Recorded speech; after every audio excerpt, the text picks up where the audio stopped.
Before we begin the general debate on building safety and resilience, I remind the House that on Wednesday last week, Mr Speaker renewed the waiver in relation to matters sub judice in respect of the ongoing or adjourned Grenfell Tower inquests and cases relating to cladding. This is to allow debate to take place on the relevant policy matters, including the Phase 2 report of the Grenfell Tower inquiry and the Government's response to it. The waiver does not permit discussion of the details of individual cases. I would remind honourable members of the likelihood that both civil and criminal proceedings in the courts might follow in the coming months and years. Members will want to take special care to avoid saying anything in this House, anything which could subsequently prejudice a future trial. I call the Minister to move. Yeah. Move. Just move. No? Who speaks? Minister Rushanara Ali. Yeah. Madam Deputy Speaker, I rise today to open this debate on the critical issues of building safety and resilience, following last week's publication of the Grenfell Inquiry's final report. Sir Martin Morbick's findings on a national tragedy that was entirely avoidable were devastating. And I'd like to begin by remembering the 72 people who died, 18 of them children, in the biggest loss of life in a residential fire since the Second World War, and by paying tribute to the bereaved, the survivors, and wider Grenfell community who have waited too long for the answers and justice they deserve. It is thanks to their tireless crusade for truth, accountability, and change that we are here today. Madam Deputy Speaker, the final report of the Grenfell Tower inquiry represents a defining moment in the journey for justice. As Sir Martin stated, the simple truth is that the deaths that occurred were all avoidable, and those who lived in the tower were badly failed over a number of years and in a number of different ways by those who were responsible for ensuring the safety of the building and its occupants. It shines a light on a terrible culture within industry in the years leading up to the tragedy of putting profit before people and where safety took a back seat. It reveals a building safety system that was fundamentally broken, with deficiencies that went unchallenged by different governments. The consequences of these failures are still with us today. Too many buildings with unsafe cladding and a pace of remediation that has been too slow. We will consider all of the recommendations in detail, and we will respond within 6 months, listening to and engaging with the bereaved, survivors and residents in the immediate community as part of that work. And we will update Parliament annually on progress against every commitment we make. As the Prime Minister said, there must be much more radical action to stop something like this from happening ever again. Madam Deputy Speaker, the recent fire in Dagenham showed us the dangers that many residents continue to face. As an MP for an East London constituency with among the most cladded high-rise blocks in the country, I have long campaigned for the urgent remediation of affected buildings. And I know that members across this House grapple with similar issues in their constituencies. I know how relentless the work can be for residents trying to get remediation started. I've seen that firsthand. Our constituents have to endure not only the fear and uncertainty of living with unsafe cladding, but they also face higher insurance premiums and service charges that go with it. The delays are holding people back. They cannot make future plans or get on with their lives. They live in fear. They feel stuck. Now, as Minister for Building Safety, I'm honoured to have the opportunity to work alongside the Deputy Prime Minister to get things right, to make things right, to ensure that last week's moment of truth becomes a legacy of change, so that no other community has to go through the suffering that they have faced. Madam Deputy Speaker, we will bring the full power of government to bear on this task. And above all, we will accelerate the pace of remediation and go further and faster to drive change across the industry. I give way to the Right Honourable Gentleman. I thank the Minister for giving way and thank him for what she's just said. In the remedial works that are going to be done, some of those will be in the public sector, most will be in the private sector.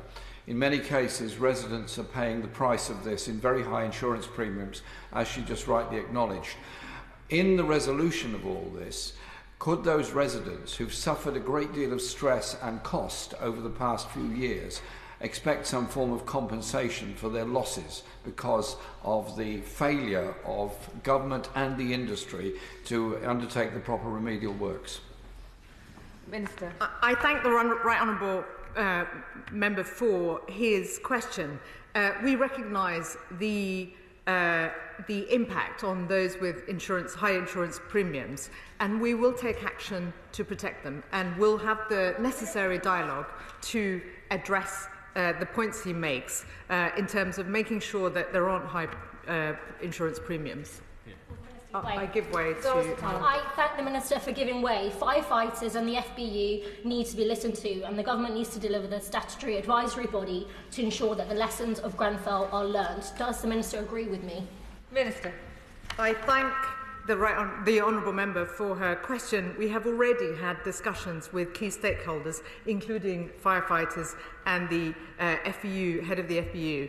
We want to make sure we speak to all relevant stakeholders, because if we want to get this right, we need to work across a range of institutions to make sure we tackle the root causes of fire safety.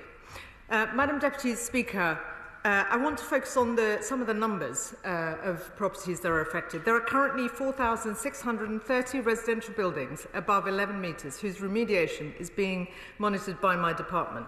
Half of them have seen remediation start, with 1,350 having completed remediation. But counting the buildings we know about is not enough. We estimate there are as many as 7,000 buildings that need remediation that have not yet applied for the cladding safety scheme. That is a maximum estimate.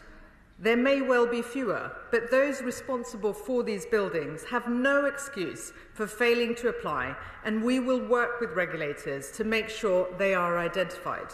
We will ensure, if I can make a bit more progress, we will ensure dangerous buildings are found and dealt with. The money is there. The speed must increase. We are not leaving this task just to regulators. The government must do more, and this government will. I give way to my right honourable friend. Thank the Minister for giving way, and I congratulate her on her position. It's absolutely right that government should be providing support, including financial support, to these buildings that need work done urgently. The difference, of course, is that for buildings in the social housing sector, the Building Safety Fund has a different set of rules and criteria to those in the private sector. When the Prime Minister spoke about Grenfell, he spoke about the discrimination and poor treatment of social housing tenants. Will the government rectify this by making social housing providers now equally eligible for help from the Building Safety Fund? I thank my honourable friend for his work, and I served in the Communities and Housing Committee that he chaired many years ago and learnt a great deal from his work. And I look forward to working closely with him. The government has committed up to £400 million in grant funding for the removal of Grenfell-style cladding in the social sector, and social housing landlords can apply for the grant schemes in particular circumstances. But we are working with regulators in the sector to ensure social landlords assess the progress of remediation work. There is much to do, and I look forward to working with him on this and the wider agenda. If I can make a bit more progress, and then I will take my honourable friend's intervention. Since 2017, some progress has been made, including the Building Safety Act, which we supported. But what is clear is the speed of work to fix unsafe cladding and the pace. It's not fast enough. The recent fires in Dagenham and Slough underline the vulnerabilities that persist in our built environment. Since coming into office, we have met with regulators and other industry partners to press for action to make buildings safe.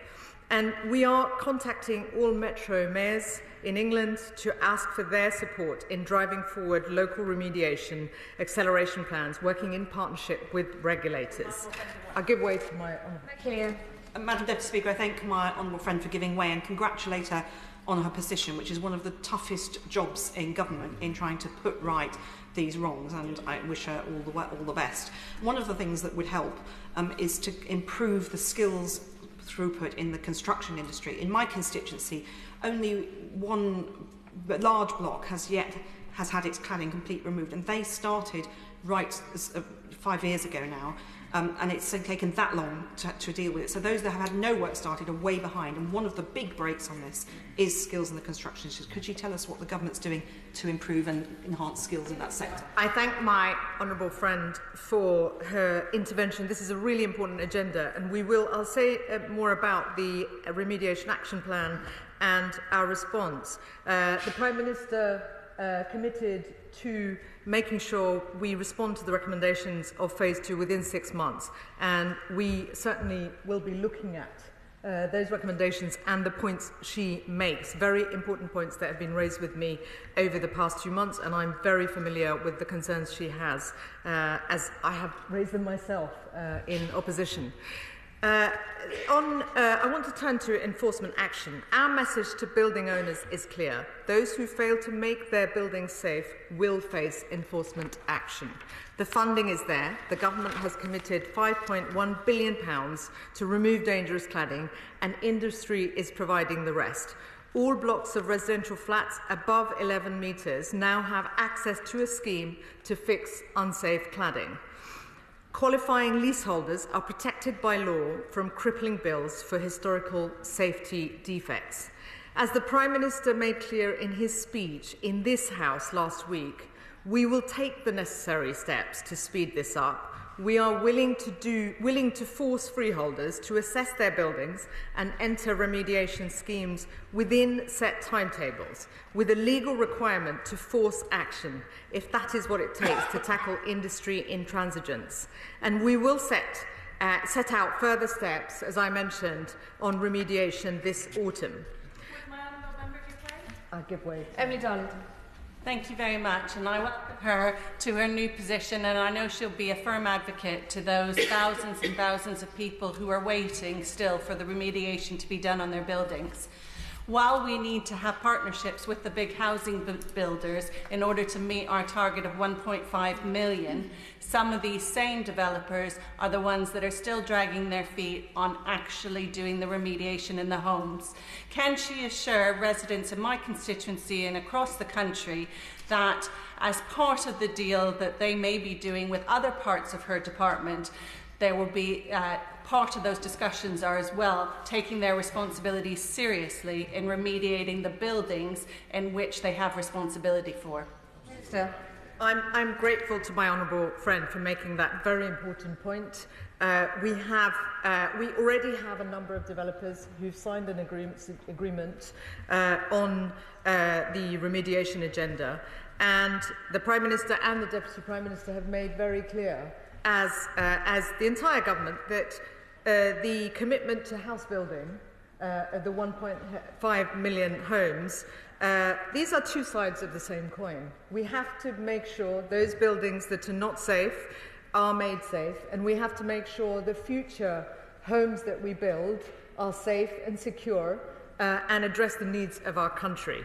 So these are very important points that she makes, and we are very much on the same page.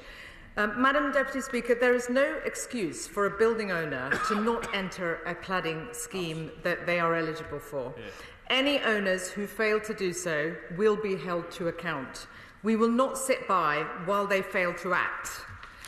And as well as acting now to keep people safe, we are learning the lessons from Grenfell for the long term.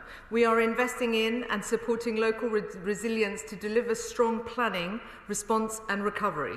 The Department has provided £22.5 million in core capacity and capability funding to local resilience forums since 2021.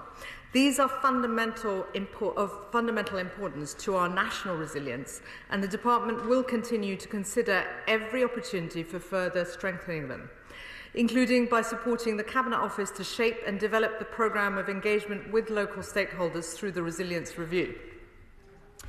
Madam Deputy Speaker, we will ensure robust oversight, strong regulatory frameworks and an unwavering commitment to accountability at every level.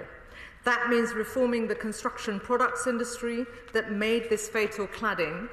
Those who compromise that safety will face the consequences. It means taking steps to make the necessary improvements. In my written statement last week, Madam Deputy Speaker, we focused on improving the fire safety and evacuation of disabled and vulnerable residents in high-rise residential buildings in England. In our first weeks in office, we have resolved an important recommendation from the Grenfell Inquiry's first report, 5 long years after that report was published. The Home Office will bring forward proposals this autumn for residential personal emergency evacuation plans, or residential PEEPs as they're known. Residents with disabilities and impairments whose ability to evacuate could be compromised will be entitled to a person-centred risk assessment. This will identify appropriate equipment and adjustments supporting their fire safety or evacuation, as well as a residential PEEP statement, which records what they should do in the event of a fire. And we're getting this important work going by funding social housing providers to deliver residential PEEPs for their renters. The government will be engaged with representative groups as these plans are developed. The Home Office plans to lay regulations as soon as possible with a view to the proposals coming into force in 2025-26. In addition, Madam Deputy Speaker, we've made progress on delivering sounders, evacuation alert systems for new buildings to reduce the likelihood and impact of future fires, as recommended in Phase 1 of the Grenfell Inquiry report. And we will consider recommendations from Phase 2 regarding construction products shortly, as I mentioned. As this House is aware, we have also announced a withdrawal of the outdated national classes for fire testing standards in favour of the more robust European standards, and we will update approved document B to make provision for sprinklers in new care homes. Last week, we also announced a further £2 million in grant funding to reopen the Waking Watch Replacement Fund and support more residents in buildings with fire safety defects to put in place common alarm systems to help them keep residents safe. I give way to the Honourable. Thank you, Madam Deputy Speaker, and thank you to the Minister for giving way. The Minister has talked about support available for high-rise buildings. In my constituency, my local authority has removed cladding from several council blocks, including one I grew up in, that are 4 stories or less. What support will the government be able to give, and what checks will the government be doing on lower-rise blocks? Minister. I thank the honourable gentleman for his question. The evidence shows that the risks tend to be in the higher rise, and that's been the focus. But there are arrangements to make sure that lower rise buildings that have safety issues are also addressed. We need to look at these issues in the round. It's really important that we are not missing anything, but in terms of the work that the department's done so far, the bigger risks are in the higher rise. But I take his point, and where there are issues with lower rise buildings, we are very much willing to look at how we support those buildings. I give way to my... Madam Deputy Speaker, I thank my honourable friend for being so generous in giving way to members across the House. Earlier in her remarks, and she just touched on it again, there is an issue where sometimes there are recalcitrant developers who are really reluctant to pay and not engaging with residents. there is a danger that those residents will be left right at the bottom of the heap as they compete for skills, products and so on to do this. I'm sure she is mindful of this, but is she able to give those residents any comfort about what pressure the government can put on these recalcitrant developers to help get on with the work and then make them pay later? Yeah. I thank my honourable friend. Having dealt with cases that she's referring to in my own constituency, I'm very aware of the challenges. As the Prime Minister has made clear in his response, if there is a need for further action, we will take further action. Yeah. But we will use the existing laws and powers we have to take action now. I want to assure her that there are officials working closely with members of Parliament to support them and their constituents to ensure that action is taken. And I hope that I can meet with colleagues regularly in supporting them with officials in terms of working to make sure work is done by those who are required to and who are being intransigent. We will take action and we will work with you in making sure that you get the support you need. Madam Deputy Speaker, in response to the recent fires in Slough and Dagenham, the Government is supporting local teams who are working to assist those affected. Firefighters also attended to a fire in my own borough, a high-rise building in Blackwall. I'm very grateful to the emergency staff for their bravery and quick response to these and other incidents. And following on from the fire in Dagenham, at a roundtable of regulators and partners, the Deputy Prime Minister made clear fixing unsafe buildings must happen faster. I know members across the House will share our resolve in wanting to see that the findings of the Grenfell inquiry are a catalyst for change. I want to assure the House that we will be holding a further debate on the Grenfell inquiry report in the autumn, which I know many members will want to contribute to. It will be an opportunity for members to share their insights and to discuss the specific recommendations that have been made and work with us to bring about the change that is urgently needed. In the meantime, we will support the Metropolitan Police and the Crown Prosecution Service as they complete their investigations to bring prosecutions. This is about delivering justice and accountability. But it's also about treating everyone, regardless of where they live, with respect. In that spirit, we're listening to those affected. We are engaging with residents, local authorities, housing associations and others in the fire safety community to ensure our policies and actions reflect the concerns of those affected. We're setting an expectation of industry to make sure that residents are listened to, protected and have peace of mind that action to make their homes safe is taken as a matter of priority and taken seriously. And looking to the future, Madam Deputy Speaker, we're going to ensure the security, health and well-being of residents and their wider communities will drive our mission to build 1.5 million new homes over this Parliament. Yeah. Madam Deputy Speaker, we will never forget the Grenfell Tower tragedy on that night in June 2017. Over the past 7 years, the bereaved, survivors and immediate Grenfell community, despite their personal loss and pain, have campaigned relentlessly to protect their fellow citizens.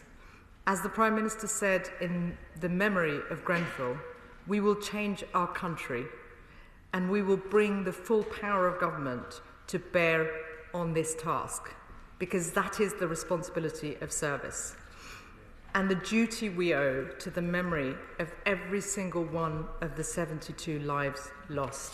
The question is that this House has considered building safety and resilience. I call the Shadow Minister, David Simmonds. Thank you very much indeed, Madam Deputy Speaker.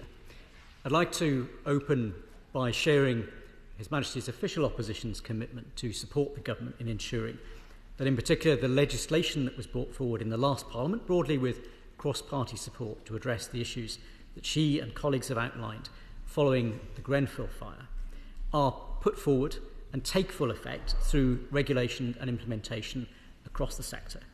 It's absolutely clear, as was stated by the Leader of the Opposition during the Prime Minister's statement last week, that we share the government's determination to ensure that everybody in our country is able to feel safe in their home and to know that risks, whether those were known risks or those that may emerge from the continuing research into this field, that those risks are properly addressed. And we will do our very best to work with her and colleagues in a constructive manner to ensure that that happens. But, Madam Deputy Speaker, today's debate is also an opportunity to consider many of the broader issues around building safety that will come into play as we go forward to consider the government's plans to look at reform of our planning system, to increase our housing supply, to bring in new forms of building into the United Kingdom, and to consider the reform of building regulations. And a great deal of the report from Sir Martin into the Grenfell incident focuses on the role that building regulations and their operation in the market for materials, the market for design, played in the terrible disaster that then took the lives of 72 people. But we should not waste an opportunity to consider more broadly how other parts of our housing system and our planning system can ensure that such risks that might emerge in the future are dealt with effectively. For example, one of the things that we are aware of is that when a planning application comes forward, the safety and resilience of a building is not simply down to its own construction and materials, but its location, its proximity to other sources of risk, the design of the building from its very inception, all have a part to play in that. And when we consider some of the points which have been made by members across the House in the past about the role that housing plays in the context of public health, we know that in the capital, for example, poor air quality is often worse indoors than it is outdoors as a result of building design with poor ventilation, poor mechanical systems, all of which create a long-term health and safety burden for residents, which can be alleviated by giving due consideration to better design and resilience at the initial stages.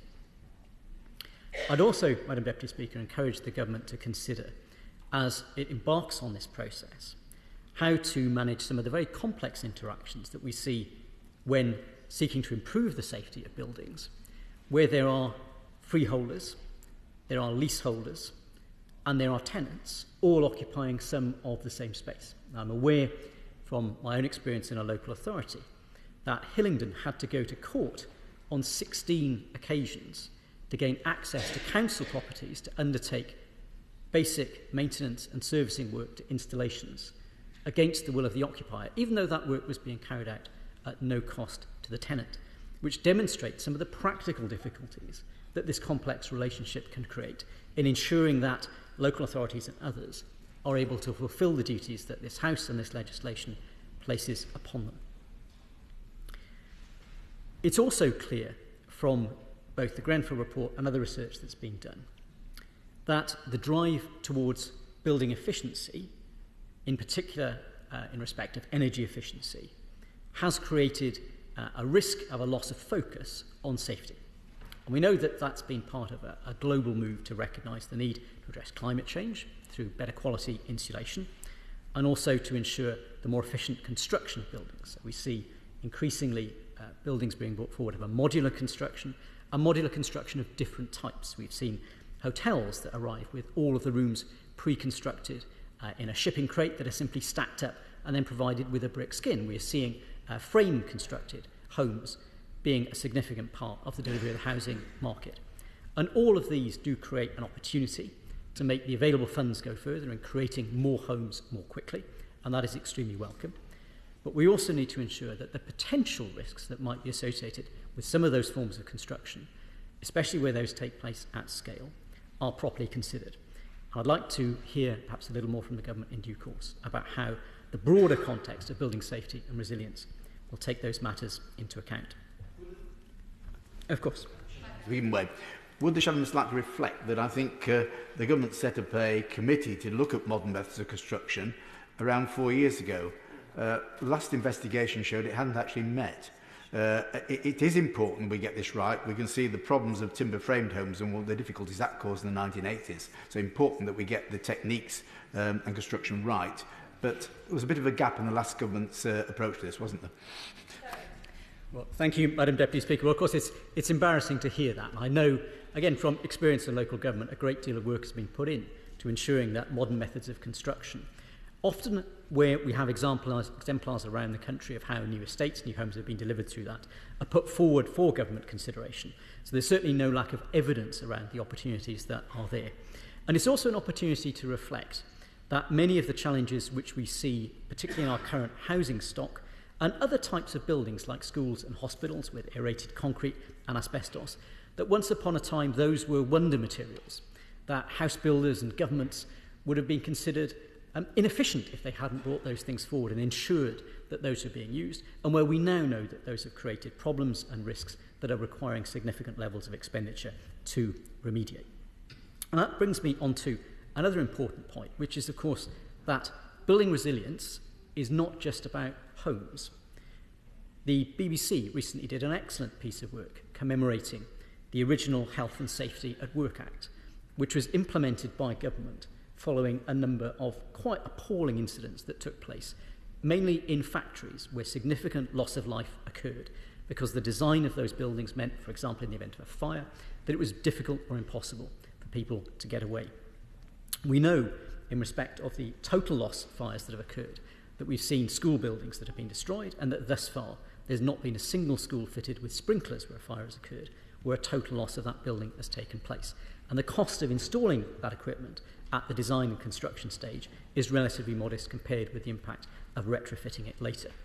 So there is an opportunity for government to reflect how, as we take forward things like the investment in new schools and the government strategy around that we ensure that that resilience as far as possible is built in, and that the full cost to the taxpayer that occurs when a hospital or a school is lost is considered, and also how that we ensure that things like office buildings and factories that may be under construction also meet the highest possible standards that we can achieve, especially as they are often facing many of the same challenges around new materials, new forms of design.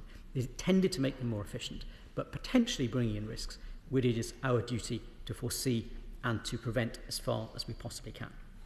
I know, Madam Deputy Speaker, will shortly be seeing the introduction of the Renters Reform Bill, and that will have a wider impact, especially on the build-to-rent sector, where we've seen new forms of developer coming into the market, specifically intending to construct property that from its very start is there for the purpose of being a long-term rental home. Of course. Thank you, Deputy Speaker. I welcome the Shadow Minister's comments about working cross-party. One of the things I do think we need to do is establish the facts in what is actually the reality of going on and the confusion left by the previous government, where people are being told by mortgage providers they need an EWS1, but they're being told by the freeholders that they don't, and are stuck back and forth for years now. Would the Shadow Minister like to take this opportunity to recognise the confusing legacy left by his government and apologise to all those thousands of people that are stuck in places without a feeling like they have a place to go? Well, thank you, Madam Deputy Speaker. I think, especially given the broad cross-party consensus in the last Parliament about the importance of those new forms of legislation and the regulation that will follow from them, that we should seek to maintain that consensus as far as possible. But I have to say, as somebody who in a previous life worked in banking and was involved as a mortgage advisor, the challenges around the mortgageability of properties, especially properties of novel construction, are ones that go back many, many decades. In fact, if you're looking at properties that are located above shops, there are a very limited number of lenders out there that will provide for that because of particular sets of risks that go around that. And EWS1 was one of the examples where there clearly was a lot of debate, despite apparent clarity from government within the sector, where some lenders preferred to go belt and braces and demand the provision of something which was not required by the law or the regulations before making a lending decision. And I know government did significant work to try and bring that clarity to address those problems in the previous Parliament. But it's a helpful introduction to a point which I do briefly want to touch on, and that is the role of the insurance industry within both the challenges that will follow on from Grenfell, but also the wider experience of many of our constituents who find themselves significantly challenged because, due to either a lack of clarity or uncertainty about the construction of their building, They face very significant insurance costs, sometimes to the point where there is only one insurance provider available, or where they're expected to face very significantly increased costs because of the behaviour of a landlord who seeks to apportion those insurance costs across all the properties in their portfolio, rather than do that according to the risks of the specific property that that tenant or leaseholder inhabits.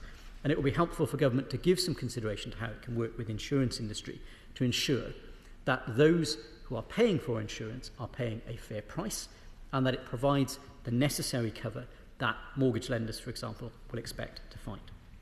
So, Madam Deputy Speaker, in closing this start of this debate, it's very clear that, as well as the strong commitment that we can give on this side of the House to support the Government and the Minister in taking forward these regulations and making sure that they address the concerns that have been expressed, that we also make the most of an opportunity to consider the wider issues of building safety. We know that in London, for example, there are significant numbers of the Bison blocks constructed with pre-stressed concrete, again at the time a wonder material, a means of delivering significant numbers of new homes efficiently and at a low cost, but which have particular sets of structural risks around them, which local authorities across the capital and across the wider country have had to address. We heard a little bit about the role of the fire service in carrying out inspections and prosecutions where properties are found not to meet fire regulations. All of these are indicators of risk across the system, and there is an opportunity for government to ensure that ministers have a clear line of sight so those indicators of risk can be effectively addressed. And if there is a role that we as politicians play, both in local government and also here in Westminster, it's that our job is to make sure that all these other people are doing their job. I can promise that the opposition will support the government in seeking to achieve that, and I hope we'll be able to take that forward, that work together effectively, so all of our constituents can sleep safely in their beds. Clive. Thank you, Madam Deputy Speaker. Could I first of all welcome my honourable friend to her position as Minister. As my honourable friend, the member for Hackney, said in an intervention a few moments ago, it is probably one of the most challenging and difficult jobs in government. We can all see the struggles that ministers across the from the other party, when government had to deal with this issue over many years. Indeed, are still struggling because we haven't got to the position we'd all like to be in. I want to comment on the many reports which the Select Committee did in the last Parliament and the one before. I was privileged to be chair of the Select Committee then. We produced 2 reports after Grenfell, following Dame Judith Hackett's initial report to government on the issues involved. We did pre-let scrutiny of the Building Safety Bill, followed it up with a report afterwards, and have done quite a lot of other work on things like construction products, and have had correspondence with ministers about those as well. But I say every one of the reports we did was agreed unanimously by the committee. It was cross-party, and I'm pleased that the way that the opposition spokesperson today has indicated their support for the general approach on these matters. We all want to see building safety carried out on all the buildings in our constituencies in a timely and proper manner. Dame Judith, in her report, and it struck me the more I was looking back at what I should say today, and just pick out 1 or 2 bits of what we did on the Select Committee, was her comments not just about what was needed to be done about building regulations, and the Grenfell report clearly sets out there needs to be an overall comprehensive review to avoid the gaps in regulations that do exist. That's absolutely right, and the government will no doubt be following that through and reporting on what they're going to do eventually. But what she said was it wasn't just a matter of rules and regulations, it was about culture.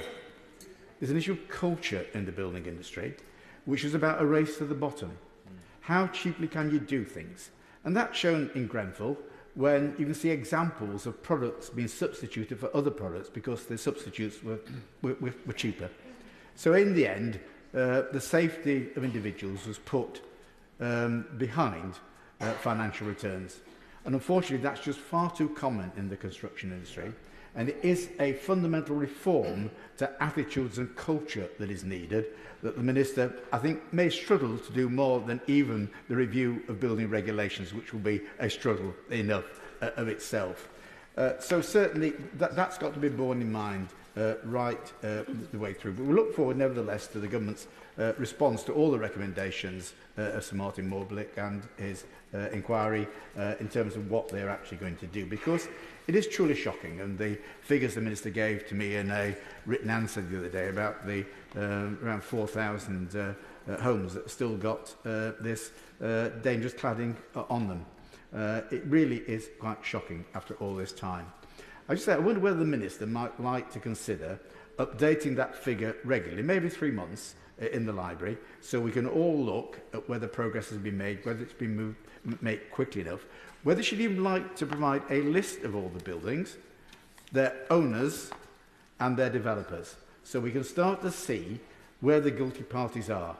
There are some with legitimate reasons that we want to know, but others simply are not interested in getting on with the work which is their responsibility.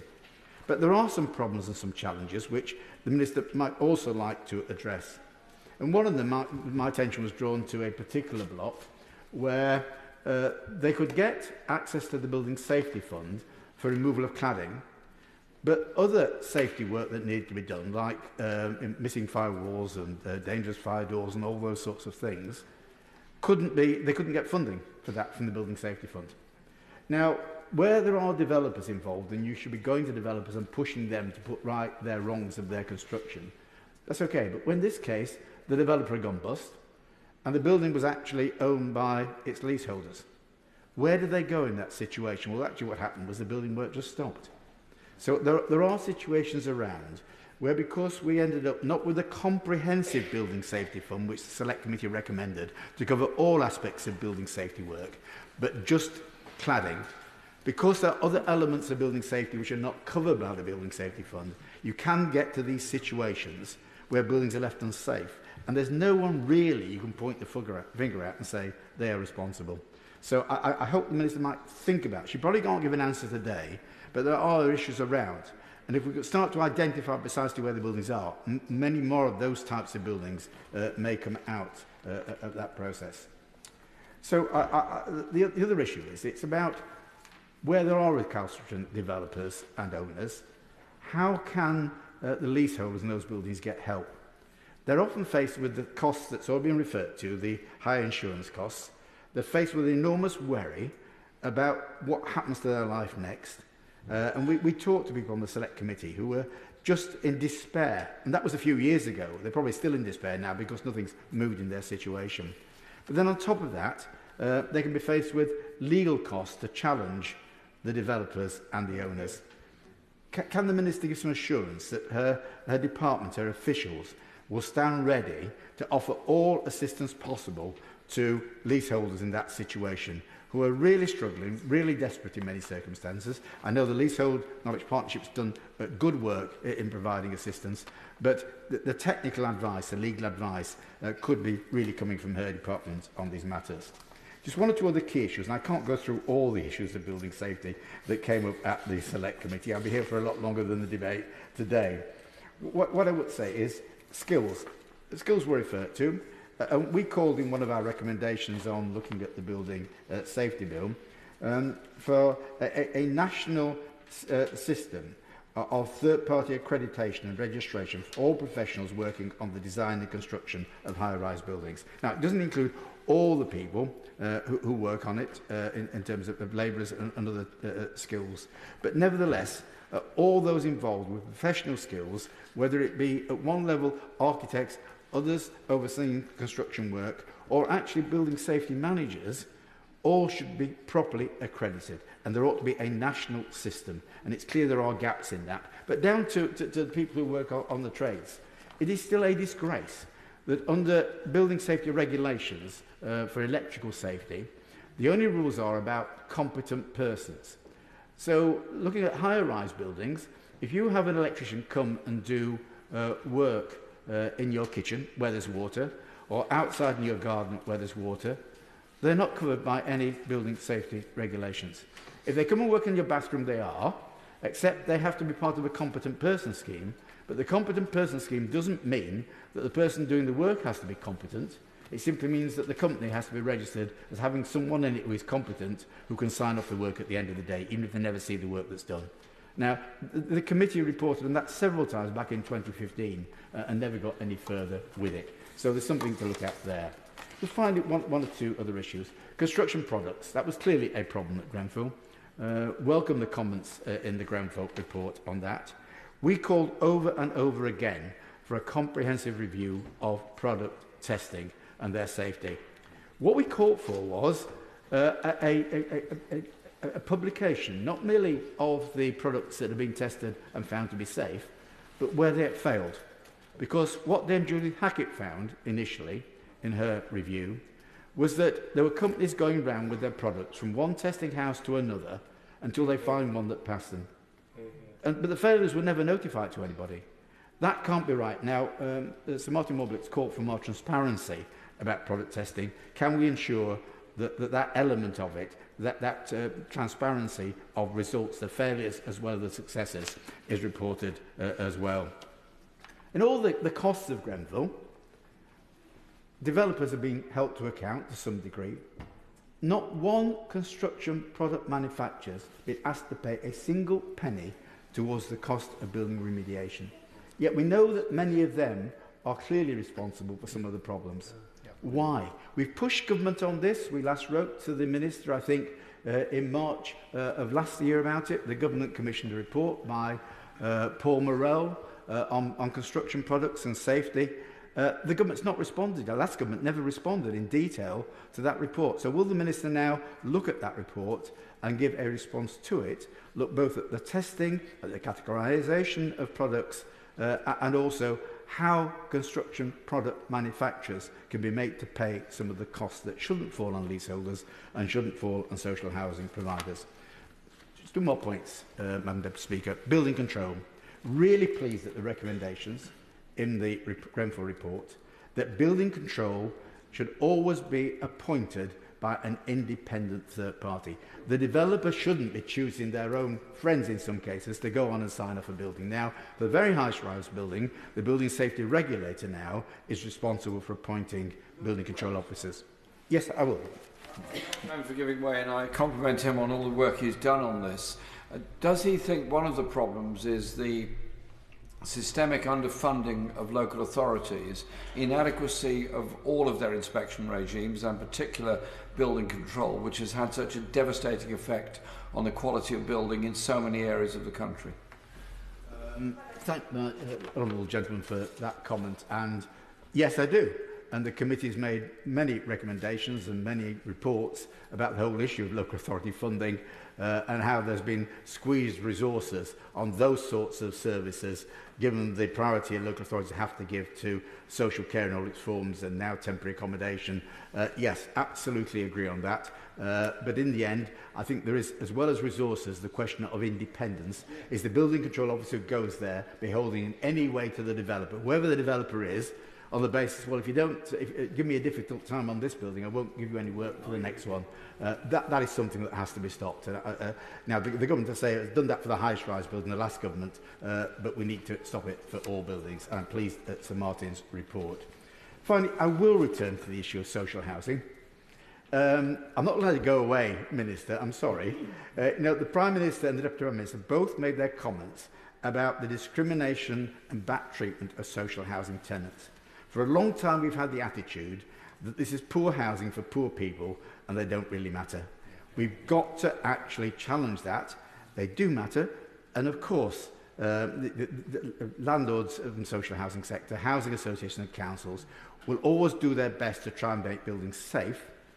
And that will mean in some cases, because there isn't access to the Building Safety Fund, unless they can show they can't do the work, which they can always find some money to do it, will mean it squeezes the headroom in the HRA or housing associations' business plans.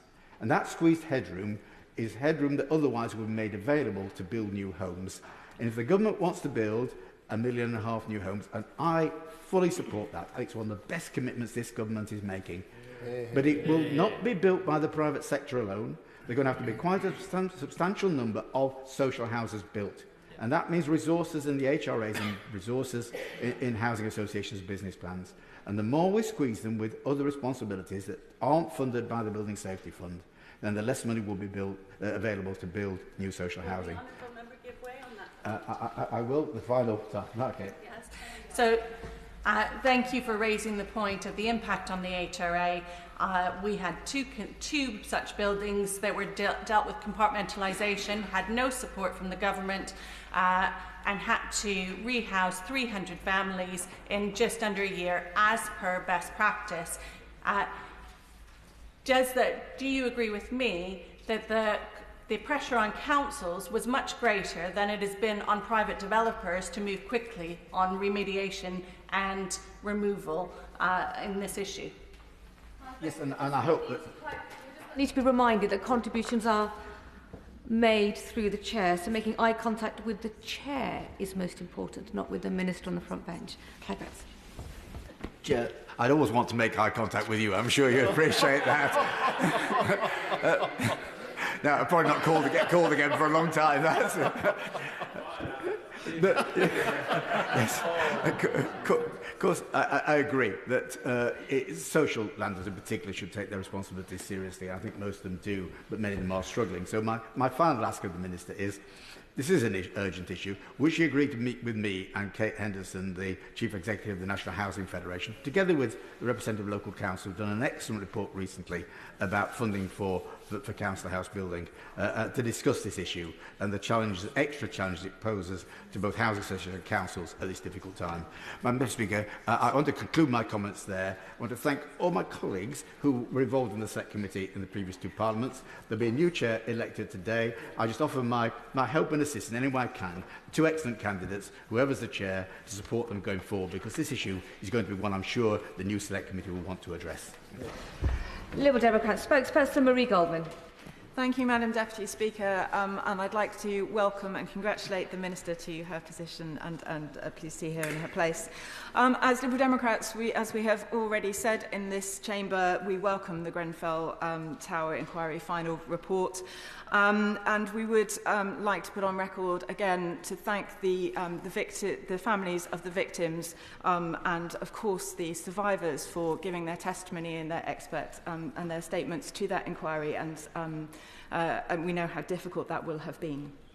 A lot has been said in this chamber already today about the issue of cladding. And I'm not going to say anything about cladding. I'm going to remind this chamber that, as some honourable members have said, that it's not just about cladding, that there are other many safety issues, fire safety issues in buildings that need to be remediated, and this is a debate about building safety. And we must discuss other things than just the remediation of cladding. So I just want to draw some more attention to that. I'd like to use an example from my own constituency of Chelmsford, where I am aware that there are various fire safety issues going on in various different buildings around the constituency. In particular, something that I'm sure that other members will see in their inbox, and that's the issue of fire doors that need to be remediated. So fire doors that maybe have been either inadequate when they were installed in the first place or were in fact installed incorrectly. And that's something that does need to be fixed. But the developers, the building owners, and through them their management companies are not taking responsibility for fixing those issues and are indeed trying to pass the buck and are trying to make the leaseholders and the tenants pay for the replacement of those doors where is necessary, and saying and using the defects periods that may well have expired as an excuse for not taking up those issues and not paying for the remediation. Even in one instance in my constituency where I know that one of the leaseholders actually commissioned a survey prior to the expiration of the defects period, which identified that there were problems with the fire doors, but the developer is still trying to say that no, they're not responsible for replacing all of the fire doors in that building, even though they were of identical design, and they accept that they have responsibility for, as I understand it, for those particular doors. And this is an example of where the construction industry, unfortunately, is not taking responsibility for the issues that they have created, whether intentionally or unintentionally. And there are other fire safety issues which we will all have seen in our inboxes. Now, some of them will be things that are what we describe in the construction industry, and I say we because I have worked in the construction industry for many years, what we describe as patent defects, so defects that we can see, that if you walk up to something, you can see that it doesn't work. But there are many, many latent defects which are hidden in the depths of the building, which cannot be seen by the naked eye, which come out much, much later on. And we need to provide a way of making sure that we help leaseholders with not having to shoulder the burden, the financial burden of rectifying those defects when they come out, because some of them are they're fundamental to the building. So defects such as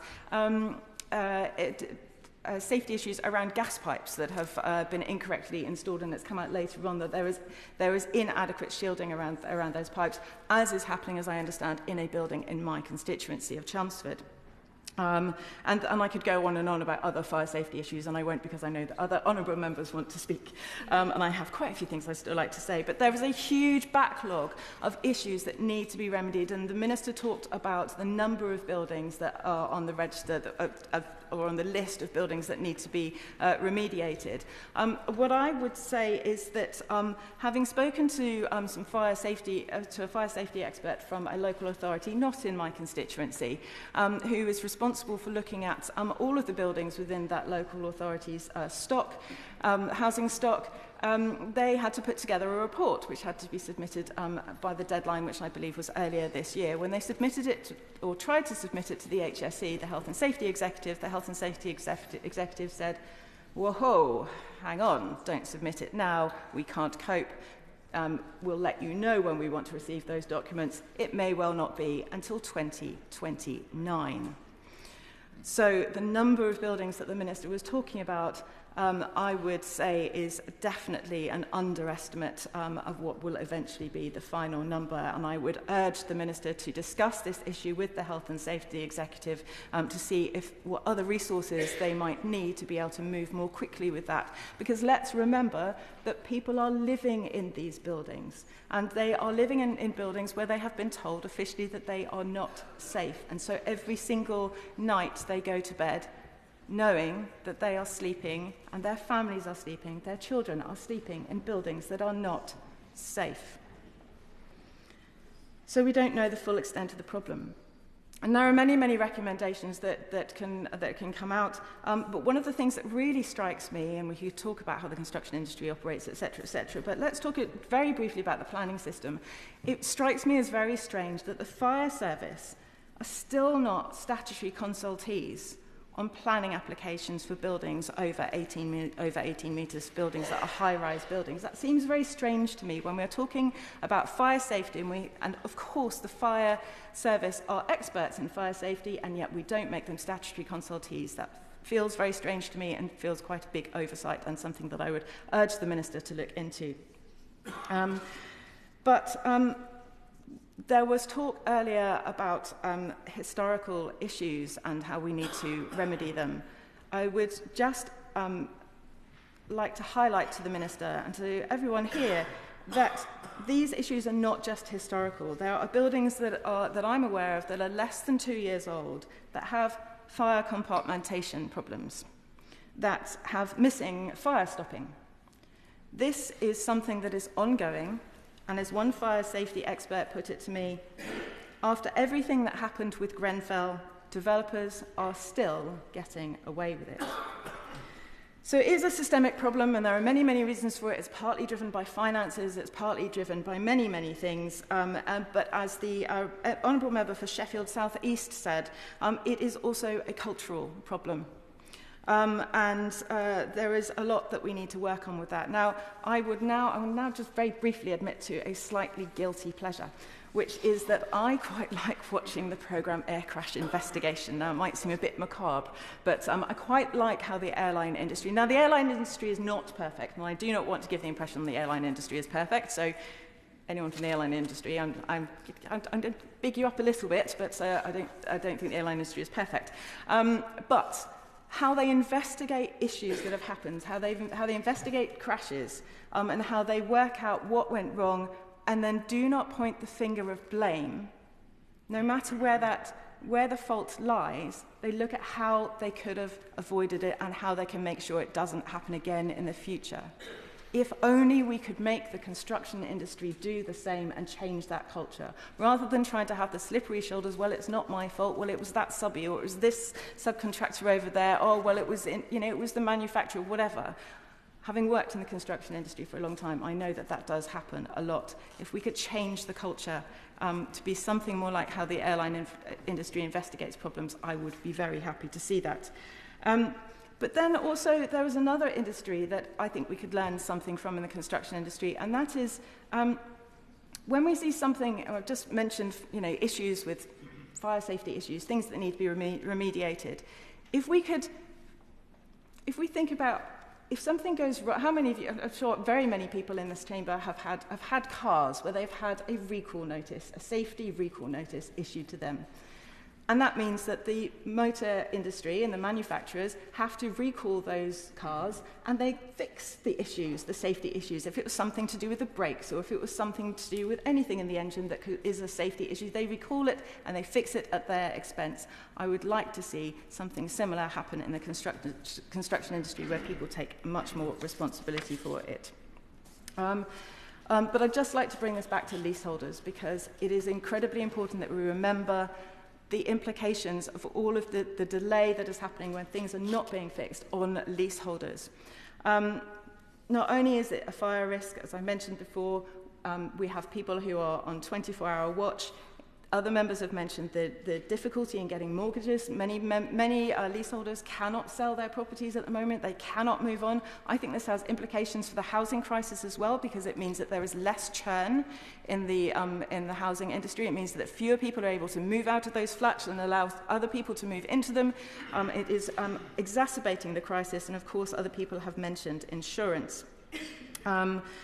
I am also concerned, as other honourable members have mentioned, that social landlords are not eligible for government funds to remediate buildings, leaving many of the most vulnerable at risk.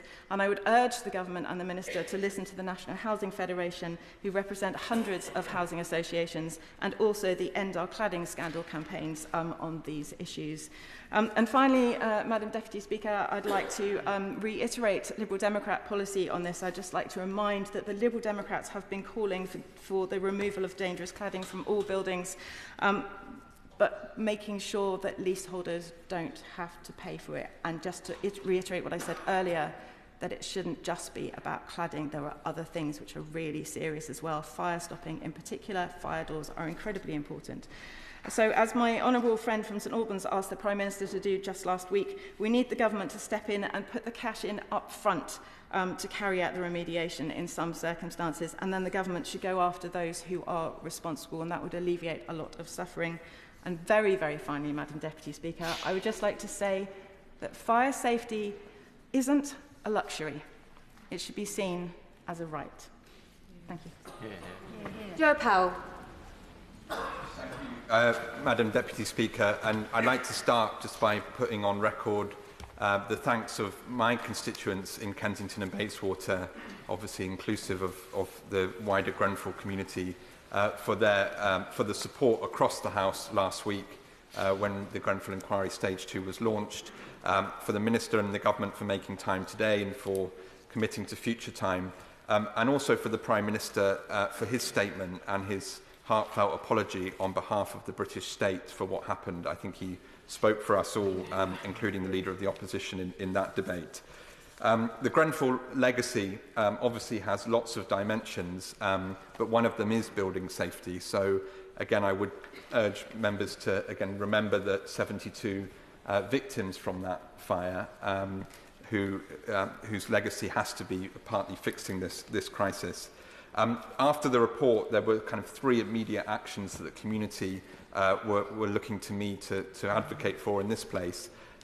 Criminal prosecutions, of course, is not a matter, as you said, for discussion today, but it is important, as the Minister of Justice mentioned yesterday in questions, that we ensure that the court system is prepared for any potential decisions that come through the Metropolitan Police and CPS process, and ensure that court backlogs and the complexity of any potential trials don't result in even further delays in justice. Secondly, the accountability of the companies themselves is not just about criminal investigations, it's also about their role in terms of public procurement, paying for remedial work, and so on. So we need to continue to push on that.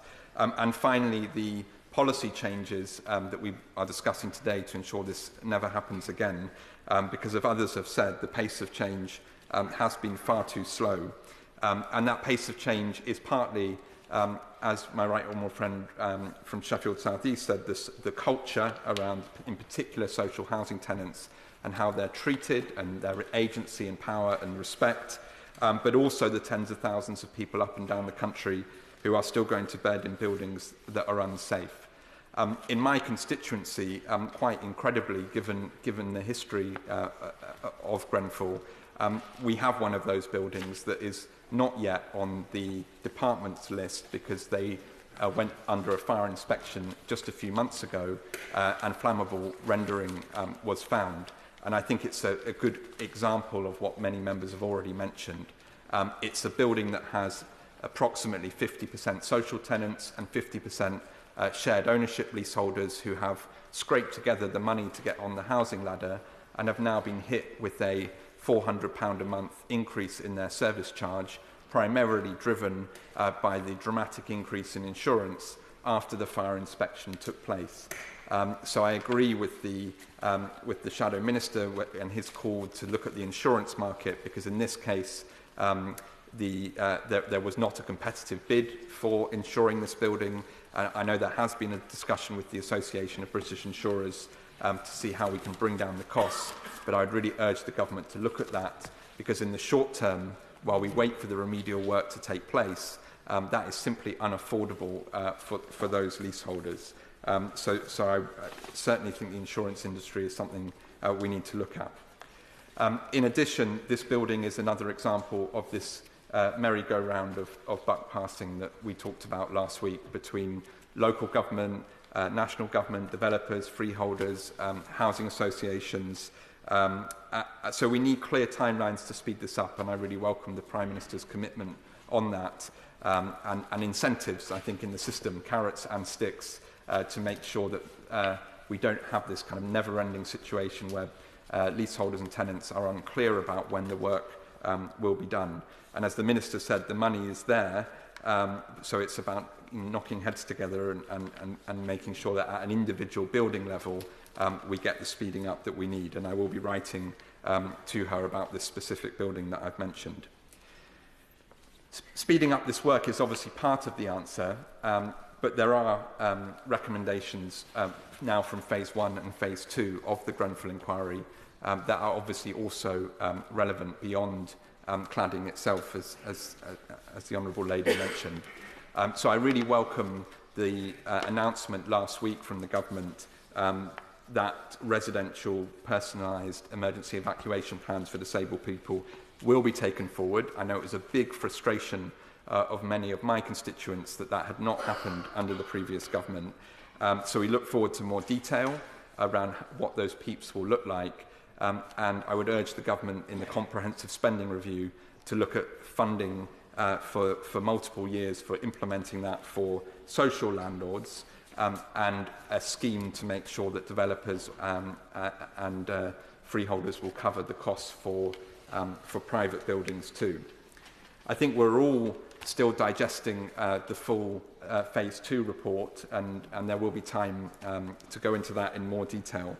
But I think one recommendation that I would urge the government to think about straight away is the streamlining of accountability in terms of the ministerial responsibility and the regulator, so that we do not have a dispersed system between multiple departments that makes it very easy for things to fall through the cracks, as Sir Martin Morbick made clear in his report. So I hope we'll have time to discuss that in detail.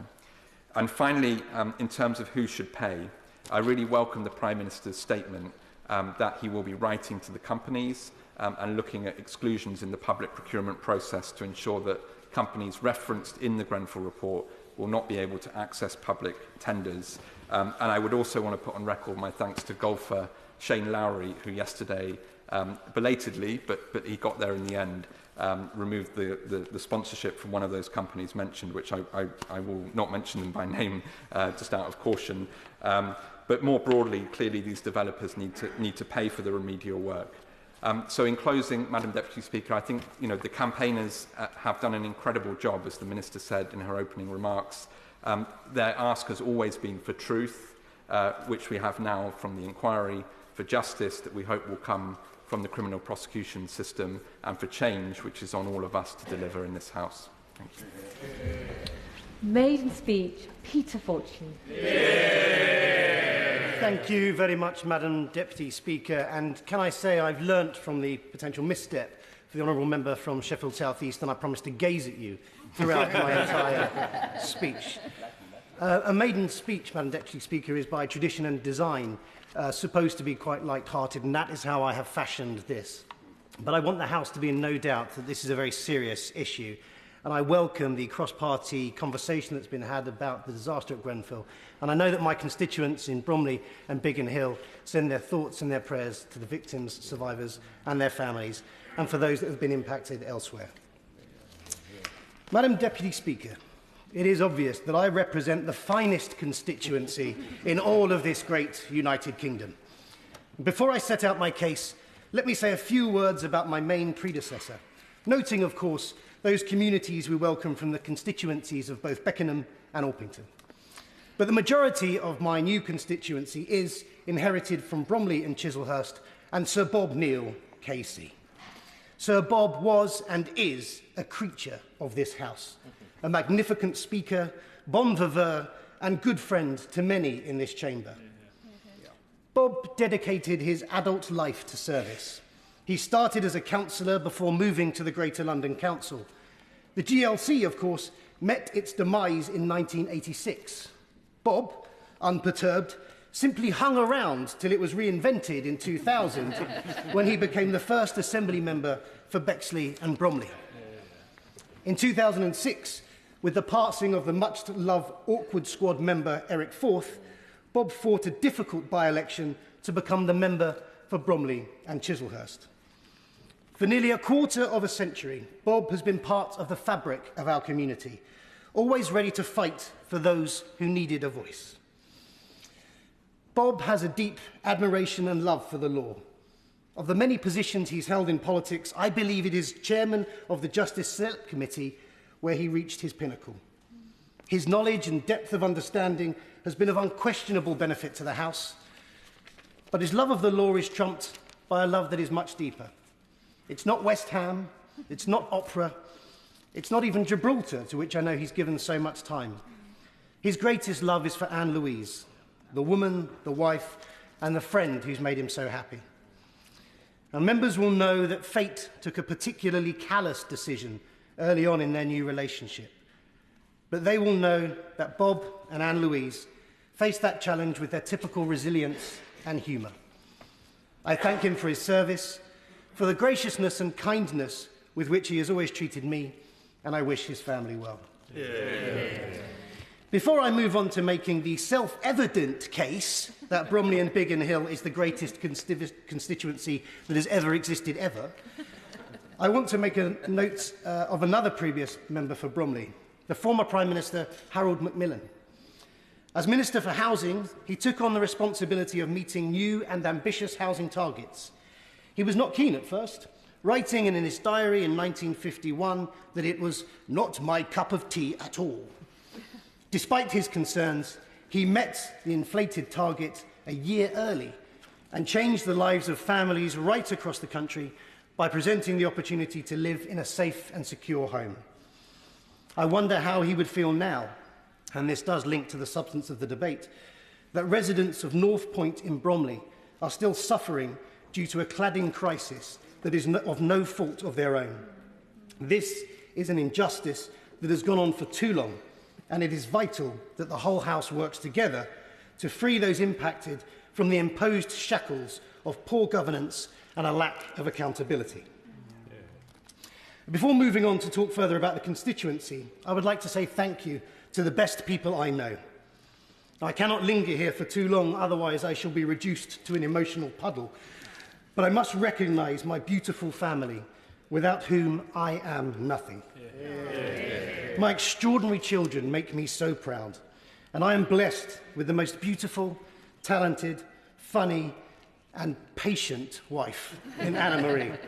She is the most wonderful and kindest person I have ever met. I will never be good enough for her, but I will keep trying. To business.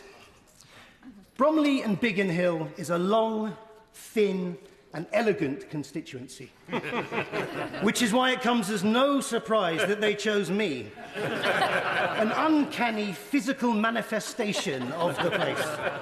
And it is a wonderful place. Sundridge, Bickley, Hayes and Keston, the bit of Darwin that's in the family, along with Coney Hall, Bromley Common, Biggin Hill, and of course, the ancient market town of Bromley. Now, rather than a specific geographical tour, I'll demonstrate the amazing contributions from across Bromley and Biggin Hill in the fields of literature, sports, science, politics, and also how we saved the world. Let's start with literature. If you've enjoyed exciting stories of time travel or invisible men, if you've secretly encouraged William, the unruly schoolboy, or empathised with the Buddha of suburbia, you've been enjoying a writer from Bromley and Biggin Hill. H.G. Wells, Richmal Crompton and Hanif Qureshi are all connected to the constituency. Enid Blyton was one of the first teachers at Bickley Park School, and academic writers and thinkers like Sir Anthony Selden have spent time scribbling in the constituency. But perhaps the greatest intellectual offering came as a pre-ironic criticism of consumerism and a reflection of the UK's struggling agricultural base, all expressed in musical form. Produced by an epoch-defining philosophical movement from the 70s, the song went, spam, spam, spam, spam, spam, spam, lovely spam, and was set in the fictional Green Midget Cafe in Bromley. Now a pub quiz question for the sports round. Who can tell me the only English Football League club with a Conservative MP? That's right. It is the mighty Bromley FC, recently promoted and going great guns, clearly due to the sound political stewardship of the constituency. And I look forward to chants of, "You've got the only Tory," from opposition benches when we take on Notts County at Hayes Lane later this week. We have also added to the canon scientific. In 1843, Thomas John Hussey, the rector of Hayes, noticed anomalies in the orbit of the recently discovered planet Uranus. He wrote to the future Astronomer Royal and talked of the possibility of some disturbing body beyond Uranus. You're making your own jokes up. Stop it. This led to further investigation and discovery, ultimately contributing to the modern understanding of the solar system. What I am saying, Madam Deputy Speaker, is that we invented Neptune.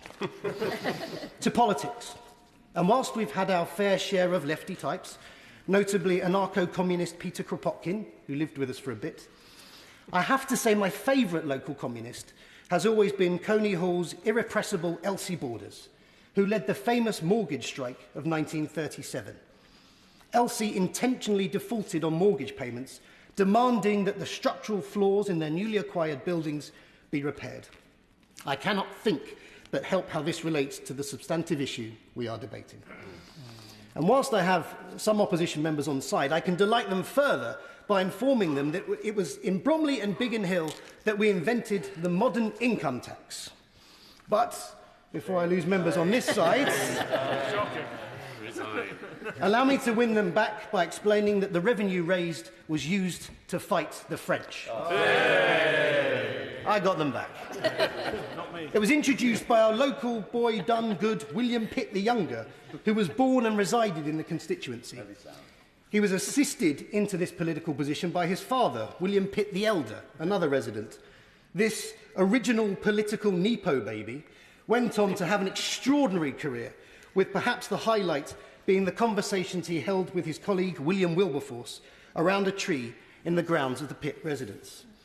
A Wilberforce diary entry in 1788 reads, "At length, I will remember, after a conversation with Mr. Pitt, in the open air at the root of an old tree of Holwood, just above the steep descent into the Vale of Keston, I resolved to give notice on a fit occasion in the House of Commons of my intention to bring forward the abolition of the slave trade.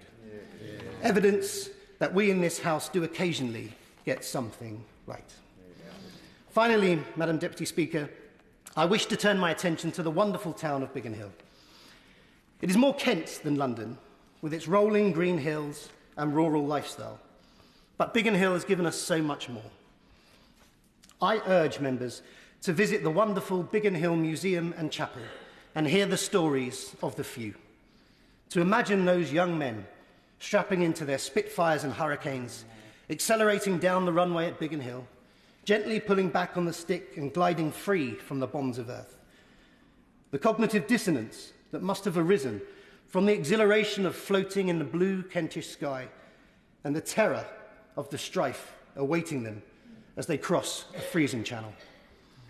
This Sunday, September 15th, is Battle of Britain Day, and we remember the service and sacrifice of those who gave their lives so that we can stand in this place and debate the issues of the day, both safe and free. They delivered this freedom with a bravery and selflessness that I can never begin to repay. As the member for Bromley and Biggin Hill, I recognise the honour and responsibility to forever remember them. And I know that the privilege I have to serve the whole of the constituency was delivered by the sacrifice of those who were so much better than I. Thank you. You've indeed set a very high bar. Next maiden speech, Josh Fenton-Glynn. Thank you, Madam Deputy Speaker. May I congratulate the member for Bromley and Biggin Hill for a valiant attempt to pretend that Bromley and Biggin Hill is the best constituency in the country. Come back to me when you have 2 Nobel Prize winners and a Poet Laureate. I am standing to give my maiden speech about the constituency of Calder Valley, where I was born and brought up and where I now raise my own family. I've had some time to consider this speech, having been elected on the 4th time of asking. I've said that many times because I believe that the voiceless in our society need a voice, and we particularly hear that in the debate today. As is customary, I'd like to start with a few thank yous. To my local Labour officials who stood by with me and frankly put up with me for a decade. To the campaigners who gave time to something bigger than themselves. To my agent, Marie Wright, who I trusted with my campaign. And to my agent at 3 previous elections, Steve Sweeney, a fine counsellor and a better human being who's no longer with us to hear this speech. And no series of thank yous would be complete without turning to my family. From Calder Valley's 2 smallest leafleters and door knockers, my amazing wife, and all the other family members who've given me emotional and practical support over many years. I owe so much to all of you, and I only hope that I can live up to the expectations you've put in me. Calder Valley, as I know to my cost, is a bellwether constituency, having gone the same way as the government in every election since 1983. It consists of a string of towns all unique in their own way, but with a common heritage in the wool trade, and a commonality in the way they've faced the world since that trade has died away. To win Calder Valley and to represent it, you have to be able to speak to different people in different communities, and successful governments should always do so. Donald Thompson, the first MP for Calder Valley, in his maiden speech for the predecessor constituency of Sorby in 1979, referred to the shift in the use of our mills. Not all the mills spin and weave, dozens house new industries now, he said. And perhaps the story of the modern Calder Valley is how we've adapted to that change. The towns of Calder Valley run along the River Calder, a river that's brought great beauty and supported the textile trade that once made our community world famous. But it's also brought with it floods which hit our community particularly hard in 2012, 2015 and 2020. A visible sign of the impact of climate change that will define many of our coming years. However, the towns have been able to rebuild, relying on an incredible community spirit and a way of being with the world that was referred to by Chris McCafferty, Calder Valley MP from 1997 to 2010, in her maiden speech as, and I quote, bloody-minded, proud, pernickety and independent. Yeah.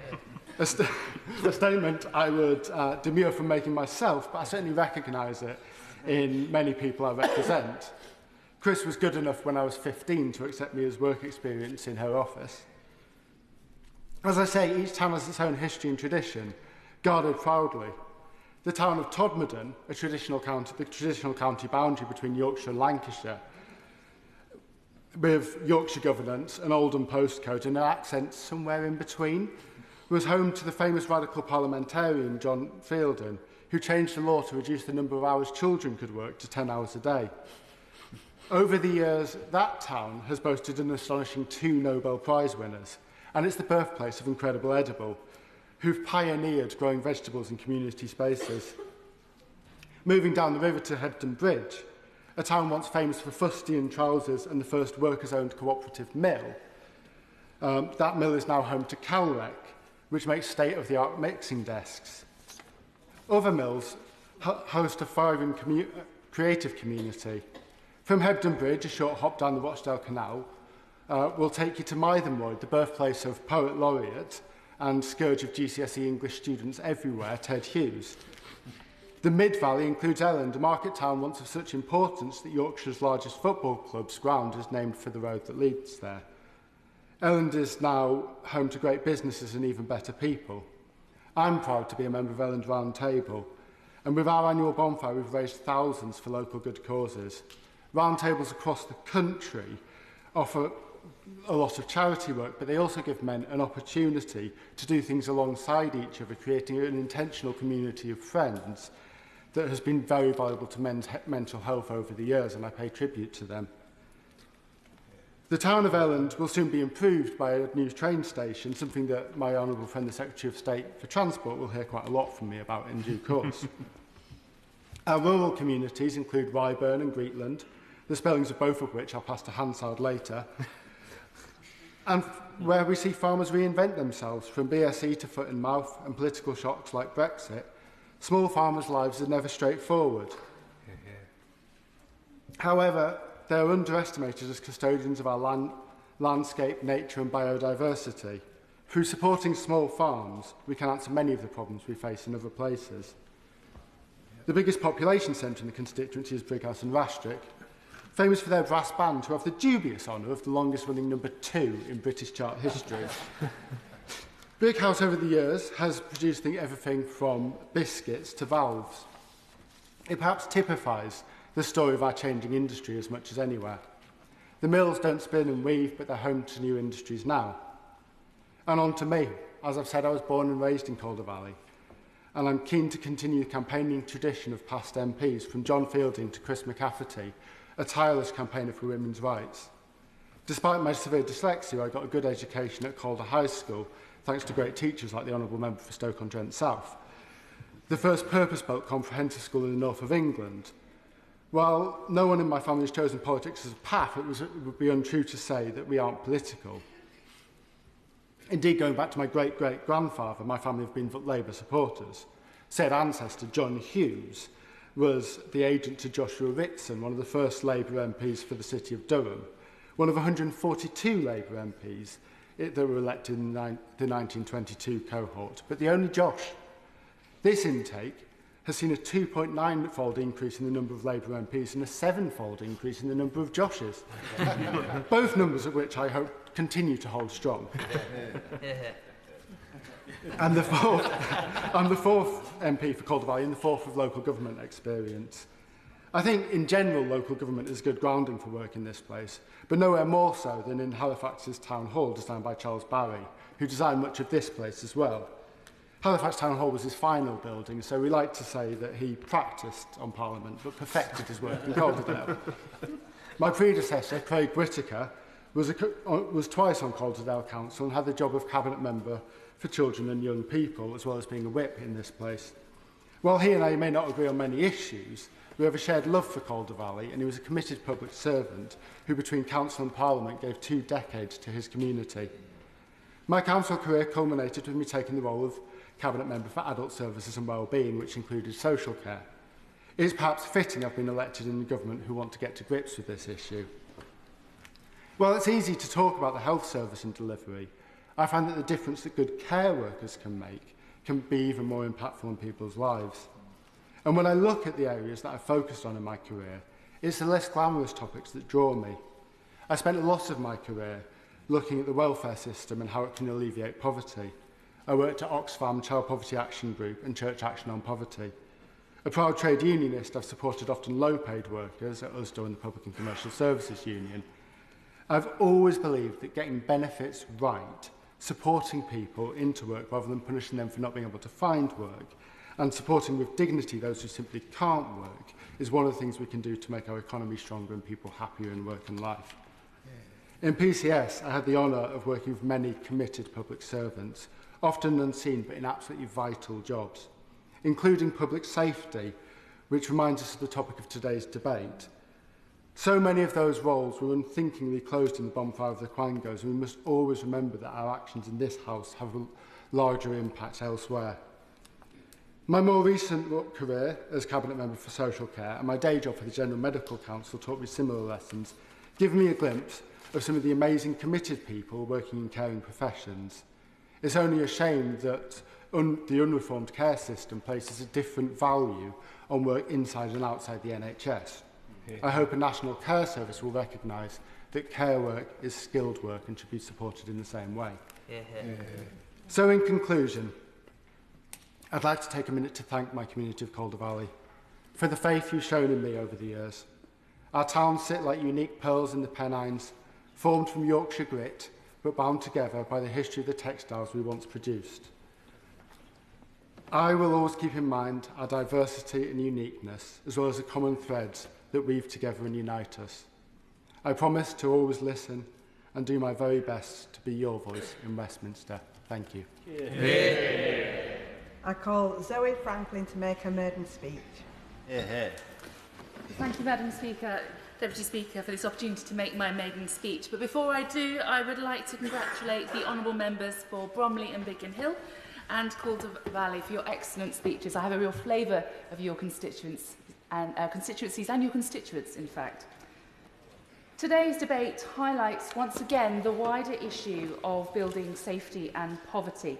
The safety of your building, where you house yourself and your family, should not be subject to your economic status. And we must, together across this House, work to level the playing field to provide equality of safety for all in this country. There is clearly much work to be done to achieve this, and I am grateful to the Minister for noting that we will have an opportunity to further discuss this issue at a future date. It is with immense pride that I can say that in July, on my third attempt, I was elected to represent the residents of Guildford constituency, the place that has been my home for the past 25 years.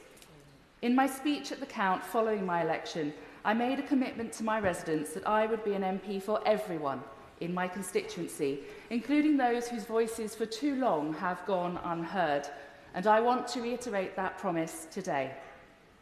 I first stood for elected office in 2008, driven by a love for my community and a deep frustration that my area of Belfields and Slyfield was being failed by the Conservatives.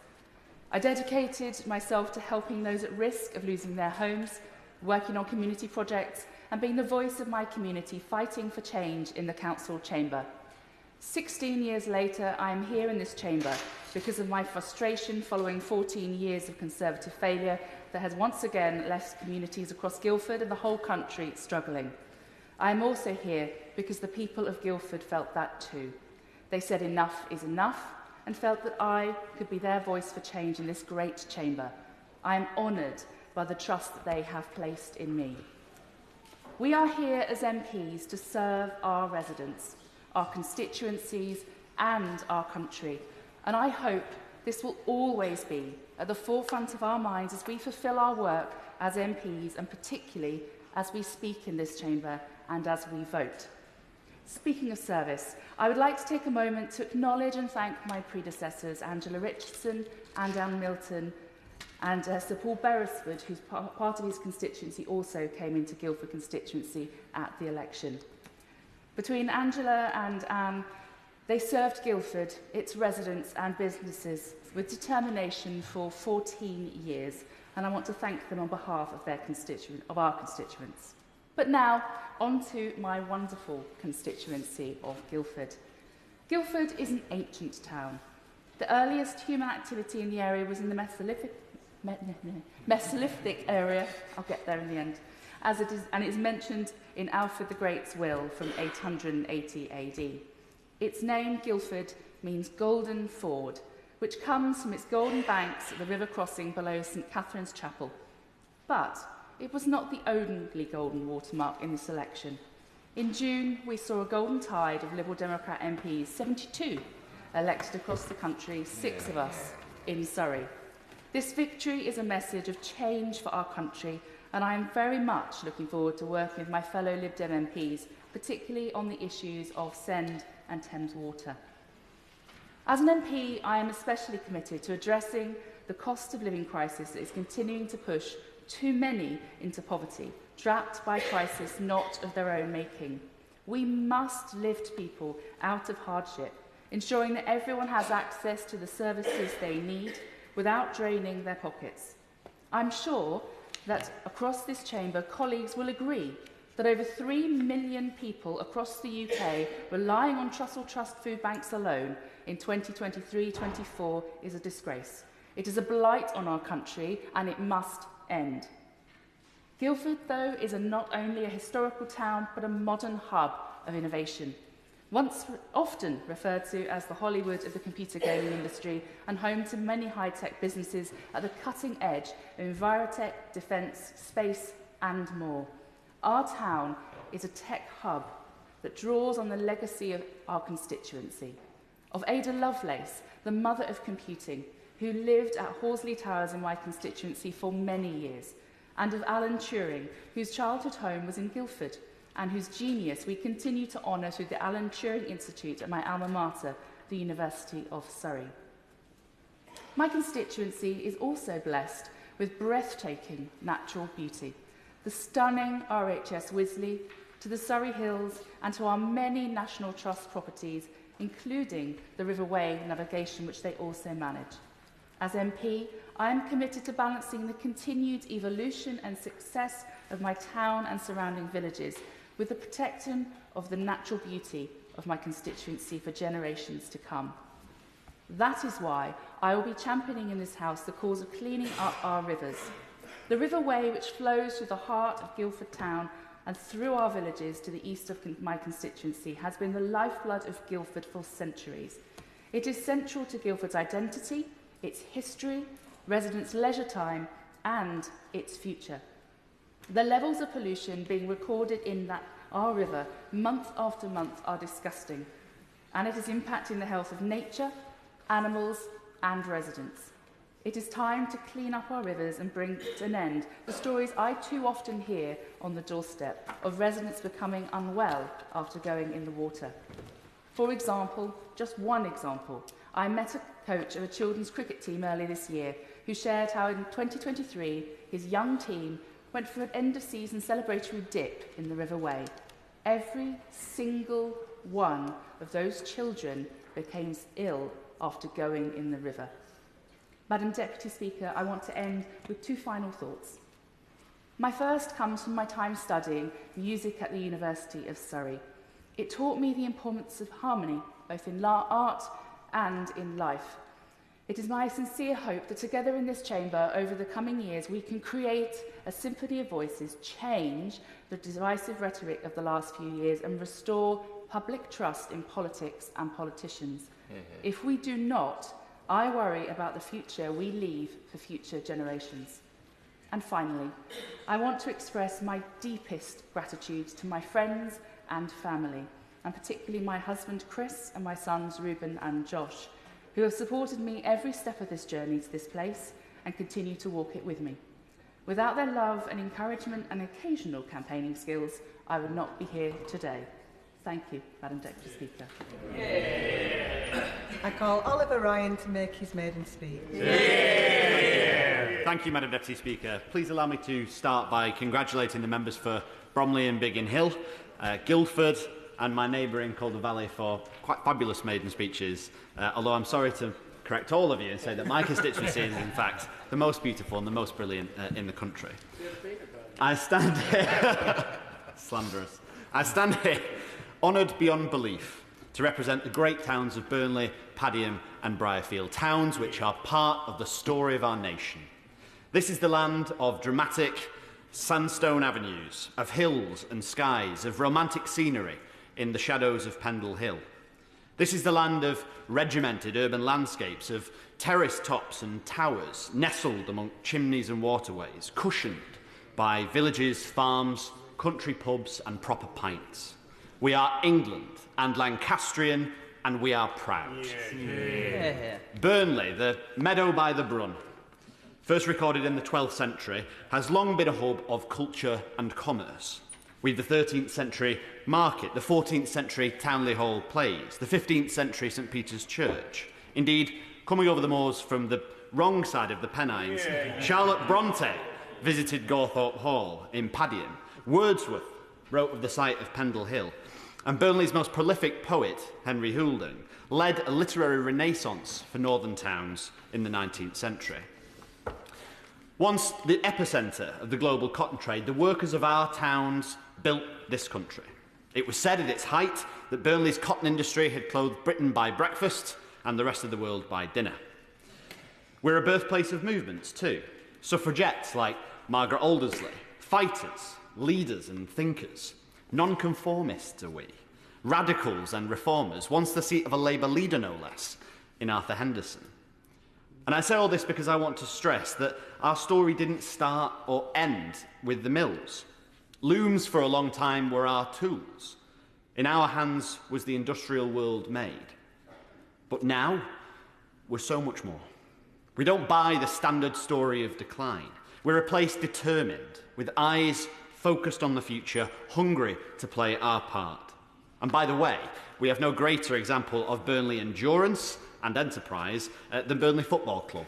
Yes, sometimes in the face of emotional trauma, at times extreme, but twice champions of England and one-time winners of the FA Cup. So let me say, I believe for the first time ever in this House, Madam Deputy Speaker, up the clarets. Thank you. As towns, we are now a thriving, dynamic, multicultural symbol of renewal and creativity. To be made in East Lancashire is to be a benchmark of quality, particularly in our manufacturing, aerospace sciences and cultural industries, with world-beating, amazing, innovative companies putting us on the map. We're also unusual politically, in that the constituency has been represented by all three major parties in the last 10 years alone. Although, Madam Deputy Speaker, I now hope to bring a very lengthy period of stability in that regard. Burnley, Padiham and Briarfield are so often painted as towns with problems and extensive poverty, which is true. But to end our description there is to misunderstand our mindset, our mission, our sense of history and community. Our fight is not in trading narratives as to how we got here. We've problems, yes, but we don't simply retreat to the warm nostalgia of our history. We know that way lies only stagnation. Our fight is in creating solutions for tomorrow. Less interested in rhetoric, in storytelling and ideology, towns like mine want outcomes. For us, one's ability to deliver solutions means a lot more than the colour of a rosette. Outcomes are what matters. What's good is what works. In our public services, that means dependable quality, transparency, choice, the interests of users coming first, and an approach which challenges every vested interest in the public interest. Reflecting on this mantra and the debate today, I want to talk a little bit about our housing stock. First raised by my predecessor, Peter Pike, in his maiden speech of 1983, the once proud, regimented sandstone avenues I spoke of earlier, once a step up for families, are now in a poor and worsening state. Too many of my constituents live in substandard, under-insulated, cold and mouldy homes. Low land values lock out investment, but more critically, lock out families from the decent accommodation that they deserve and write off whole communities as just not worth the investment.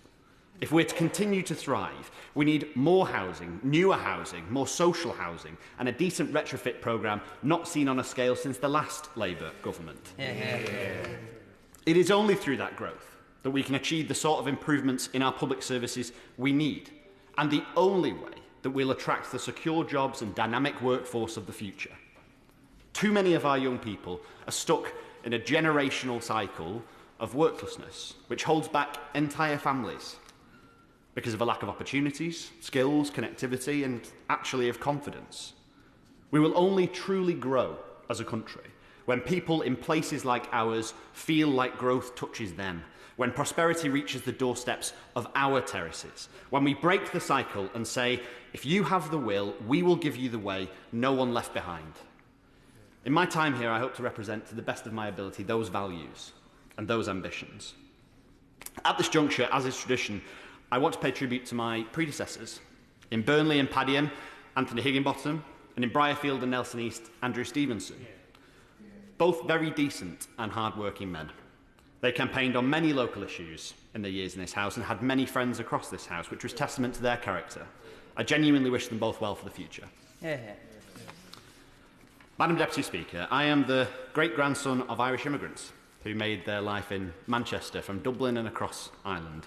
I was 2 and one of 2 kids to a single mum when Labour took office in 1997. And it is because of that government that my mother was supported through illness to raise us by an NHS with time and resources to care. Schemes like Building Schools for the Future, first praised by my predecessor Kitty Usher in her maiden speech of 2005, gave me this future, and I am one of many.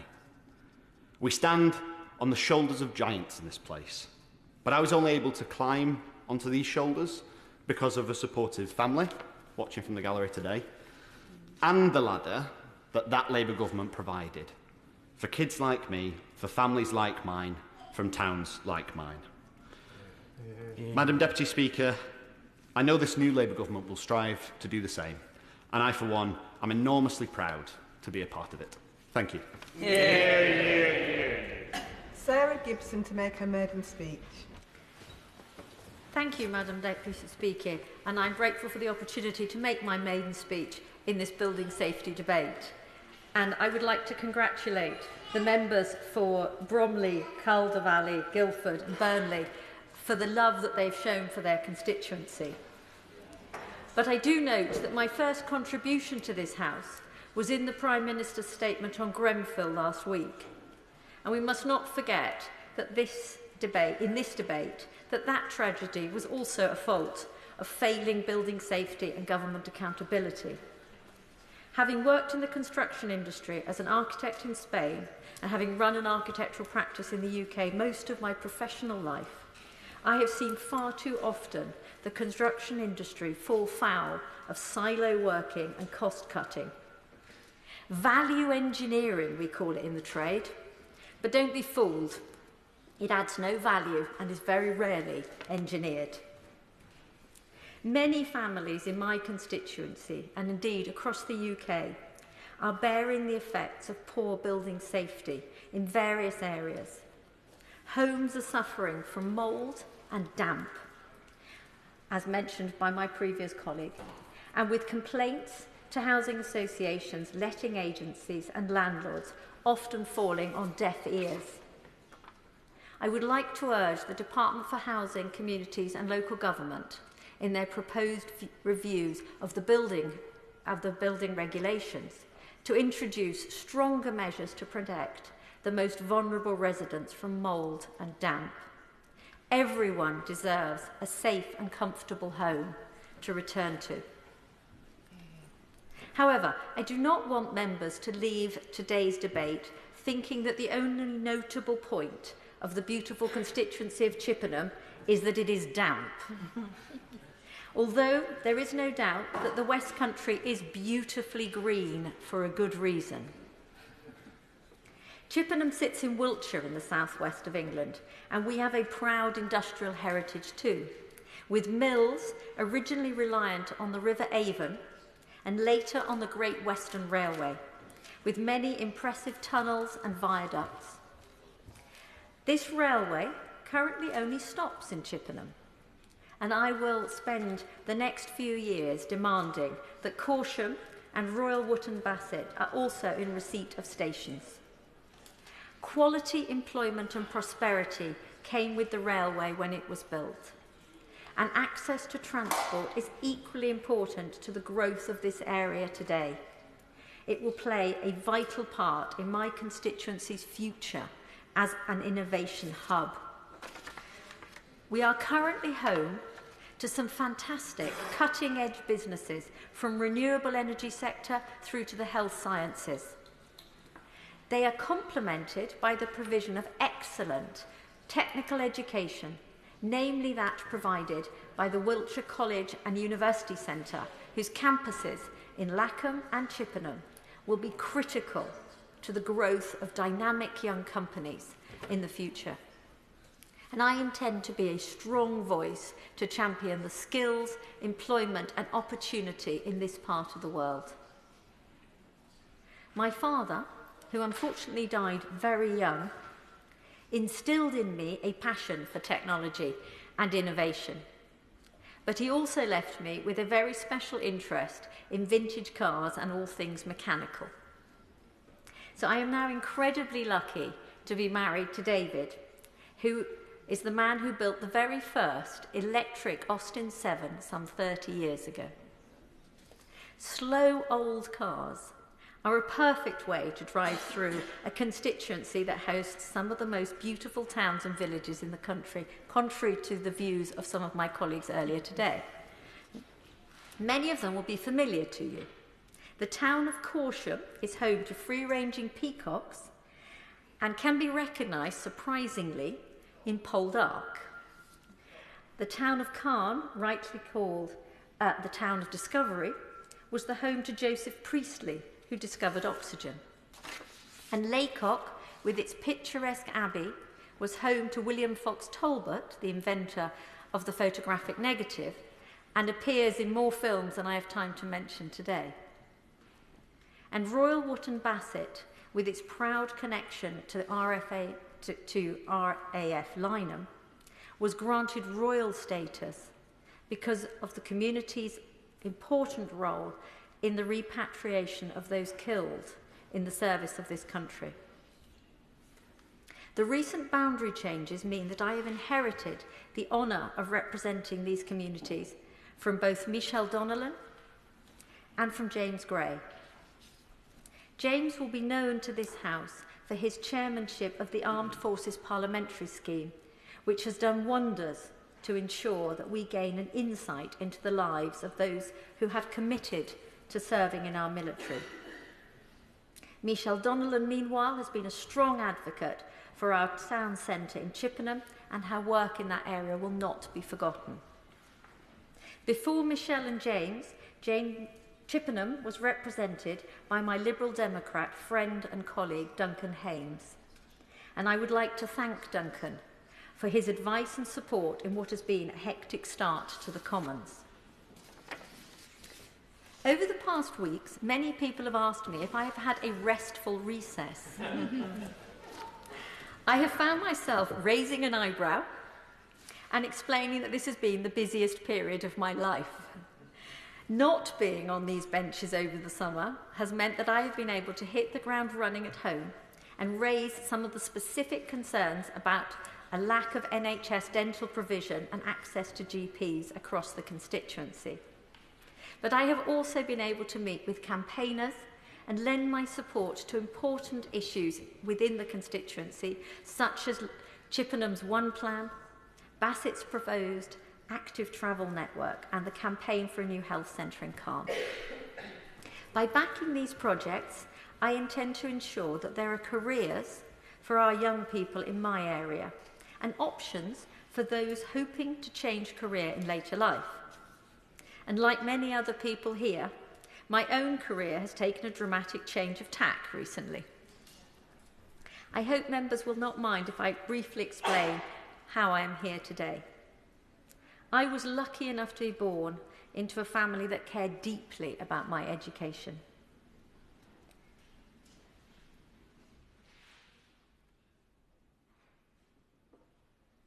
Sorry. With their support and a grant from Wiltshire Council, I was able to study architecture at Kingston and at University College London before registering as an architect in Spain. Some years later, I returned home to Wiltshire and became a town and unitary councillor. And it's from this perspective of positive experience in local government that I felt I could do more to promote the interests of my community here in Westminster. And I am honoured that they thought so too. I would like to end my maiden speech firstly by wishing my brother Luke a very happy birthday. And by thanking my mother, who has been a great source of strength to me. She canvassed on my behalf tirelessly throughout the election campaign, even in the pouring rain of what we now all know to be a rather damp constituency. But finally, I'd like to give my thanks to my constituents. Whether they voted for me or not, I promise to work hard and champion them all in everything I do. Thank you. Mike Amesbury. Thank you, Madam Deputy Speaker. And I congratulate and commend the honourable new member for Chippenham, a brilliant maiden speech, quite emotional, I know, at the end there. And it's the same for all those honourable members that made maiden speeches today. And I will refer to the honourable member for Burnley. He's still a young lad now, but he's an even younger lad. And he had the displeasure of campaigning with him in Burnley when he had shorts on, but he still managed to win. So it's great to see him in this place, and it was a pleasure to listen to his maiden speech. Look, today is obviously a very, very serious matter. And I know that my thoughts, and everybody's thoughts in this chamber, are with the 72 people, men, women and children, that lost their lives in the Grenfell fire over 7 years ago. An appalling event where the survivors and the community are yet to see justice, whether that be criminal prosecutions, as the honourable member for Kensington and Bayswater has rightfully highlighted. I know is urging that to happen at pace, as he did yesterday in the justice questions, or in regards to the broader building safety crisis, to ensure that those buildings are made safe at pace. Sir Martin Morbright, in terms of his Phase 2 Grenfell report and recommendations, made difficult reading. In fact, I know that you digest it, it will make you angry. And of course, we've all got to ensure that collectively and responsibly we channel that anger to ensure that the victims of Grenfell and previous fires, Larknell, some of this was shaped by firing in Kirby as well, are responded to via the body politic. And in terms of the new government and my good honourable colleagues and friends now on the front bench, each and every one of those 72 people that lost their lives, I mean, just think about this, should still be with us today, enjoying life that we enjoy, sometimes having some of the frustrations that we have as well. As the report says, it was entirely preventable, it was entirely predictable, but the lessons from history, whether that be Larknell, the early firing curve, were not learned. They weren't acted upon by successive governments of all political persuasions, of our industry, whether that's to some of the companies that actually are referred to in the report, and I won't name them for obvious reasons in terms of the court case, and say they're governments, product manufacturers, you name it. And it was a result of organisations and individuals, as the report said, that have been systematically dishonest. Dishonesty hardwired into the construction and building industry, putting profit before people's lives. And that was a political decision. driven by ideology. We can't escape that. Coalition government is referenced, and that was basically a bonfire of red tape, deregulation, build them high, build them cheap, refurbish them cheap, and the consequences have been all too clear to see. And indeed, residents of Grenfell alerted the council of the day, alerted regulators, alerted powers that be that this was an accident waiting to happen. And it did, with all those consequences, all to see. And of course, some of this has continued. We've had companies literally gaming tests on products which were put on high-rises that should never have been there. Let's be frank about it, solidified petrol. Thousands of these things up and down the country. And insulated by solidified petrol. You know, we're quite unique in this country, the fact that we green-lighted that through deregulation. It's no coincidence that we had fires such as Larkham and such as Grenfell. Will the Honourable Member give way on that? I will happily give way. I thank the Honourable Member for giving way, and he mentions gaming the system and gaming the tests, and I just wanted to draw out just a little bit and ask him if he is as appalled as I was to read about the way that those tests were gamed, in a way that it is said that the tests were failed on these rigs that test the products that were designed not to burn, and the tests were the products failed the tests, and then they went back a second time, and one of the issues with the test was that the temperature had not to rise too much. And so they insulated the temperature gauges rather than admitting that they had a product that ultimately was not fit for how they were trying to sell it. Is he as appalled as I am that practice is allowed to happen and that the testing houses need to shoulder some responsibility for how that was allowed to happen?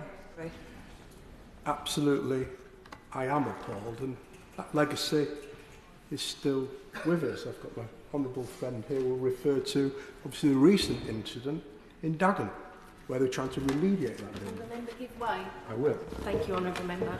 In September 2020, an external wall survey revealed that the cladding on the Spectrum building in my constituency was not compliant with building regulations.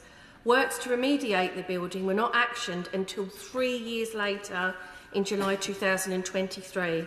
The building was then engulfed by flames a few short weeks ago, with only 20% of the remediation works still outstanding. Does the Honourable Member agree with me that urgent steps are needed to massively scale up the process of remediation? Mike Amesbury.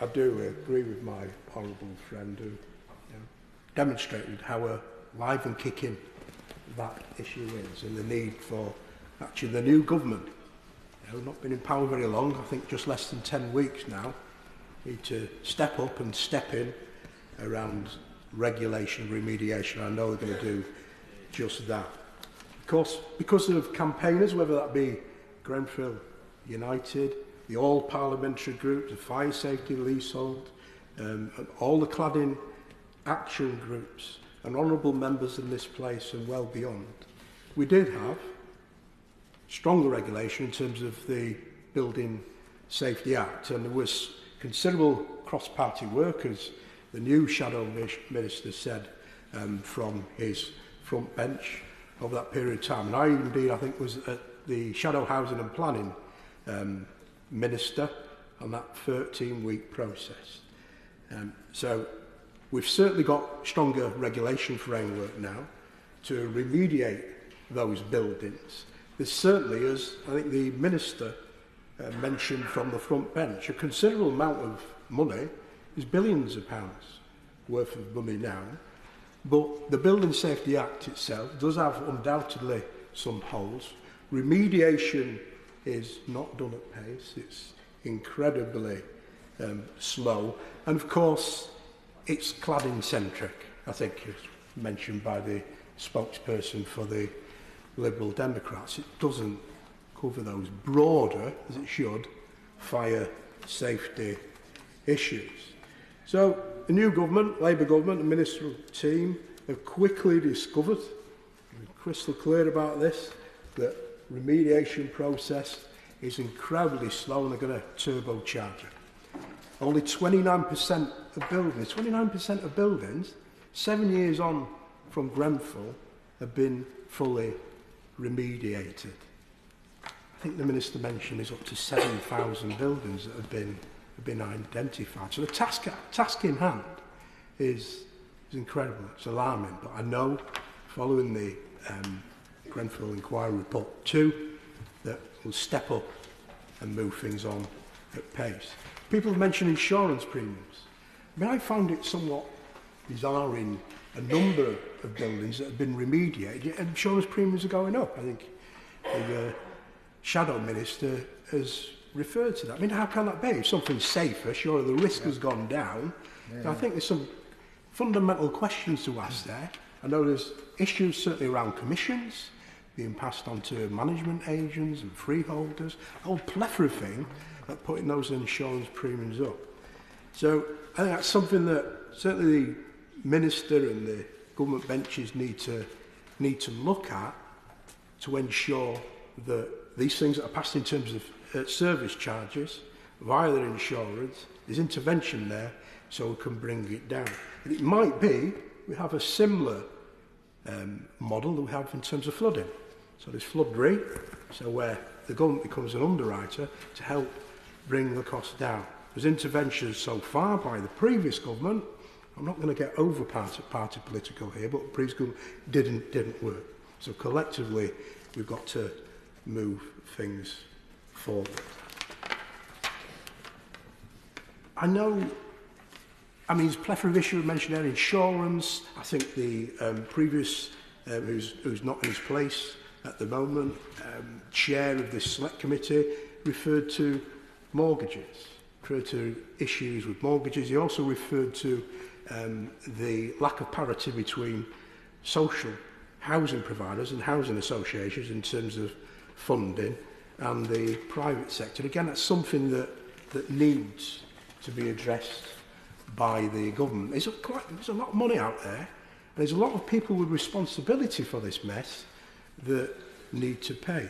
And some leaseholders in buildings such as, I've got, they call the decks in my constituency, are beyond the scope of the Building Safety Act. They don't have protections. They're what called the excluded leaseholders. And yet, you know, those flats are not remediated, those individual, it means the whole block isn't. It also means that many are facing bankruptcy and can't sell on. So again, it's a bit more homework to be done at pace by the new government to ensure that actually, you know, there's justice for leaseholders who are innocent of this whole toxic mess.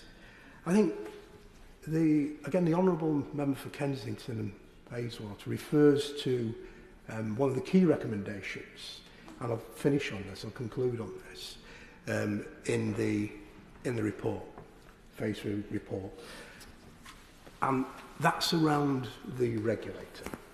At the moment we've got the building safety regulator in the Department of the Health and Safety Executive. I'm not convinced they're resourced how they should be resourced, and I think the Honourable Member referred to that, almost that kind of mix and confusion around accountability, as well as I think we've got several pots at the moment, probably 4 or 5 different pots of finance. You know, we need actually one single regulator accountable to a minister to get a grip and provide that drive to remediate those buildings at pace. And finally, justice is certainly about ensuring that all those buildings up and down the country are safe, but also that those responsible for this, those responsible for Grenfell, are actually brought to account by criminal prosecutions. Thank you. Jeremy Corbyn. Thank you, Madam Deputy Speaker, and I'm delighted to be able to speak in this debate, and I want to compliment and congratulate the members who've just made their first speeches from Bromley, Calder Valley, Guildford, Burnley and Chippenham, the town where I was born. And this debate about building safety comes obviously on the back of the report by Sir Martin Moore-Blick on the Grenfell fire, and that report should be very sobering reading for everybody who represents any sort of public duty or public life. It catalogues the way in which privatisation, underfunding, inadequate surveillance, inadequate supervision led to a vulnerable group of tenants being left in a desperate situation where a very large number died. And he concludes in his report, not one of those deaths could have all of, rather put it another way, he points out every single one of those deaths could have been avoided had there been proper regulation and proper protection of them. And so his proposals are very far-reaching, and I look forward to the government responding to them over the near future in detail on how they're going to ensure there is proper regulation in the future, proper supervision, but above all, a role for local government as being the local inspectorate of all buildings and to ensure that they're all safe and that all the materials are correctly put together. The idea of deregulation, I'll come to one second, the idea of deregulation that can bring about safety is obviously a nonsense, and it has been shown to be such by this report. Of course, I give way. Member agree with me, therefore, that the recent changes that require approved inspectors under the building regulations to be certified is to be welcomed, but that the whole point of the original scheme where supervision was done by local authorities who were therefore not financially tied to the contractor, developer or employer was considerably safer than this whole deregularised system with approved inspectors, and perhaps the government should look carefully at changing that. I thank the intervention, and she's absolutely right. The watchword has to be the independence of inspection, the independence of regulation, and the idea that developers can mark their own homework is something that has got to end and got to be got rid of sharpish, because it is a very, very dangerous precedent, and we now see the results of it. This horrible fire at Grenfell didn't come from nowhere. There was the Knowsley fire, there was the Lacknell House fire, there was constant references to the dangers of inadequate or inappropriate cladding and the lack of fire equipment and the fire safety that goes with it. And so this is got to be the most massive wake-up call there has ever been. And it also shows the way in which communities such as those in Grenfell were treated, frankly, with contempt by their local authority, by regulators and all others. They simply didn't care. It was a mixed group of working class tenants living in a very, very dangerous place. And on the day that the report came out, one of the residents was asked about this, and he said the cladding might as well have been made with firelighters for the danger that it presented to them all. And so we do need something to be done very, very quickly about this. But that means also looking at how we deal with the remedial actions. When the Grenfell fire took place, there was immediately inspections made of all buildings all over the country, and that was absolutely the right thing to do. By and large, local authorities responded well and did remove cladding. In the case of my own local authority, Islington, cladding was discovered on one local authority building in my constituency, Fifield House, and that was immediately removed by the local authority. However, I find that other buildings in the private sector or other buildings where leaseholders live have not been dealt with in the same way or with the same efficiency. And it is the tenants or residents or leaseholders that are actually paying the price for this at the present time. I'll give an example. On a development called Highbury Square in my constituency, it is a leasehold development. It's a nice development. It's been very well developed apparently, and has very good facilities in it. The problem is it has cladding that has not been certified and not been approved. And therefore, the insurance costs are very, very high. The developers don't want to pay the remedial work, despite numerous meetings with ministers in the previous government and so on. No action has still been taken. Families living there cannot sell, cannot move, cannot do anything. They're absolutely stuck. And my intervention as the Minister earlier was saying that those that have had to incur huge insurance costs just to remain in their own flat should be compensated, and also the stress levels that amongst people who live in these places should also be recognised as compensation. And the compensation should be paid to them. Now, if there is to be a huge dispute about who's going to pay for all this, and I'm quite sure that many of these companies will try legal action against the government, then surely it's the responsibility of government, if necessary, to step in and do the work and charge it to the owners of the freehold or the leasehold who are the cause of the problem in the first place.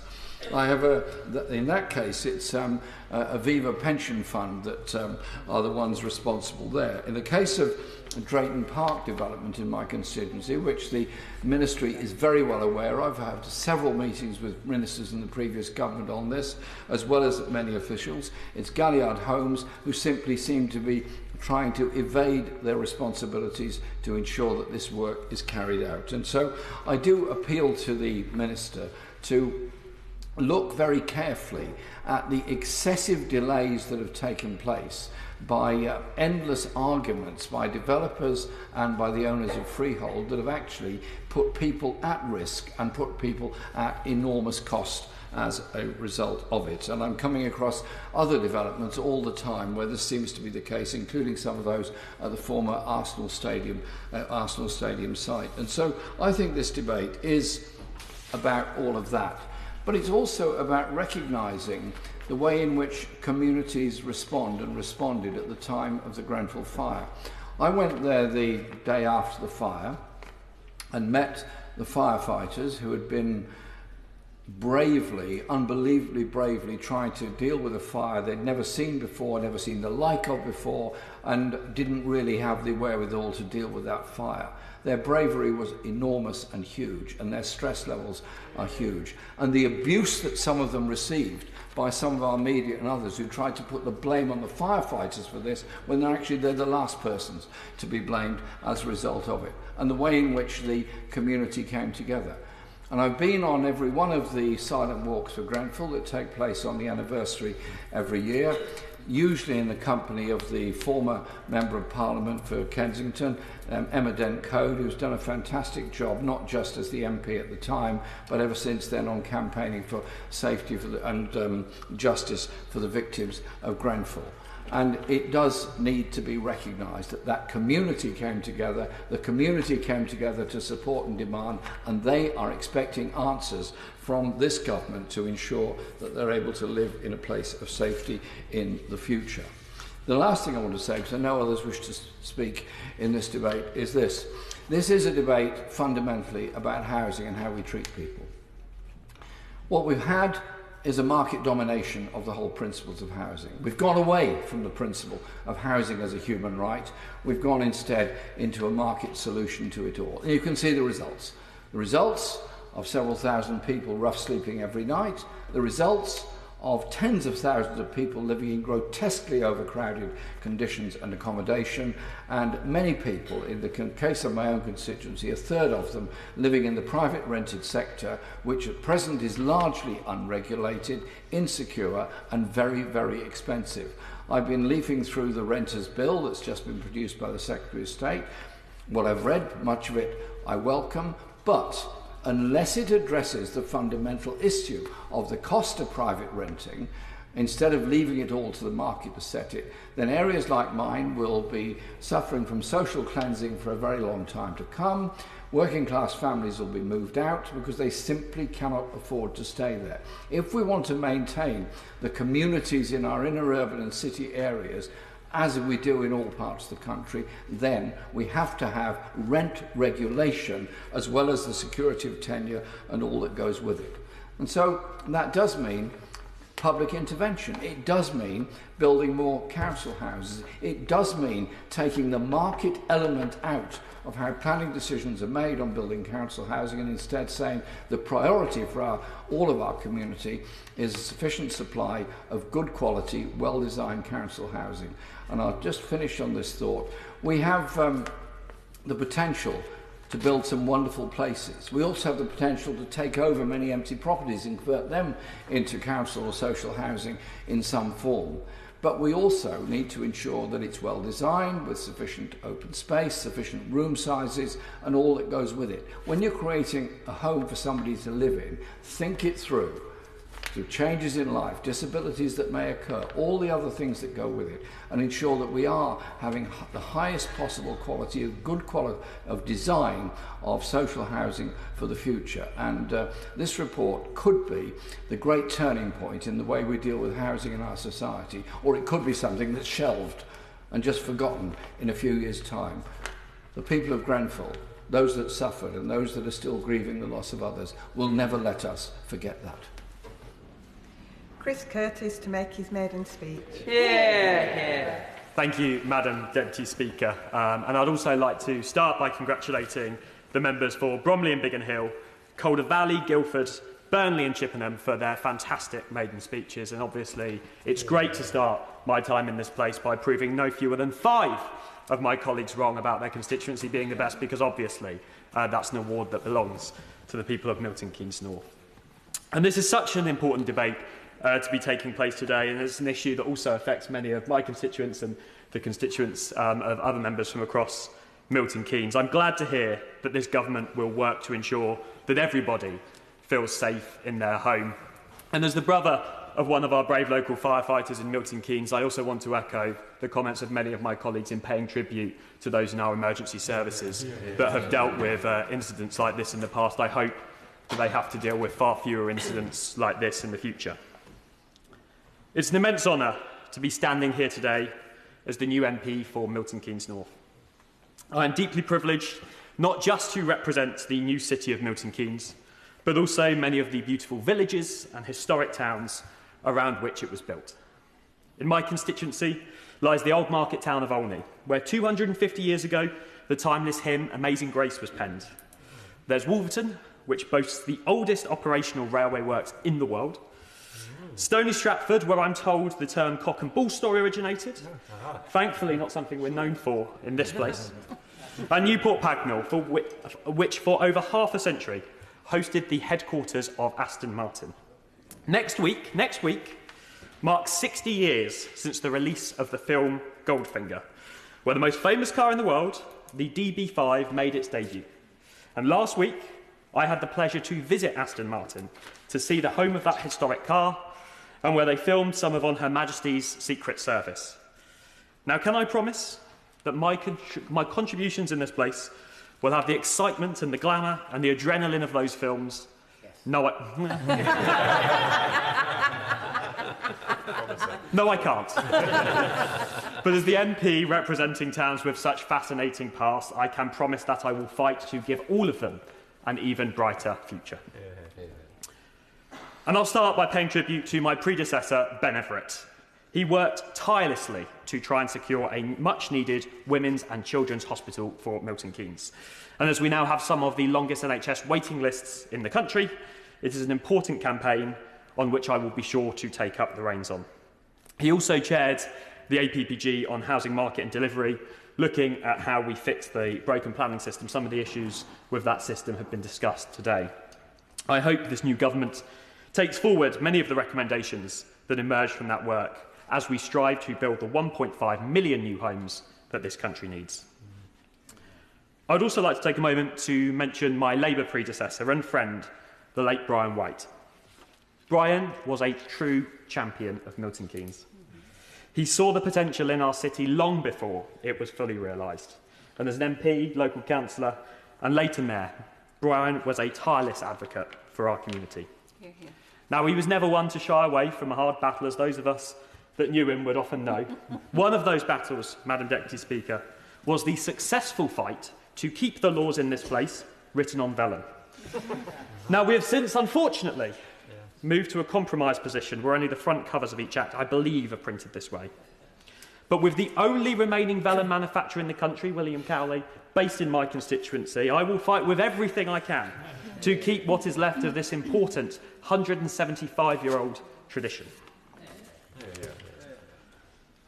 Now, as the first MP for Milton Keynes that was born there and grew up there, I would also like to spend a bit of time talking about the many men and women who built the new town, now city, that I call home. One man in particular is Fred Roach, the man who led the Milton Keynes Development Corporation with a bold and uncompromising vision. The mantra they lived by, the mantra everybody on that team lived by, make no little plans. Fred was a street fighter who, more than anything else, was willing to do what it was needed in order to achieve something that many others have considered impossible: getting money out of the Treasury. Allegedly, he insisted on constructing the outer roads of Milton Keynes first, making it harder for the budgets to be cut later. This is a scheme that those working on HS2 were wishing they'd thought of. He also once marched into Whitehall on Christmas Eve and refused to leave until his budgets were approved. And I'll just mention to the front bench that these are tactics that I will not rule out using in the future. For those of you across the chamber who have shamefully not yet visited Milton Keynes, what Fred and his team built was nothing short of a masterpiece. At times when families right across our country were living in substandard living conditions, many would echo some of the comments that we heard today. Many were living at the time without even an indoor toilet. Milton Keynes offered a beacon of hope. High-quality homes were built for tens of thousands of new residents, and at its peak, 10 families were moving in every single day. In just a few decades, what was once a vision on a planner's desk had transformed into one of the UK's most dynamic economic powerhouses. Today, we're home to Santander UK, one of the biggest banks in the country, and Red Bull Racing, the fastest Formula One team on the planet. When I spoke to Aston Martin last week, they told me to take out that line, but... The city of pioneers and innovators creates more startups than almost anyone else, boasts a growing tech sector worth over $3 billion and ranks as one of the most productive places in the country. For every pound that Fred did manage to squeeze out of the Treasury's tight grasp, we have repaid it many, many times over. And while it may be known for its concrete cows, it is far from a concrete jungle. 40% of our city is comprised of green spaces, and alongside those are our beautiful lakes, rivers and canals. Every child, including me, grew up within a 5-minute walk of a park or green space. Now, it's said that planting a tree is one of the greatest acts of altruism. You dig, you plant a seed, and with that small act, you shape the world for many generations to come.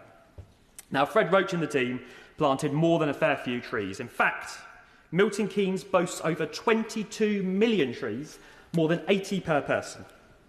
But I would argue that building a new town is an even greater act of altruism.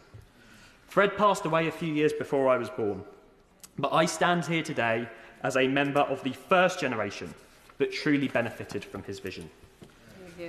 Thanks to Fred's design, my young parents were able to scrape together enough to raise me and my brother in a spacious house with its own back garden. The dream of home ownership became a reality for them, providing us with the security and stability needed for the best start in life.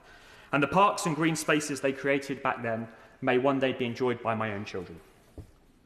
Now, I won't pretend we don't have our shares of challenges and ones that I will work tirelessly to address in this place. But Milton Keynes was built on that new town promise of good jobs, public services that were there when you needed them, and most importantly, affordable and high quality new homes.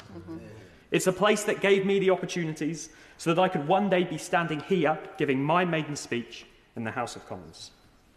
Now, I mention this because in my short time in politics, I've noticed that too often people search for excuses to oppose new developments. There is a view, or has been a view, that it is more politically convenient to be a voice that yells no, rather than a voice that searches for ways to say yes.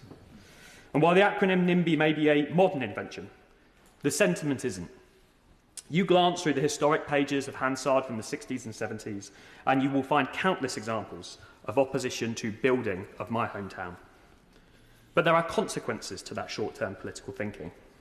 And if it wasn't for Fred, the Milton Keynes Development Corporation, all that team's ambition, backed by the 1960s Labour government, the two-bed end of terrace that me and my brother grew up in would never have existed.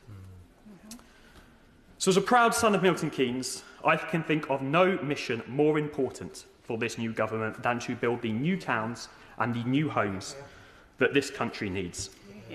It will require us to embrace the spirit of Fred Roach, visionary, unyielding in the face of opposition and making no little plans. But it will allow us to build a future where every child in Britain has the opportunity to thrive in a home and a community that nurtures their potential, just as mine did for me. Thank you. Dr. Al Pinkerton. Madam Deputy Speaker, thank you very much for allowing me to address the House on this critical issue of building safety this afternoon.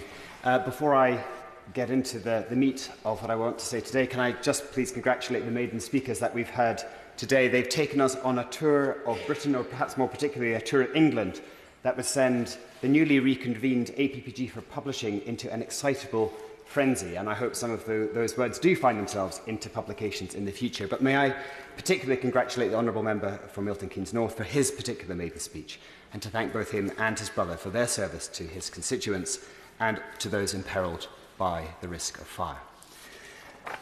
The cladding and fire safety scandal that underpins this particular discussion is a national issue that impacts residents in almost every constituency across the country, but which does so highly unevenly, with different geographical intensities, and which, for those who are unaffected and unimpacted, can go almost entirely unobserved. For those who do feel the direct effects, the results can be devastating. My own constituents have made this point to me in the most vivid terms. To find yourself resident in a building caught up in the cladding and fire safety scandal is to find yourself locked in a bewildering series of revelations and disclosures beyond your control, often beyond your understanding, each one of which undermines your confidence in the safety of the place in your life and that of your family that should be a sanctuary. Of course, that is your home. Unlike some more urban areas, my constituency of Surrey Heath has not been especially hard hit by the scandal, but neither has it escaped it altogether. My constituents living in the North Court development in Camberley, our main market town, have lived through the trauma of finding that their building posed serious risks to them from unsafe, flammable cladding and fire safety failures that were present within the building from the point of construction more than 15 years ago. Risks and threat that should never have been there, covered up by plasterboard and panelling, and which were only brought to the surface in the months and years following the tragedy of Grenfell Tower and the tragic loss of 72 lives. Despite the efforts of inquiries to ensure such a tragedy is never repeated, there remains in the UK today, according to figures that I've seen, 4,630 buildings with unsafe cladding. Of those, 3,287 are awaiting remediation, and of those, 2,331 have yet to even start that process. According to the Building Safety Register, that leaves around 500,000 lives still at risk in the UK. In giving these numbers, we must also remember that the government's figures only relate to mid- and high-rise blocks, those above 11 metres in height. We have no data to understand how the building safety crisis is affecting many tens, hundreds and thousands of blocks that don't meet that height threshold. Clear and urgent questions remain about if, when and how the government is planning to gather and publish that data. We cannot hope to resolve this issue if we have no clear or quantifiable grasp of the scale and scope of the problem that we face. Where action is taken, it must be robust, efficient and informed by the best expertise available. Given the potentially fatal consequences of an action, maintaining the highest standards in future building safety measures is essential. Now, recent disputes, such as between Barratt Homes and the residents of Royal Artillery Quays over combustible panels left on escape stairwells during remediation works, raises serious questions about whether current approaches to remediation are sufficiently robust. We must also question the capacity of the new building safety regulator to investigate such issues. A recent report states that as of February 2024, the regulator had only 10 regulatory leads and 8 caseworkers, a situation that was described as being chronically under-resourced. Residents living in buildings undergoing remediation works have urgent questions and concerns that need to be addressed. I've been contacted by many constituents sharing their distress and anxiety about this process that leaves them feeling powerless and prisoners within their own homes. I turn again to the residents of North Court, who, as I speak here today, are living amid scaffolding, plastic sheeting and constant noise, while flammable cladding that once wrapped their building is removed. The recent fire in Dagenham underscores the risks associated with such projects, and we cannot allow a repeat of this to occur. Residents across the country are not unaware of these risks and live with the constant uncertainty that those risks pose. Madam Deputy Speaker, the House should commend the extensive legal reforms enacted after Grenfell, including the Fire Safety England regulations, the Building Safety Act, and the establishment of the Building Safety Regulator. However, I have yet to see the Building Safety Regulator actively enforce those regulations through prosecutions. We cannot allow, nor can we afford, laws passed in this place to go unenforced, whether due to a lack of political will, insufficient funding for regulators, or poorly drafted legislation. As I have already mentioned, the victims and families of Grenfell have not yet received the justice they deserve. I cannot allow my constituents to suffer a similar injustice. I look forward to seeing those who violate regulations in the residential property sector held accountable without further delay. Whilst time is of the essence, I would ask the Minister and indeed the Government a few key things. First of all, to act with more haste and less speed, to ensure that safety is not compromised in the name of expediency. The relevant data must be gathered and published, regulations must be robust, and regulators properly resourced. 2, to convene a building safety crisis task force to help shape the resolution to the building safety crisis, drawing together industry leaders, residents, local and national politicians, civil servants, and third sector stakeholders. And 3, a full and holistic review of current and proposed building safety regulations to understand what works, how they interact with one another, and the enforceability and indeed the willingness to enforce the regulations currently written into law. The safety of my constituents in North Court, in Surrey Heath, and others all across this country depend on such action. Thank you. Clive Efford. Deputy Speaker, can I commend all the maiden speeches that we've heard today? I feel like I've been on a tour of England with so many descriptions of the constituencies. Can I particularly associate myself with the words of the member for Bromley and Biggin Hill about his predecessor Bob Neal. I now represent part of Bob Neal's former constituency, and I can tell the House from talking to people in the recent general election campaign that he was held in very high regard by his constituents, and I wish him all the best for his future. Yeah. Madam Deputy Speaker, I'm sick and tired of coming here and raising the issue of Master Gunner Place in my constituency. It's been in need of remedial work for a very long time, and still nothing has been done. It was built by Countryside Properties, now Visti Group Limited. It's about to be handed over, we understand, but it's yet to happen, to a company called Samnas, and the managing agents are Rendell and Rittner. I've written to them on many occasions raising issues regarding that have been raised with me by my constituents, and I have to say to no avail. So I was being approached by one of my constituents who lives in Master Gunner Place, who tried to sell his property. He tried to do it on 4 occasions. On the final attempt, he had one bidder. He accepted that bid, but when they went to get a mortgage, the mortgage was refused due to the size of the service charges. And the service charges for 2022-23 went up by 107% to £6,100. And these charges are now trapping people in these homes and they are unable to build. Now, under Section 22 of the Landlord and Tenants Act, the leaseholders are entitled to demand that the information from the freeholders or from the managing agent to explain to them where these charges come from. And when the residents of Master Gunner Place have asked for this, they've got partial information, and the managing agent has failed to meet the requirement to respond within 30 days on several occasions. And in the end, the agent flatly refused to supply the missing information. So when my constituent complained to the managing agent didn't answer, just got their solicitors to respond and threaten him with a county court judgment.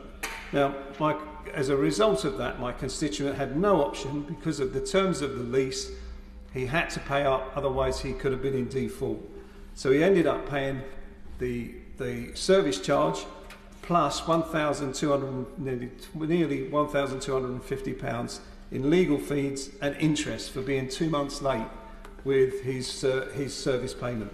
So the residents tried to mount a legal action, but the irony of this is that they fear that if they were to take on the freeholder over these costs, that because of the terms of the lease, they risk the freeholder putting the cost of defending the action onto their service charges.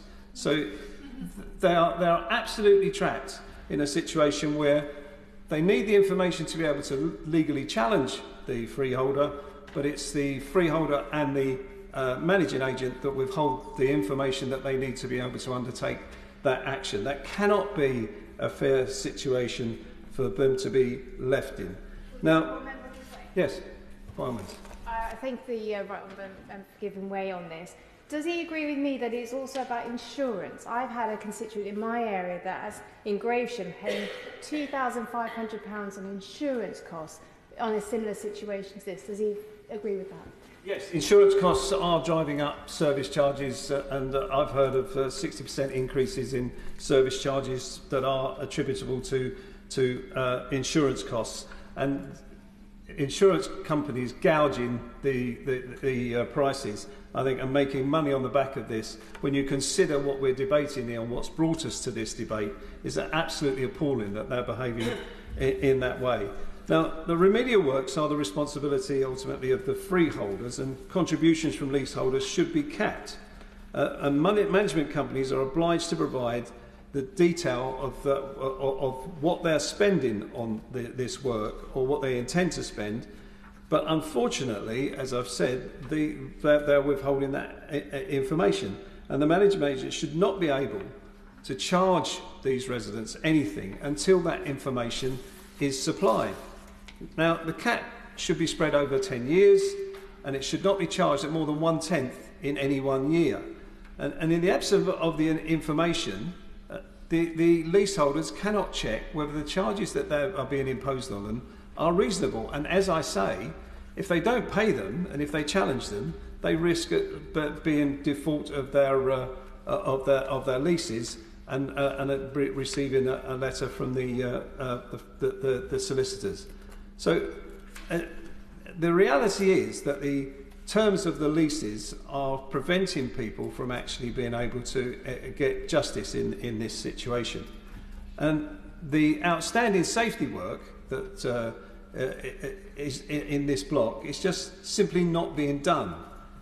They were surveyed at the end of 2019, and they knew that the work needed to be done. And in all the intervening years, none of it has been carried out. And the developer, the Visti Group, are supposedly in the process of handing over the freehold to Samnas, but because the legal documents haven't been signed, the leaseholders are left in a limbo, unable to progress any of the work. So the leaseholders engaged lawyers to write to the developer to receive and they received a reply. To get a reply on the scope of the works that were needed to be carried out. And they were informed that the works were due to start in August 2024. And here we are now in September. Nothing has been done. Still no idea of what works are within scope. Still no idea of what contribution the residents are going to have to make. And to date, none of the remedial work, as I say, has been done. And there are 3 blocks involved in this development, and none of them have had any of the remedial work done. So it is now time to draw a line under all of this. This has gone on for too long. We know that this work needs to be done. We know who's responsible for it, and we should not be allowing them to drag their feet anymore. It's time for the remediation acceleration scheme to actually put a rocket under these developers and these freeholders. We should be ensuring that they carry out this work, that if they refuse to do so, that they are fined, and only fines will actually make these people see reason. It's only if they're hit financially that they're actually going to change their ways. And they must also, and the remediation acceleration scheme must also include compensation for leaseholders for all the unreasonable charges that they have been forced to pay because the management companies and the freeholders are withholding the information that they need to ensure that they're paying accurate fees and charges and that the cap is being properly applied. And where those companies have not done so, we should be making sure that they are fined. Yeah. I call Melanie Ward to make her maiden speech. Thank you, Madam Deputy Speaker, and I congratulate all of the honourable members who have made their maiden speeches in today's debate, in particular my honourable friend from Milton Keynes North on his witty and ambitious speech, giving an ambitious vision for his area, which I fully support and congratulate him on. Madam Deputy Speaker, it is the honour of my life to have been elected to serve and represent the people of Cowdenbeath and Kirkcaldy constituency in this Parliament. To each of my constituents, I say that I will do my very best to serve you, regardless of who you voted for. I pay tribute to my predecessor, Neil Hanvey, who represented the area with passion and a particular dedication to casework, a crucial part of an MP's role, which is too often overlooked. I am only the second woman to represent this fine constituency, the first having been Leslie Laird. Leslie, like me, is a passionate advocate for women's equality. I am proud to be elected into a Parliament which has more women in it than any before. And I give grateful thanks to the women who fought for our right to be here today, and to be here in significant numbers. Women like Jenny Lee from Fife. We stand on the shoulders of these sisters, and I pledge today to continue to work for our equality with men. Progress of any kind is often hard fought, and that is a lesson I will keep hold of. Nevertheless, we persist. My constituency enjoys widespread name recognition because our former Prime Minister, Gordon Brown, is another of my predecessors. No pressure, then. Gordon's contribution to our communities, our country and our world is deep and lasting. More than anything, I take inspiration from his absolute moral clarity over why he was in politics and what he used power for, namely to tackle poverty. Gordon's first speech in this place was an excoriating expose of unemployment under the then Conservative government and the poverty it had created locally. Today, in one part of Kirkcaldy, 1 in 4 children is growing up in poverty. The last Labour government lifted almost 1.5 children out of poverty, and we will ensure that this one does similar. Unlike some, I do not believe that the purpose of politics is simply to ensure better opportunities for those we are here to serve.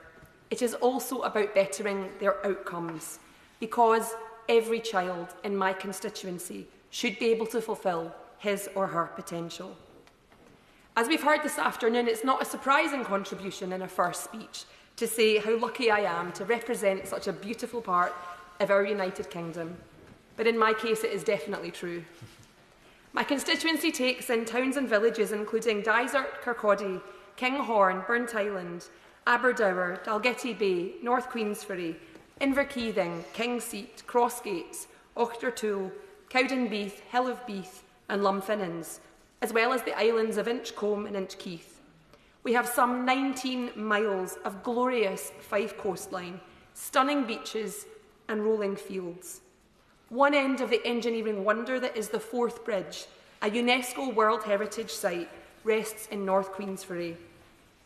Honourable members who may wish to take a train across it to visit us would find much to enjoy, from the Links Market in the Langtoon, which is Europe's longest street fair, to Burnt Island Highland Games, the second oldest Highland Games in Scotland, many wonderful galas, and I greatly enjoyed parading in the excellent Cowdenbeath Gala Day this year, to a multitude of events at Aberdour Festival, and so much more besides. However, I believe it is a different kind of beauty that truly marks my constituency as special. That is the beauty of community solidarity and looking out for each other in difficult times. Today, our food banks and so many amazing community organisations, such as Max's Meals, The Cottage, the YMCA, Greener Kirkcaldy and Nourish, are doing work that they should not have to do to stop people from going hungry.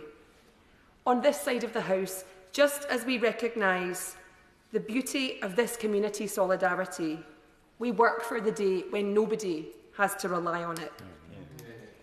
Cowdenbeath and Kirkcaldy helped to power the industrial success of this country, as mining was once a booming industry. People worked incredibly hard, often in dangerous conditions, as the tragedy of the Seafield colliery disaster showed.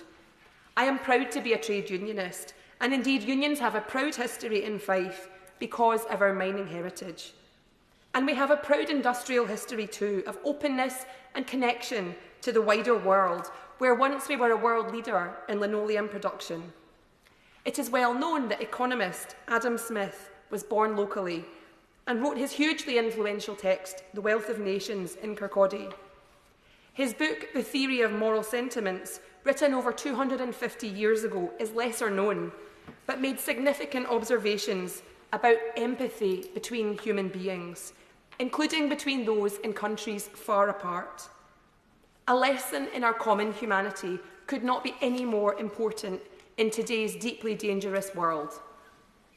It is a fact that the people of Cowdenbeath and Kirkcaldy are rightly proud of our industrial past, but we know too that pride in the past does not allow our children to reach their potential.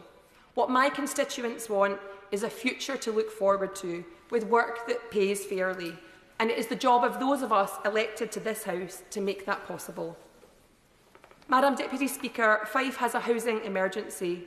I contrast our new UK Labour government's programme to build 1.5 million new homes in England with the unacceptable fact that we simply do not have enough homes for all the people who need them in Scotland. Today, the NHS, under so much strain, is our biggest employer locally, and I pay tribute to the staff at the Victoria Hospital in particular. Mine is a family indebted to the NHS, as so many across this country are, and that is why this Labour government, and hopefully a Labour Scottish government from 2026, has so much to do to repair it. My constituency is also home to a significant Polish community, whose presence was established by brave war veterans unable to return home after fighting the Nazis in World War II.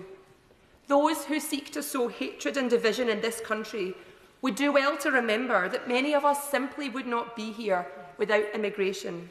My own great-grandfather was a Polish immigrant to the UK. The Polish community in my constituency are an example of the way that immigration so often enriches our communities. In my previous work leading international development and humanitarian aid charities, I met thousands of people forced to flee their homes for survival. Amongst crowded Syrian refugee camps, parched Nigerian IDP camps, and the unbearable horror being inflicted on Gaza, I have seen the impact of humanity at its worst. I have hugged other mothers, each of us with the same desire for our children, but each of us also with vastly different chances of ever achieving those, simply because of an accident of birth. There, but for the grace of God, go I. I have witnessed what happens when international law is ignored, seen how climate change ravages humans' ability to survive, and observed the impact of mistakes made by this House. I have seen the worst of humanity, but I have also seen the best. I thank those I was lucky enough to serve alongside, especially the Nigerians, Lebanese and Palestinians, each of whom I was privileged to learn from. I want today particularly to name my former colleagues from Gaza: Fikr Mahmoud, Mohammed Motaz, Wasim, Ahmed, Rasha, Asma, Nauraz, Amal, Mo, Mahmoud, Ali, Haitham, Tarneem, Afnan, Khalid, Hiba, Saida and Ghada. They are the best of humanity and desperately need a ceasefire, justice, freedom and dignity. Madam Deputy Speaker, my own life and my political beliefs have been shaped by the experiences of my brother Ross, who is disabled.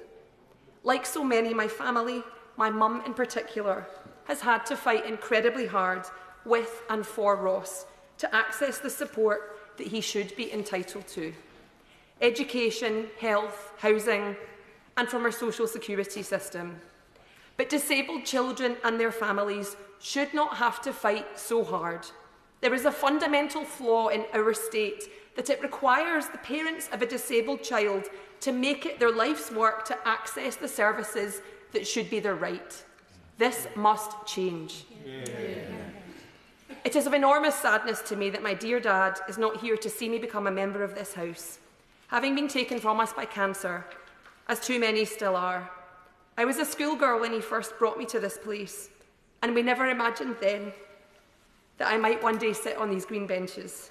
I know that he would swell with pride if he were here today. I thank my whole family and my friends for their love and everyone who has supported me along the way so far. Most of all, I thank my amazing boys. To my husband and children, I say that I hope I will make you proud. You are the greatest gift I could ever have asked for. In conclusion, Madam Deputy Speaker, in the general election, Labour promised an end to chaos and division, and I know that many of my constituents are weary of a Scotland that has been divided over the Constitution for too long. Instead, people want us to focus on fixing our broken but beloved country, bringing people together and building a better future. I will do all that I can towards this goal. Thank you. I call Marcus Campbell-Saviours to make his maiden speech. Thank you, Madam Deputy Speaker. I'd like to congratulate everyone on their maiden speeches and state what a privilege it is to follow my colleagues today. We've heard from my honourable friends for Calder Valley, Burnley, Milton Keynes North, and honourable members from Bromley, Biggin Hill, Guildford and Chippenham, and of course my colleague here. I represent the new constituency of Penrith and Solway, which takes in parts of the old Carlisle, Copeland, Workington and Penrith and Borders constituencies. I therefore follow some truly great parliamentarians. Willie Whitelaw, a pillar of strength behind the Thatcher government. Lord David Maclean, who now excels in the tradition of likeable nuisances in the other place. And Baroness Sue Hayman, a champion of farming and rural affairs, whose skills will be put to good use on the Labour benches. Sir Tony Cunningham, a family friend, and my father, a fine mentor. Rory Stewart, who now entertains members on at least these benches here. Dr Neil Hudson, who has been re-elected as the member for Epping Forest. And lastly, Mark Jenkinson, who represented Workington from 2019 to 2024. I may have profoundly disagreed with him, but must confess he worked hard for his constituents. I find myself slightly in awe at those members whose predecessors have disappeared into the sunset. I will be seeing mine on a regular basis, but I promise to take any advice from them with grace. Like the honourable member for Epping Forest, I have the privilege of representing a constituency I grew up in. My grandfather brought my family to Cumbria in the 1950s.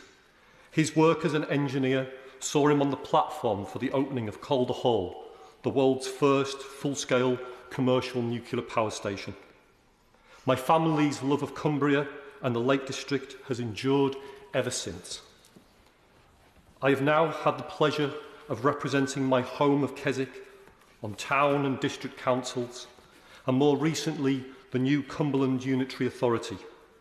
I step down from that council knowing that my former colleagues will do their best to ensure a challenging local government reorganisation is a success. As I begin my time in this place, I leave behind my work in industry and my career as a contracts manager in the electrical contracting industry, a role that saw me work with many people in leasehold block management.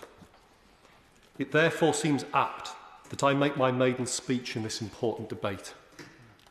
As a former electrician, it's not lost on me that the tragic events that unfolded at Grenfell Tower were triggered by an electrical fault. It's now imperative that the sequence of events that followed set the ground for long-lasting reform that ensures that these things can never happen again. I commend the decision to create a building safety regulator with a focus on high-risk buildings. And while many people in this House rightly push for reform of the leasehold system and extending the right to manage, I hope the new regulator acts as a defence against those whose only concern is keeping building management costs down. Winston Churchill once said, if you put two economists in a room, you get two opinions, unless one of them is Lord Keynes, in which case you get three. My view is, when it comes to the interpretation of British standards affecting electrical safety and fire safety, if you put two electricians in a room, you'll get two opinions. If you put the bill payer in a room with them, you'll only get one. The regulator should ensure that any new rules are unambiguous and can be applied consistently. Madam Deputy Speaker, I've heard a number of maiden speeches now and don't wish to get into the unwinnable debate about whose constituency is the most beautiful. I'll just take it as given that my constituency, which takes in the Solway Coast National Landscape, part of the North Pennine National Landscape, and not least the North Lake District, including the Borrowdale Valley, that I have a deep love for, is undoubtedly in the top 10. But the real beauty of my constituency isn't its architecture, coastline, lakes or hills. It's the people. When I was first elected as a councillor, I was taken aside by an experienced and recently retired parish clerk who had a message for me. She said, it isn't politicians that run things round here, it's the community. And she was right. I'm in constant awe at the tireless effort that volunteers show in my community every day. From the mountain rescue teams who keep us safe on the fells, the Maryport rescue volunteers who run the independent lifeboat service on the Solway coast, the flood action groups who hold our flood authorities to account, our community-led housing trusts who excel in delivering homes in rural communities where larger housing associations fail, the community groups in Ireby, Heskett Newmarket and Nenthead, fundraising to save vital community facilities at the heart of their villages, our food hub volunteers, Churches Together, the Lions, the Rotarians, and all the other groups that give so much. Madam Deputy Speaker, they inspire me, and this politician's job must surely be to help them flourish. I head back to my constituency for the conference recess, knowing that I have many issues to tackle. The old courthouse in Cockermouth, already half collapsed into the River Cocker, lies empty, with little progress being made by its owner and other authorities to make it safe. Residents of Penrith have been plagued for many years by a revolting odour from a local meat rendering plant. The infamous Penrith Pong has been particularly strong over the summer months. Rural homes, many lacking modern home insulation, are in desperate need of government investment to help permanently bring down energy bills. Farmers, in despair as trade deals have failed to deliver, and DEFRA struggles to implement its new payment schemes. And a local health service struggling to recruit the vital staff that my community needs to thrive. Madam Deputy Speaker, I'm here in their service and to rebuild broken Britain, just as we promised we would do during the election. Thank you. Sarah Sultana. Madam Deputy Speaker, can I first congratulate the Honourable Member for Penrith and Solway and everyone else who has made their maiden speech today and welcome you to your place here. I rise today with a heavy heart as we remember the 72 lives lost in the Grenfell Tower fire, an avoidable tragedy fuelled by systemic neglect, corporate greed and an ideology that prioritised profits over people. I begin by sharing the call of Grenfell United for the removal of flammable cladding from buildings now, for sprinklers, for the Hillsborough Law, for speedy criminal prosecutions of those whose negligence, greed and dishonesty killed 72 people. But there is something more here which I urge honourable members to understand. The Grenfell Next of Kin group call this report 10 kilograms of words on pages, rather than justice.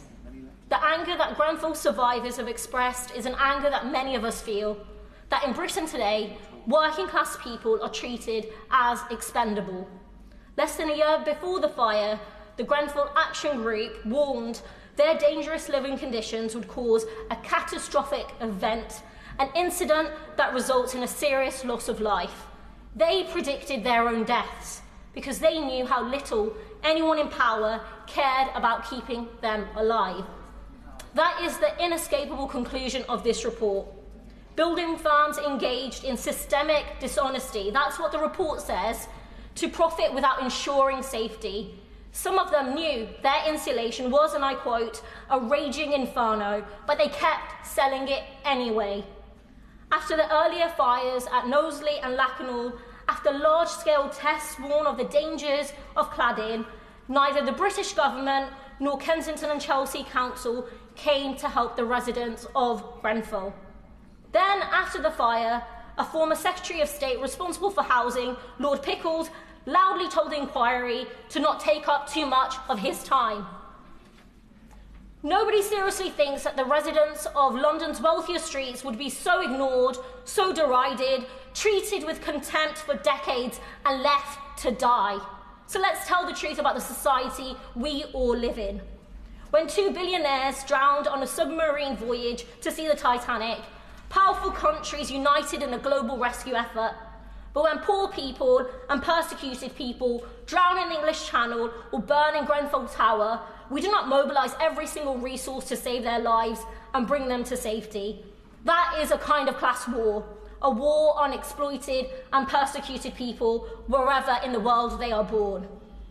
Grenfell Tower was named after Sir Francis Grenfell, a general who carried out colonial violence from Ireland to Sudan to South Africa.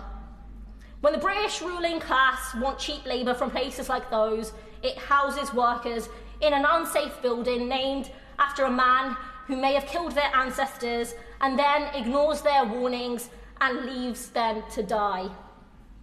That was Grenfell Tower. Residents have spoken up beautifully in recent days of the community in the tower, how people stuck together and looked after the weakest amongst them. They share the working class values we all should, and they are entirely alien to the values that unfortunately rule in this society. The dead and the living deserve safe homes for all. They deserve corporate and state accountability and a different kind of society. Grenfell's 72 dead are forever in our hearts. Thank you. I call Alex Ballinger to make his maiden speech. Thank you, Madam Deputy Speaker, and it's a pleasure to follow so many excellent maiden speeches today, in particular the member for Penrith and Solway, which I'm sure is definitely the top 5 of the most beautiful constituencies, rather than the top 10. I'm pleased to deliver my maiden speech today during this debate on building safety and resilience. After the tragic events at Grenfell Tower, the safety of our buildings has never been more important. Many residents in my constituency live in tower blocks, and they will be pleased to see the government taking practical steps to ensure that they can live in safety. I am honoured to have been elected to represent the people of Helsby in Parliament. Thank you for putting your faith in me. However you voted, I am here to serve you. I would first like to thank my family, and in particular my wife Nida. You have been incredibly supportive and patient as I've gone through this campaign in my first weeks in the House. I'm also pleased to follow my predecessors, James Morris and Dame Sylvia Hill. James was the MP for Helsby and Rowley Regis for 14 years. He was a hard-working constituency MP who championed mental health in Parliament and sought to protect the heritage of the town. He also sported a distinctive hairstyle, and he was affectionately known as Professor Snape in the constituency. Whilst we have our political differences, like the Harry Potter character, I think James was one of the good guys in the end. From 1997 to 2010, Helsby and Rowley Regis was represented by Dame Sylvia Hill. A passionate campaigner for her constituents, Sylvia was easily recognised as she canvassed the streets of Helsby in a bright red jacket. She also served 10 years as Deputy Speaker and has the dubious honour of being in the seat when, for the first time in 400 years, protesters stormed the floor of the Commons. The last time this happened, they were led by King Charles I, but unlike the 17th century, Sylvia restarted the debate after only 20 minutes and even allowed the protesters to escape with their heads. She was well loved by her constituents, and they still remember her fondly. Judging by the puzzled looks on many members' faces when I introduced my constituency, I think it's fair to say not everyone has heard of Helsby. Well, Helsby is a wonderful market town on the edge of the Black Country and includes the once influential Helsby Abbey. In the 13th century, Helsby was larger than Birmingham, and the abbey ruled over lands as far as Wednesbury, Walsall, and Whalley. Whilst the abbey's lands are now diminished, Helsby remains a juggernaut in the West Midlands. And the whole constituency was at the very heart of the Industrial Revolution. Cradley Heath, Cradley and Quarry Bank were the centres of chain making in the 19th century. But conditions for workers were terrible, and it was in Cradley Heath in 1910 that Mary MacArthur led women chain makers on a 10-week strike against starvation level wages. Her campaign led to a doubling of women's pay and helped establish the principle of a minimum wage in the UK. Mary would later stand for Parliament in Stourbridge, and she nearly became the first woman to sit in the House of Commons. Mary MacArthur's campaigns for women's rights and better working conditions will be remembered this Sunday at the Women Chainmakers Festival in Cradley Heath. Newer to the constituency is the lovely green suburb of Woolliscote, which was home to the 19th century industrialist Ernest Stevens. Ernest made his fortune manufacturing kitchenware in Cradley Heath and donated several parks to the people of the area. Stevens Park in Woolliscote, Stevens Park in Quarry Bank, and Mary Stevens Park in Stourbridge. Ernest was well known for his philanthropy, if not his imagination. I mention Ernest Stevens because at the start of the century, my great-granddad was one of his drivers, and I like to imagine him travelling across the constituency, taking his boss to work each morning. But it's not just living in the same community where I followed in my ancestors' footsteps. My great-granddad, like generations after him, served his country overseas. Wilfrid Ballinger fought at the Somme in 1916 before being wounded by shrapnel and being evacuated back to Stourbridge. His son, Frank Ballinger, served in the Navy and managed to take part in the Italian campaign in 1944. And my dad, Robert Ballinger, spent 35 years in the Air Force, serving in Bosnia, Kosovo and Iraq. So when both my brother and I followed in their footsteps and were sent to Afghanistan together in 2006, we felt like we were continuing the Ballinger family tradition. At the start of that tour, perhaps, I didn't realise the reality of conflict. But I was reminded during the election when I met Sue Crooks in Helsby, the mother of Marine Jonathan Crooks. I didn't know John, but he was a Helsby hero who served in Afghanistan and was tragically killed protecting his comrades. As someone who has served alongside brave servicemen and women like Jonathan Crooks, I want to use my time in this House to ensure we are doing everything we can to support our armed forces and the friends and family that they leave behind. When I left the Marines, I became an aid worker, helping deliver supplies into Syria and helping refugees rebuild their lives in neighbouring countries. And in what felt like full circle, 3 years ago I played a part in the evacuation of Afghanistan when it fell to the Taliban. My team evacuated hundreds of vulnerable people out of the country to safety over the border in Pakistan. Many who had worked alongside the British 10 years earlier, many who were at risk simply for who they were. I particularly remember helping the dozens of young women from the Afghanistan youth football team, fleeing punishment at the hands of the Taliban. And I'm pleased to say they're all now safely here in the UK, rebuilding their lives. I know debates on refugees in this House can become heated, but I hope to use my time here to advocate for all victims of conflict, whoever they may be. I know the people of Helsby will stand up for the vulnerable because I've seen it myself. I was humbled to visit Life Central Church to see the help they are giving to struggling young people, to asylum seekers, and for the older generations. And I'm honoured to know members of the Yemeni Helsby Community Association who were recently recognised with the Queen's Award for their voluntary service. And finally, I visited hard-working volunteers manning food banks at Cradley Heath Connect, Manor House Pantry, and Holy Trinity in Old Hill. These are just a snapshot of the charitable work happening across the constituency, full of compassionate people dedicated to serving their community. So as I begin my time in this place, it is in this tradition of service that I want to continue. The service that my family has given in uniform, the service the people of Helsby have demonstrated to their community time and again, and the service this government will deliver as we rebuild this country. Thank you again to the people of Helsby for electing me as your representative.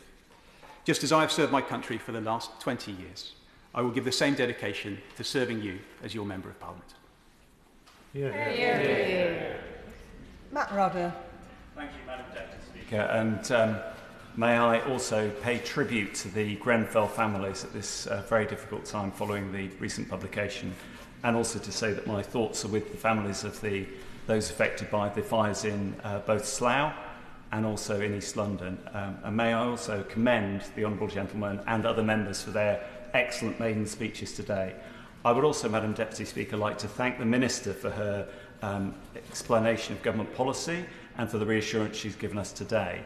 The issue of building safety and fire safety is very important to my residents in Reading, and I wanted to mention a few points that relate to local matters, but also to ask the Minister some brief questions as well, if I may.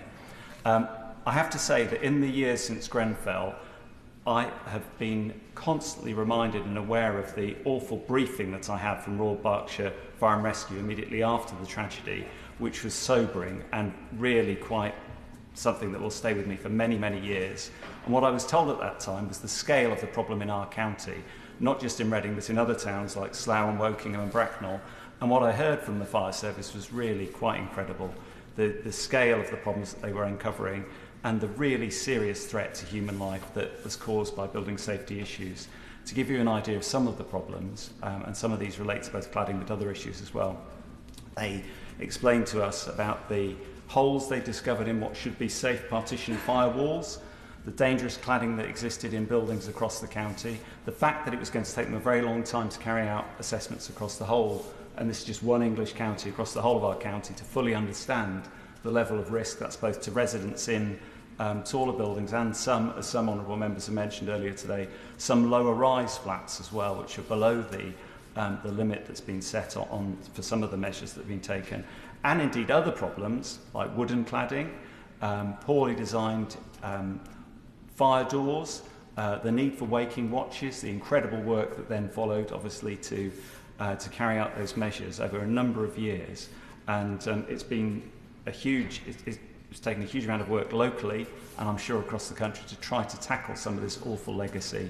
And there's been really quite significant delays as well in addressing much of this. Much of the problems obviously were uncovered some years ago, but under the previous government's watch, it took a very, very long time to tackle much of this. And my own residents were left for several years in many cases, waiting in more often either privately owned or housing association blocks waiting for remediation. So I do welcome the Minister's, the measures the Minister outlined today to speed up some of this work and continue to press forward. Some of the issues, I have to say, were also linked to global supply chain problems, and I do also want to thank many of the responsible owners who took action early, including a number of housing associations in my own constituency, and indeed some of the responsible private owners. What I have discovered, though, as a constituency MP is continuing problems, and other members have mentioned this, continuing very serious problems often with some overseas owners and overseas management companies And I've had some truly awful pieces of casework from residents who often spoke in really quite graphic terms about the pressure they were put under by this. For example, young couples who found it difficult to get to sleep at night because they were living in a block where they knew there was dangerous cladding for some years. They also knew that the overseas management company wasn't taking fast enough action to tackle this, and to make matters even worse, they knew that they couldn't sell their property and they had to live there, and they faced very high costs in some cases for removing that cladding. So I do welcome the Minister's action on all of this, and I wish the previous government had sped up its own measures to try and tackle this huge problem across the country. I would say, though, Madam Deputy Speaker, I do have some questions for the Minister, and I appreciate that other members have yet to speak, so I will be brief, but I would like to see and hear more from her about action to tackle management companies which are based overseas, which may be difficult. I appreciate it's maybe very difficult, but I would like to hear more from her about she plans to roll this out. I'd also like to hear more about the action that I hope the government will be able to take to tackle some of the manufacturers of dangerous cladding. And again, I realise these are, in many cases, overseas companies, but I do hope we can hear more on that. And I do welcome the Minister's action and the vigour with which she's pursued this in a very short period of time, and her very genuine commitment to this, knowing her own constituency as well in a London where this is a serious problem as well. Thank you, Madam Deputy Speaker, and thank you again to our new colleagues for their excellent maiden speeches. I call Peter Lamb to make his maiden speech. Thank you very much, Madam Deputy Speaker. I am very grateful to be given this opportunity to speak on such an important topic, and much like everyone else, I have enjoyed the various maiden speeches given here tonight. It's certainly given me a detailed lesson in local history and geography, and I was startled to discover just how many constituencies apparently think they're the best. We'll see if that survives the next few minutes. Could I begin by paying tribute to my predecessor, Henry Smith? Henry and I had many areas of profound disagreement over the many years we sparred together. But one surprising area of overlap was that we were both vegetarians. Animal rights was clearly an incredibly important topic to him. And if you look through his parliamentary record, you can see that he served that cause diligently throughout his many years in Westminster, pursuing it at every possible level. I hope that during my time here, the policy priorities that I seek to deliver upon, I can pursue just as diligently. I'd also like to pay tribute to my Labour predecessor, Laura Moffat. I've known Laura many years. In fact, the first time I ever entered this chamber, I was 15 years old, and I sat in that corner over there, which I understand was actually not correct procedure, while doing work experience as a student at Holy Trinity. The support she has given me over the years has been incredibly significant and has made an awfully significant difference to my being here today. Madam Deputy Speaker, after many years of hard work, this year we had an amazing win for the Reds in Crawley. And I, of course, am speaking about Crawley Town's League 2 playoff win. It was a fantastic result, and as one of the town's leading cheerleaders, it was great that we were, for one day, absolutely everywhere. If you typed Crawley into Google, fireworks popped up in your browser. Crawley is my home. It's where I was born, it's where I went to school, it's where I, for the last 14 years as a councillor, council leader, and now as an MP, fought on behalf of my community. I honestly believe that Crawley is not only the best constituency in the UK, it's the best town outright. Our economy is a powerhouse, delivering one of the greatest concentrations of employment in the country. And we are one of the UK's most visited constituencies, even though, frustratingly, we still have to caveat every time we are asked where we are from, it's where Gatwick Airport is. Crawley was home to Mark Lemon, who during his tenure as editor of Punch magazine inspired fear on both sides of this house. We were home to pioneering electrical engineer Dame Caroline Hazlitt, and more recently, Crawley has given Britain one of our leading journalists in Dan Walker, one of our most influential bands in The Cure, the nation's favourite, or at least the most ubiquitous, comedian, Romesh Ranganathan, Gareth Southgate, England's greatest football manager since Alf Ramsey, and Victoria's Paralympians Jodie Grinham and Katie George Dunleavy. Thanks to the long history of municipal socialism within the town, from our early fathers and mothers, including Alf Pegler, Bert Crane and Brenda Smith, we are blessed with fantastic facilities such as K2, the Horth and Tilgate Park, home to many of the happiest memories including marrying the love of my life. I feel privileged to live in a town that has so much to offer. And yet, before you all pack in your constituencies and move down to mine, Crawley is not without its challenges. Despite so many accomplished Crawleyites, social mobility in the town is the lowest in the South East, and I often have to get into real arguments with Northern MPs to demonstrate to them actually we're one of the lowest in the country, far more than most of the North. Over recent years, rising deprivation, has meant that exceptionally high levels of employment have done little to assuage poverty in the constituency, and Crawley's children, over a third of them, are now growing up in poverty.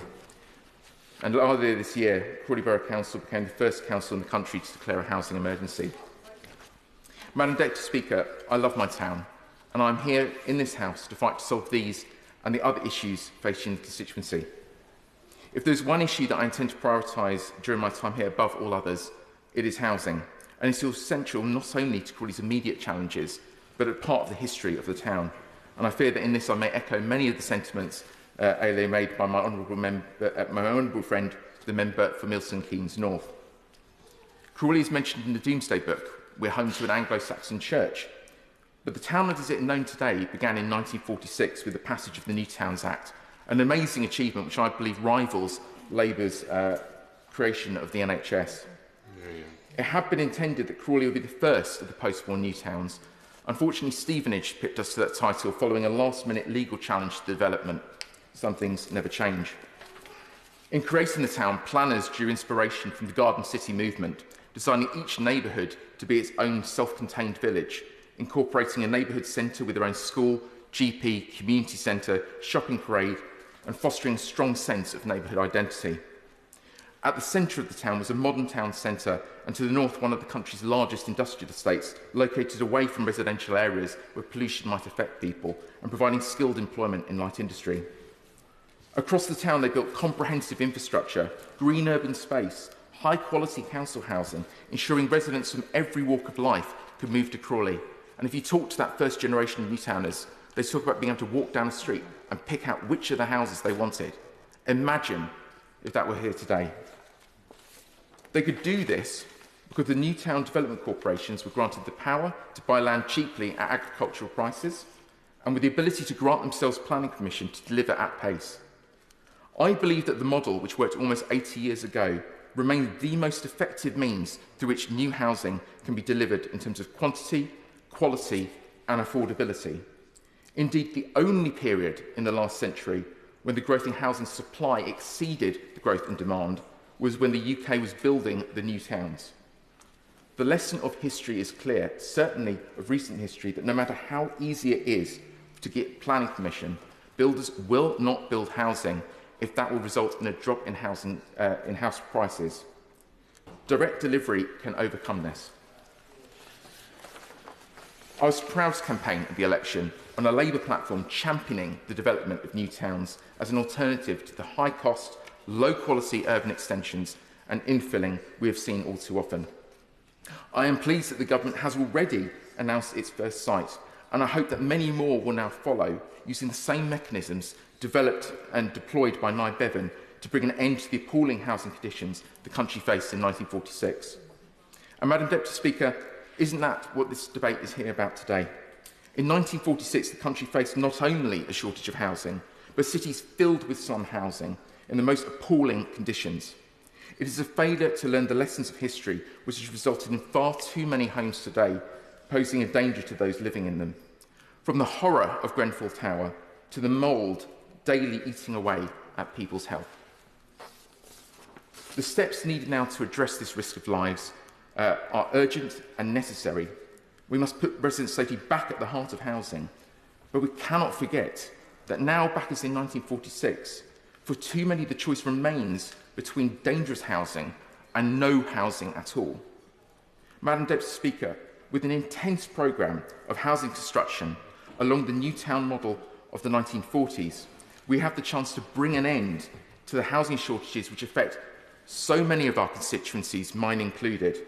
And in the process, we can once again ensure that everyone has the dignity of a safe place that they can call home. Thank you. Maiden speech, Tracy Gilbert. Deputy Speaker, and thank you for calling me in this extremely important debate. And can I congratulate my friends from, my honourable friend from Crawley and my honourable friend from Kirkcaldy and Kirkcaldy on our touching and moving speech. I really am proud to be one of the Scottish delegates. Madam Deputy Speaker, in your tradition of maiden speeches, I would like to begin by paying tribute to my immediate predecessor, Deirdre Brock, who represented the constituency for 9 years, the first woman to do so. I wish her and her team well in their future endeavours. I would also like to pay tribute to Mark Lazarovich, who represented the seat from 2001 until 2015, and who continues to advocate for human rights, asylum seekers and the environment. The newly extended boundary once again includes Muirhouse, part of the constituency previously represented by my honourable member from Edinburgh West. This part of the constituency holds a special place in my heart as it neighbours West Pilton, where I lived, where my stepchildren went to school and attended Greater Pilton Childcare Centre during the 90s. A groundbreaking facility providing families access to affordable, flexible childcare, a model which I hope we can learn from and replicate going forward. When we lived in West Pilton, our flat was riddled with damp and we had to run a dehumidifier constantly, and it would produce litres of water daily. Our children's health suffered and painting over black mould was normal. We were lucky. We were eventually able to move, but the flat is still there, and I would suggest the issues remain too. Housing resilience must be a priority when building and retrofitting homes. Access to safe and secure homes is a fundamental right, and although it's a devolved issue in Scotland, we must learn lessons and work together across governments to deliver affordable, healthy, energy-efficient homes for all, which must include removal of unsafe cladding. I would also like to place on record my sincere thanks to Malcolm Chisholm, who helped us at this time. He represented Edinburgh North and Leith in this place from 1992 to 2001, when he moved to the Scottish Parliament before standing down in 2016. He is why I joined the Labour Party. His reputation and integrity, his achievements and his passion for the people of Edinburgh North and Leith is rightly still recognised, and indeed he remains an inspiration to me and many others in our community and beyond. Madam Deputy Speaker, I think that the record may have to be corrected, as I've heard from many honourable friends from across the House making errors by declaring that their constituency is the greatest in the country. They are, of course, mistaken. As many of you have already know who have visited, Edinburgh North and Leith can surely claim that accolade. From our amazing shops on Princess Street, George Street and the new St James's Quarter, as well as our fantastic independent stores, we have the best retail across the country. Our world-class restaurants, cafes, bars, including the Johnny Walker Whisky Experience, which I was pleased to visit over the summer recess with my right honourable friend, the Deputy Prime Minister. To Linden Lime Distillers, where my right honourable friend, the Prime Minister, was welcomed. To the first vertical distillery, the Port of Leith, where I extend a welcome to all my honourable friends to visit and join me for a dram. Edinburgh North and Leith is steeped in history. From Calton Hill to the New Town, another World Heritage UNESCO site, onwards to Stockbridge, the home of Golden Wonder Crisps, Newhaven, its harbour and proud fishing history, to Western Harbour, reclaimed from the sea. We're the home of the Royal Yacht Britannia and the Royal Botanical Gardens in Inverleith. Leith Links claims the birth of golf, and although the stadium is just outside the boundary, the identity of our football team, Hibs, is Leith to the core. And I can confirm, as the song suggests, there is indeed much sunshine on Leith, although not always on match days. Our famous Port of Leith, yes, the bar, but also the port itself, has seen the comings and goings of ships from all over the world, bringing with them stories, goods and people that have shaped our identity. The historic landmark reminds us of our rich heritage and the importance of preserving it for the future. This is evidenced through our proud industrial political history, where rose lime juice was invented to prevent sailors from scurvy and where Salveson has a whaling business, to present day where our port is reinventing itself for the next generation with green energy jobs at the future, with businesses such as Vesta and nearby Nova delivering wind and tidal energy. Stitched into our community are so many sites of natural beauty, with the water of Leith flowing through the heart of our constituency and hugged by the Firth of Forth. With the world's largest arts festival on our doorstep, we house the National Portrait Gallery, Leith Theatre, Customs House, North Edinburgh Arts, Edinburgh Playhouse and New Dunner Concert Centre currently under construction. Alongside our film and music studios, we are home to many authors, artists, musicians and poets. Deputy Madam Speaker, I could go on and possibly have for too long already, but this is by no means an exhaustive list and does not even begin to recognise the wealth of talent and diversity in our community. But I have yet to mention what makes Edinburgh North and Leith truly great. Simply, it's our people. Being elected to this House to represent my home and my community is truly the honour of my life. And I would like to thank everyone who trusted me with their vote. And for those who did not, I hope that during my time in this place, the evidence that I will champion our home. I understand that there is so much work to do to ensure that all can prosper. As sadly, for far too many people, Edinburgh is a tale of two cities. Too many have been left behind and suffer through decades of neglect, where poverty remains stubbornly high and it's a reality for so many children. Our city, where food banks have become the norm, where people already struggling to feed themselves struggle to feed people who have even less than them. Where we have a housing emergency with over 3,000 homeless people, many of whom have families with small children, living in hotel rooms with no kitchen, resorting to cooking meals each day from a kettle, where the scourge of addiction is etched on people's faces, clear for all to see. While our public services are underfunded and broken, our communities are resilient. And I think of people like Pauline Bowie, recently honoured for her work, and the compassion of all unpaid volunteers and low-wage carers who work tirelessly each day for our community. Our strength lies in the people of Edinburgh North and Leith, known for their warmth, compassion and determination.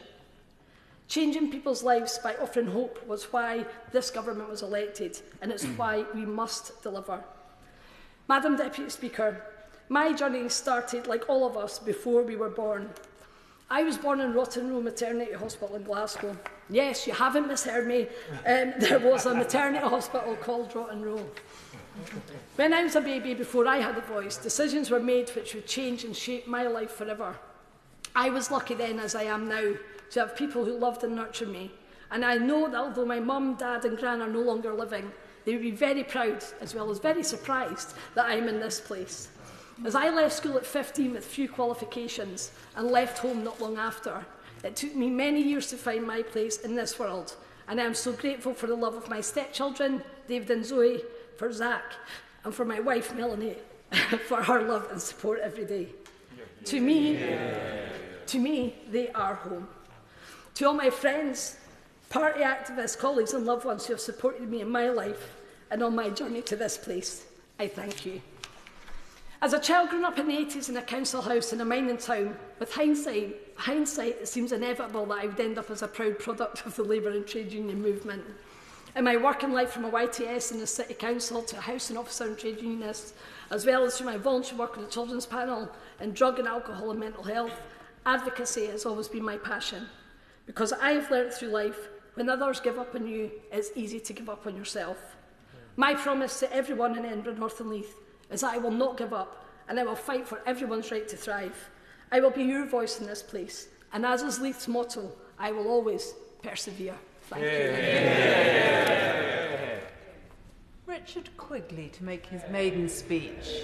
Thank you, Madam Deputy Speaker. May I associate myself with the previous remarks regarding the Grenfell disaster and send my sympathies to all those affected. May I congratulate all the other members on their eloquent and informative maiden speeches, especially the member for Edinburgh and Leith, whom I will quite happily share, probably more than a dram of whiskey as we argue over the first two places for where the best constituency in the country is, because it is quite obviously the Isle of Wight West. Firstly, can I pay tribute to Annie Caddick, who won silver in the mixed doubles schools at the Paralympics. We're all very proud of you. May I also pay tribute to my predecessor, Bob Seeley, for his 7 years of service to the Isle of Wight as MP for the then largest constituency in the country. His interest in all things Chinese and Russian is legendary on the island. Madam Deputy Speaker, my dad wasn't a toolmaker, but he is a Conservative councillor. I know I've got your sympathy now, except on that bench. Whilst we don't agree on politics, here my mum's many years as councillors did teach me that politics is about service. But it is also the reason I'm stood on this side of the chamber rather than that, although there is rather more room on that side of the chamber on most days. Me being stood this side is a fact my granddad Dennis, a lifelong Labour supporter, would have been very proud of. From being the largest constituency, the Isle of Wight is now two of the smallest constituencies, Isle of Wight West and Isle of Wight East. And I stand here as a very proud member of Isle of Wight West and the first ever Labour MP to represent the island, but I look forward to working with my colleague in the Isle of Wight East to improve the lives of all islanders, although it would appear he's got the early ferry home today, so he's ahead of me. It turns out the island is pretty good at firsts. In 1660, freshwater resident Robert Hooke developed Hooke's law of elasticity. In 1843, the UK's first amusement park opened at Blackgang Chine and is still open today, albeit much smaller for those of you who know it, as it's slipping into the sea. That's not part of the attraction, by the way. Marconi established the first wireless station on the island in 1897, and Saunders Row built the first ever hovercraft in East Cowes in 1958, and we still have a hovercraft service to this day.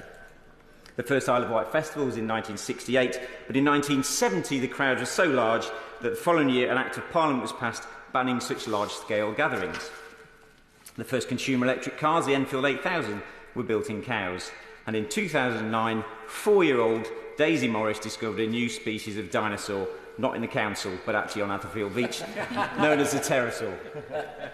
We even have our first prize-winning alpaca named Hip Hip Hooray at West White Alpacas. I'm also the first owner of a chip shop to become an MP.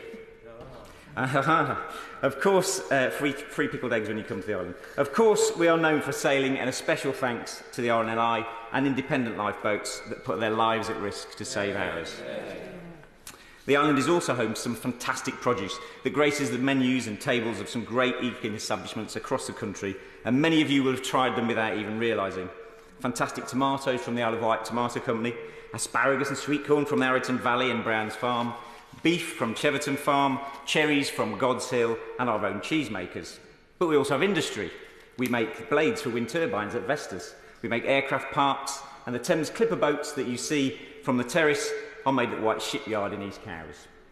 We have a thriving arts culture with the Trinity, Key Arts and Apollo Theatres, where young Anthony Minghellata started his acting career, still very active.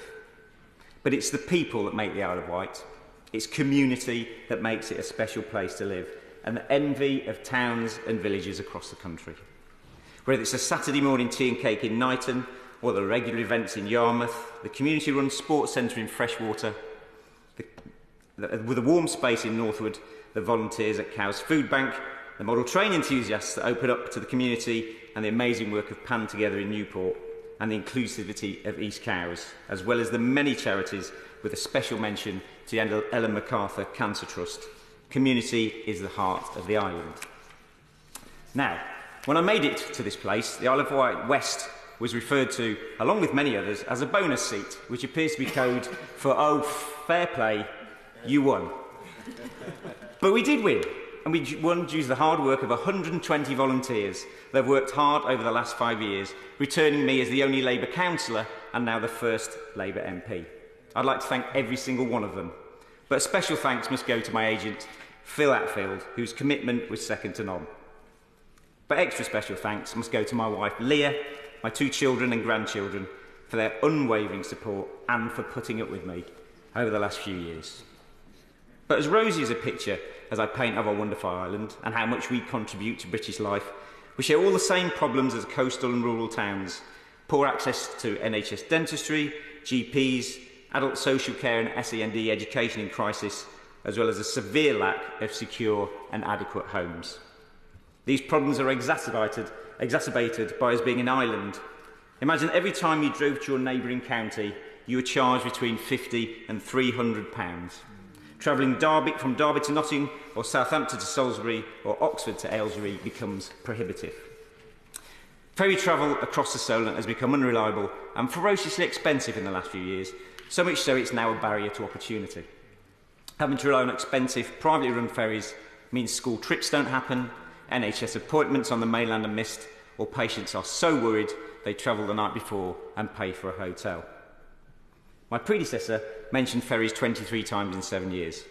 But ferries are such a huge issue to me and my constituents, I'm guessing you didn't realise this, guys, about the ferries, that I've made a promise to mention ferries and cross-Solent ferry travel at every opportunity, regardless of the topic. I might even get past 23 in this speech. Forgive me if I do. I'm a husband, dad, grandad, walker of our 3 dogs, and enthusiastic visitor of island pubs.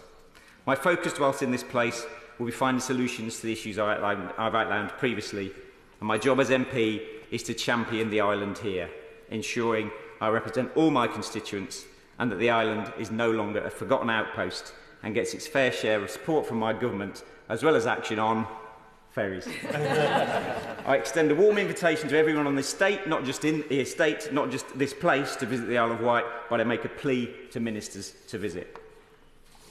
Now, I've spent some time in the first few weeks here talking to doormen and women, security and restaurant staff.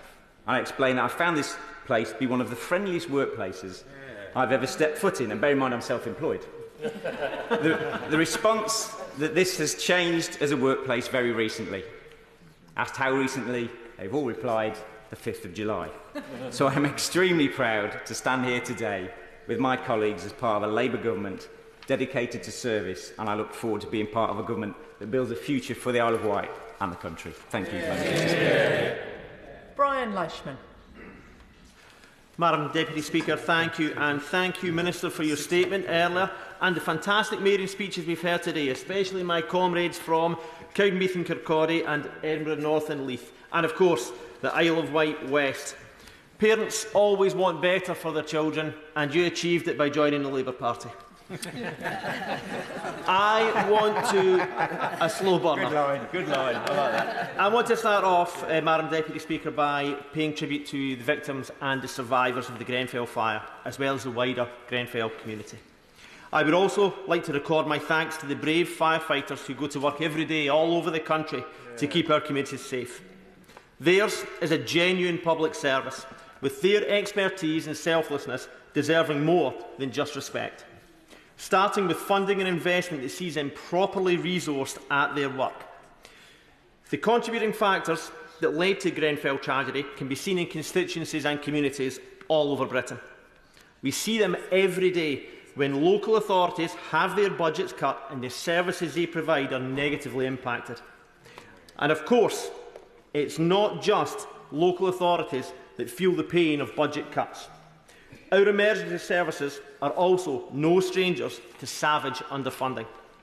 Because, Madam Deputy Speaker, in Scotland we have seen over 1,000 Scottish Fire and Rescue staff leave the service over the last decade. By 2027, the Scottish Government have called on Scottish Fire and Rescue to find £36 million worth of savings, and savings being the more palatable yet misleading name for cuts. And credit must go to the firefighters and their union in Scotland, because they are protesting the cuts that will see hundreds of jobs lost and fire appliances taken off the run. This relentless underfunding, whether to essential public services or in building regulations, they lead to immiserated and impoverished communities that face heightened danger. And, Madam Deputy Speaker, the topic of this debate is highly relevant to an issue in my constituency. 102 domestic properties in Clackmannanshire have been identified as having RAC, including roughly 2% of the council's housing stock. And in October last year, 30 homeowners in Tillicoultry received a knock on their door, informing them that they had just 2 hours to gather their belongings and evacuate their property.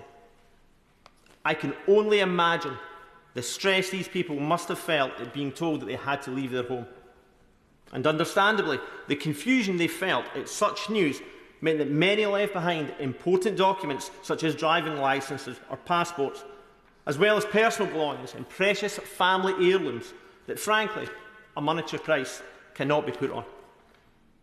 Nearly a year on, and those homeowners still haven't been granted access to retrieve their possessions.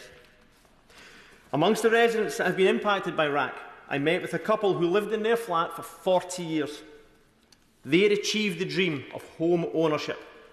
And when this hard-working couple had finally paid off their mortgage on their ex-council flat, they described it as a moment of immense pride and achievement. Those emotions have been replaced with anxiety and despair, and in no small measure, anger. Anger at the insurance companies.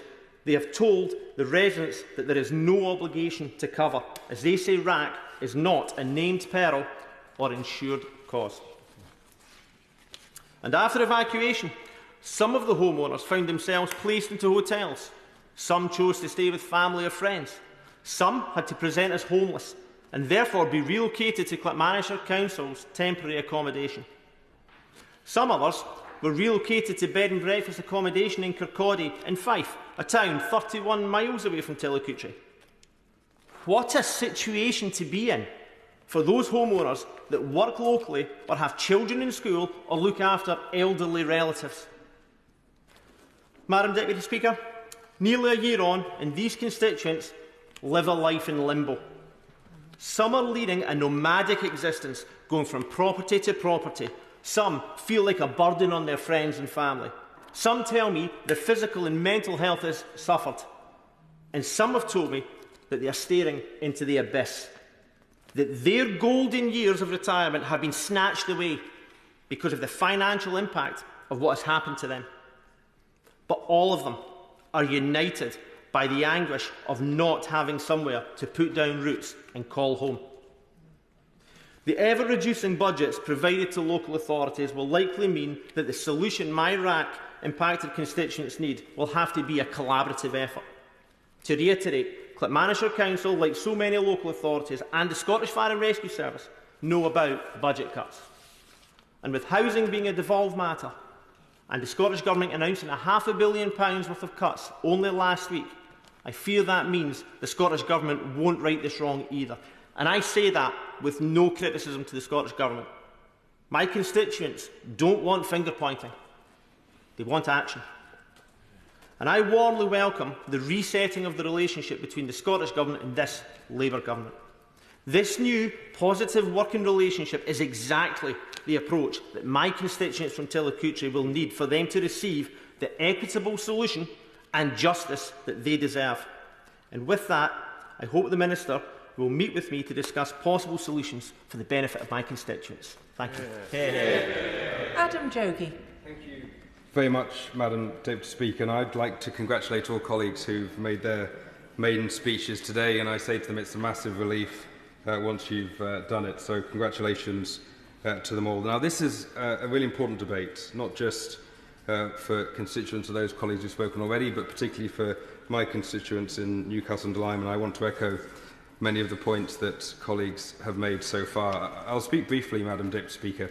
Now, following the findings of the Grenfell Tower inquiry last week, which criticised, and I quote, a poorly run, complacent government department that, quote, failed to act, there are 93 leaseholders at No. 1 London Road in Newcastle and Lyme, and they are all living in constant fear that history may repeat itself.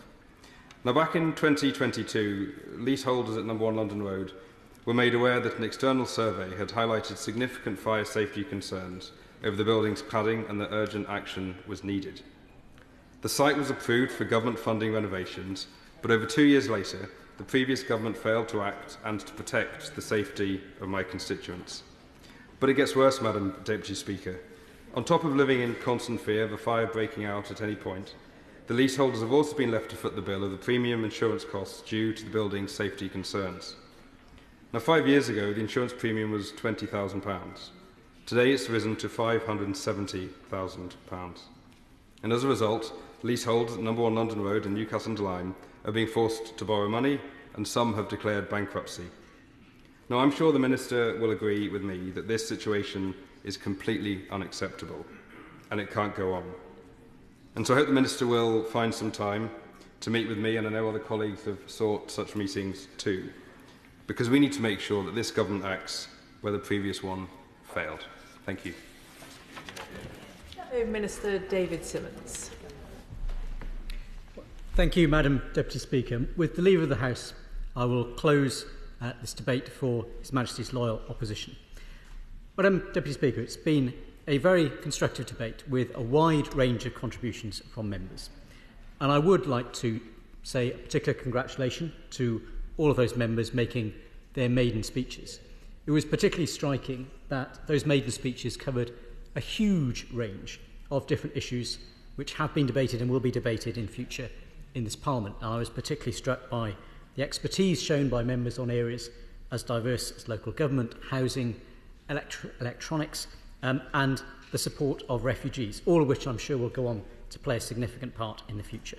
I would like to also put on the record my thanks to the member for Bromley and Biggin Hill for his very entertaining maiden speech.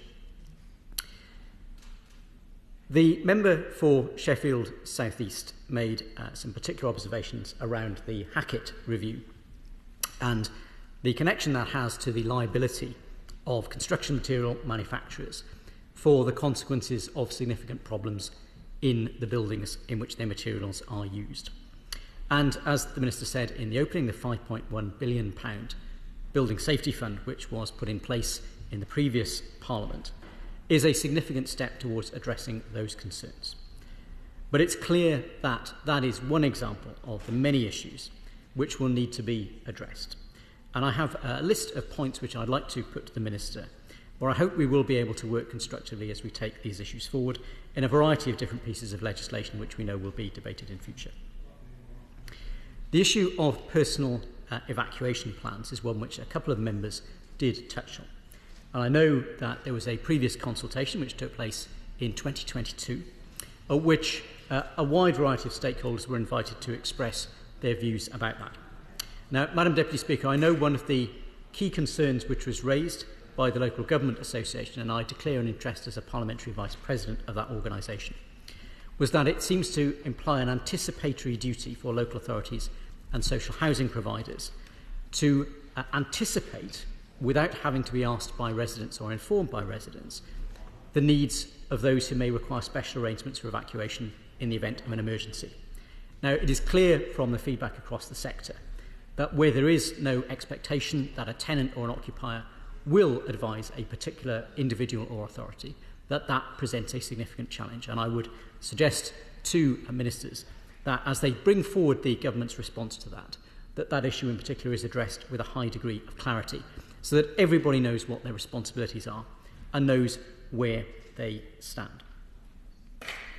In respect of how we deal with all of these issues, I was also very struck by observations made by a number of members about particular challenges around things like fire doors and the issue of latent defects in buildings, which may not be spotted at the time of a building regulations inspection. I have personal experience again of this, where in a local authority we commissioned a school and discovered afterwards that the fire doors, which looked very robust and solid, only went up as far as the suspended ceilings that have been installed by the contractor. And that's an example of where we have to ask, if you are the individual doing the building inspection, and to carry out your duties you need to have a significant part of the building taken apart so that you can see what needs to be done, how we ensure that that enforcement is seen as reasonable by contractors and is able to be resourced effectively by local authorities in order to ensure that those kinds of latent defects with items such as fire doors, fire stopping, do not arise and create risks that simply cannot be effectively managed for the future. Now, a number of members made reference to some of the longer term history of the current set of building safety challenges that we all face. And I'm very well aware, having been in local government throughout that period, that the approach taken by the previous Labour government was to create arm's-length management organisations for housing. And some members made particularly positive reference, I think the new member for Burnley, to the retrofit programme of the last Labour government. I would simply urge members as they begin to think how they would wish to resource some of this work in the public sector building stock, that we don't see simply a return of that approach of let's create arm's-length management organisations, let's load them with the debt so it isn't on the government's books, and then let's expect them to carry out the work. Now, we know that the number of arm's-length management organisations has diminished. There was a time when local authorities could not access that funding under a previous Labour government unless they set up an arm's-length management organisation. There are a small number of those organisations remaining, but the vast majority of local authority areas have determined that it is more efficient to do this work directly and in-house, and having a higher degree of control, visibility and accountability for that work is a step forward. So I would simply urge those who might be tempted down the view that is the way in which to leverage additional funding into the sector without it appearing directly as a cost to government, that we should avoid that, and we should be absolutely clear once again what both the route and the accountability for those resources being provided will be. The member for Chippenham, in her maiden speech, made reference to the challenges around flooding as an additional example of an issue that gives rise to building safety and resilience challenges. And although it wasn't touched on in today's debate, we also need to reflect that this House in the past has had to get to grips with issues such as the impact of Legionella and significant building regulations changes to ensure that, in particular, very vulnerable residents are not placed at risk by a failure to carry out proper inspection of building safety systems, and to ensure that those building regulations and those systems that were installed are functioning as they should in order to keep people safe from that particular risk. So what has been, I say, a very wide-ranging debate, Madam Deputy Speaker, we've been able to touch on many different elements of the building safety and resilience world, and I hope that that will inform Ministers' thinking. I have a particular question which I would like to press Ministers for an answer on at the dispatch box today. We heard in the opening that the decision has been taken to return to or to enable the use of the EU standards in respect of construction materials. Now, EU standards is something which I know has a triggering effect on some members of this House. I have to say that doesn't have that impact on me. I'm a strong supporter of close cooperation with our neighbours. But the question I'd simply like to put, I think the Minister was probably referring to the written ministerial statement of the 2nd of September, in which the government took the decision to remove the end date, which had previously applied, by which CE marked construction materials could be sold within the UK market, and to allow those CE marked products to continue to be supplied into the UK market without any end date. Now that seems to me a reasonable decision, but where I'd like to seek a specific assurance is on this point. The EU regulations on the fire safety of construction products date from 2015. Those are the relevant regulations which apply to products that meet that CE marked standard. And clearly that was before the Grenfell Tower disaster occurred. UK regulations were updated in response to the Grenfell Tower by the previous government in 2018 and took account of the specific risks around construction materials which were identified in the initial phases of that report. So may I ask the Minister to assure the House from the dispatch box that when the government took the decision to set aside the end date by which only the CE mark was required and to allow UK standards to be effectively set aside, that she can assure the House that she's going to ensure that the standard of the products that are imported into the UK meet at least the 2018 UK post-Grenfell fire safety standards. Because clearly, otherwise there is a risk that products which we would not be satisfied to see installed in buildings that have given rise to serious concerns in the past may continue to be supplied in the market because they meet those EU standards, even though they may not meet the new UK standards. In conclusion, Madam Deputy Speaker, I hope to receive that assurance. I give way. I do thank the Shadow Minister for giving way, because many of my Slough constituents are extremely concerned for their safety and they are living in constant fear because of building safety and resilience issues.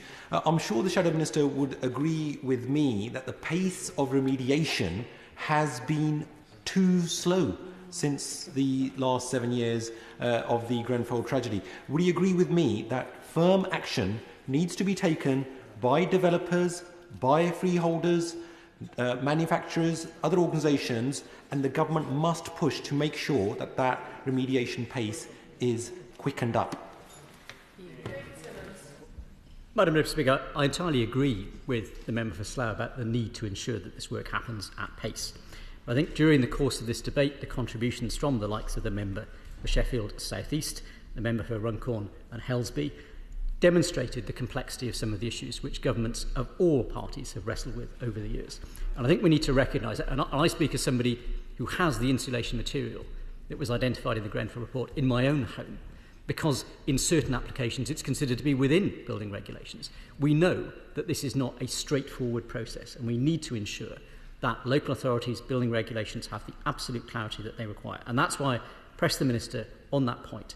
Can we as a House be confident that the consequence of that written ministerial statement does not mean that there is a risk of materials being imported and sold into the UK market that do not meet the standards that we imposed in 2018?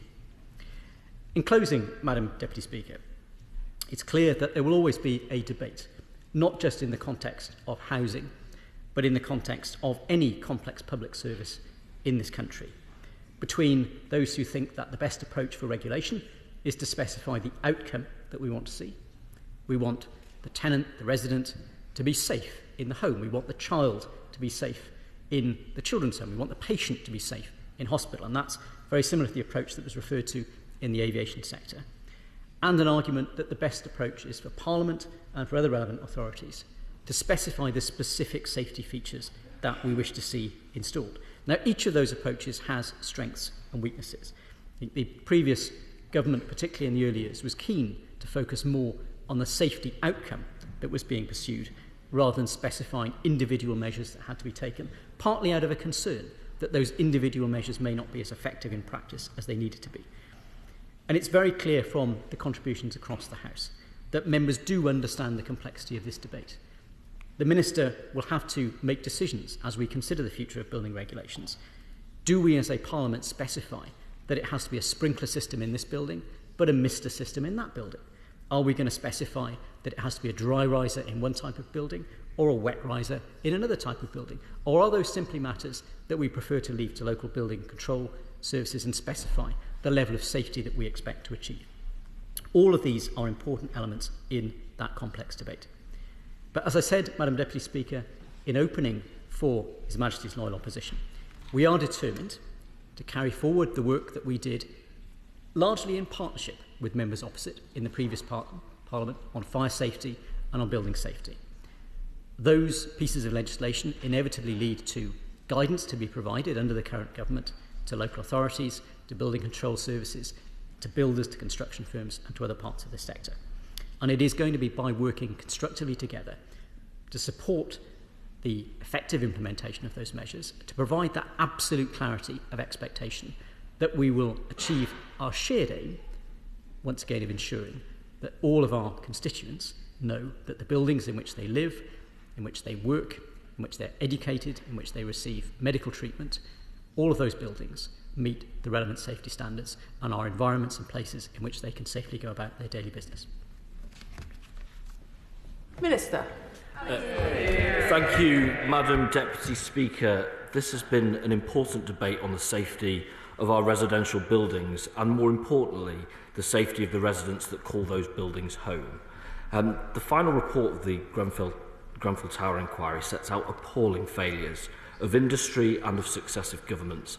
And as my right honourable friend, the Prime Minister, set out in his statement to the House, we, on behalf of the state, apologise to each and every one of those bereaved families, the survivors and the immediate Grenfell community. We will demand responsibility for building safety, responsibility from this government and responsibility across industry. Too many buildings still have unsafe cladding and the pace of remediation has been too slow.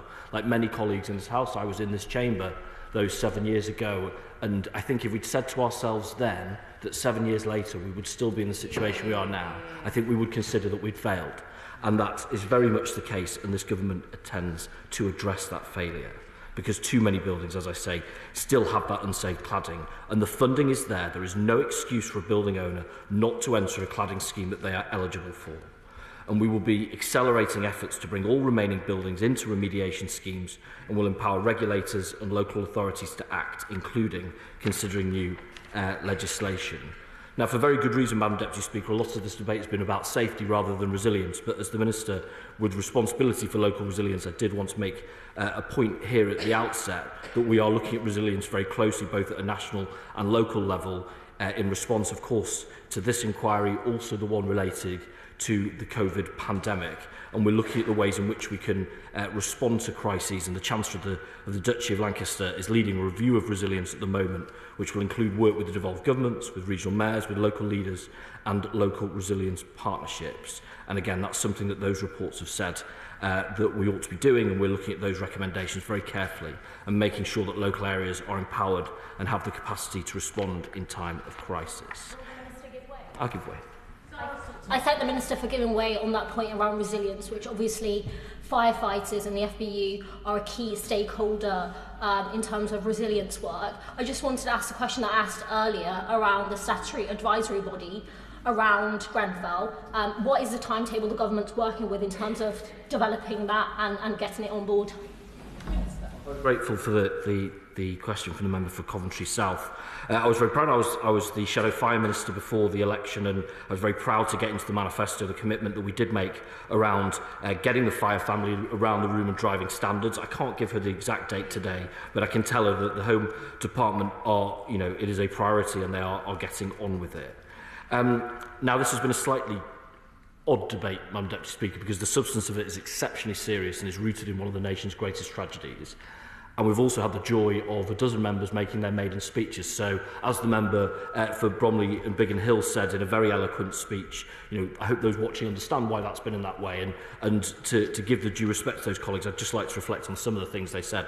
I'll start with the Honourable Gentleman. I thought everything he said about his predecessor, Bob Neal, was true. Bob is so respected across both sides, and I think that the way in which he started was very much in the spirit of how Bob finished, and I think is very encouraging. And I think the point that he made around those brave pilots leaving from his constituency to go to war and the sacrifice they made doing that so that we can do this today is the sort of spirit we should all hold every day that we're here. And again, was well made. And he very bravely said that he was the only the only member of the Football League that has a Conservative Member of Parliament is his own in Bromley, and said that Notts County fans may remind them of that at the weekend. Well, as a Member of Parliament for Nottingham, I will be letting my pies supporting friends know, and I think the language may be more choice than the suggestion he came up with. My honourable friend from Calder Valley has shown incredible persistence to be here. He said, as he said himself, this was his fourth time running, and I think it actually says a lot about him, because others may not have bothered. It is really hard to run for election, and certainly in the face of disappointment, and in the case of 2017, incredibly narrow loss. Others may even have looked for alternative seats, but he loves his community. Calder Valley and he are one and the same, really. So it doesn't surprise me that he stayed on, and it's a source of great joy that he is here. And he talks about the longest running number 2 in the charts having originated from Calder Valley. Well, he was number 2 on a long running basis himself, but now has reached number 1. Similarly, the member for Guildford, she said that it was her third attempt, and has showed similar persistence, and said that she brought with her a message of change. And she particularly referenced special educational needs and water quality. And I think those are 2 issues by which this Parliament, and indeed this Government, will be measured in terms of the progress that we make there.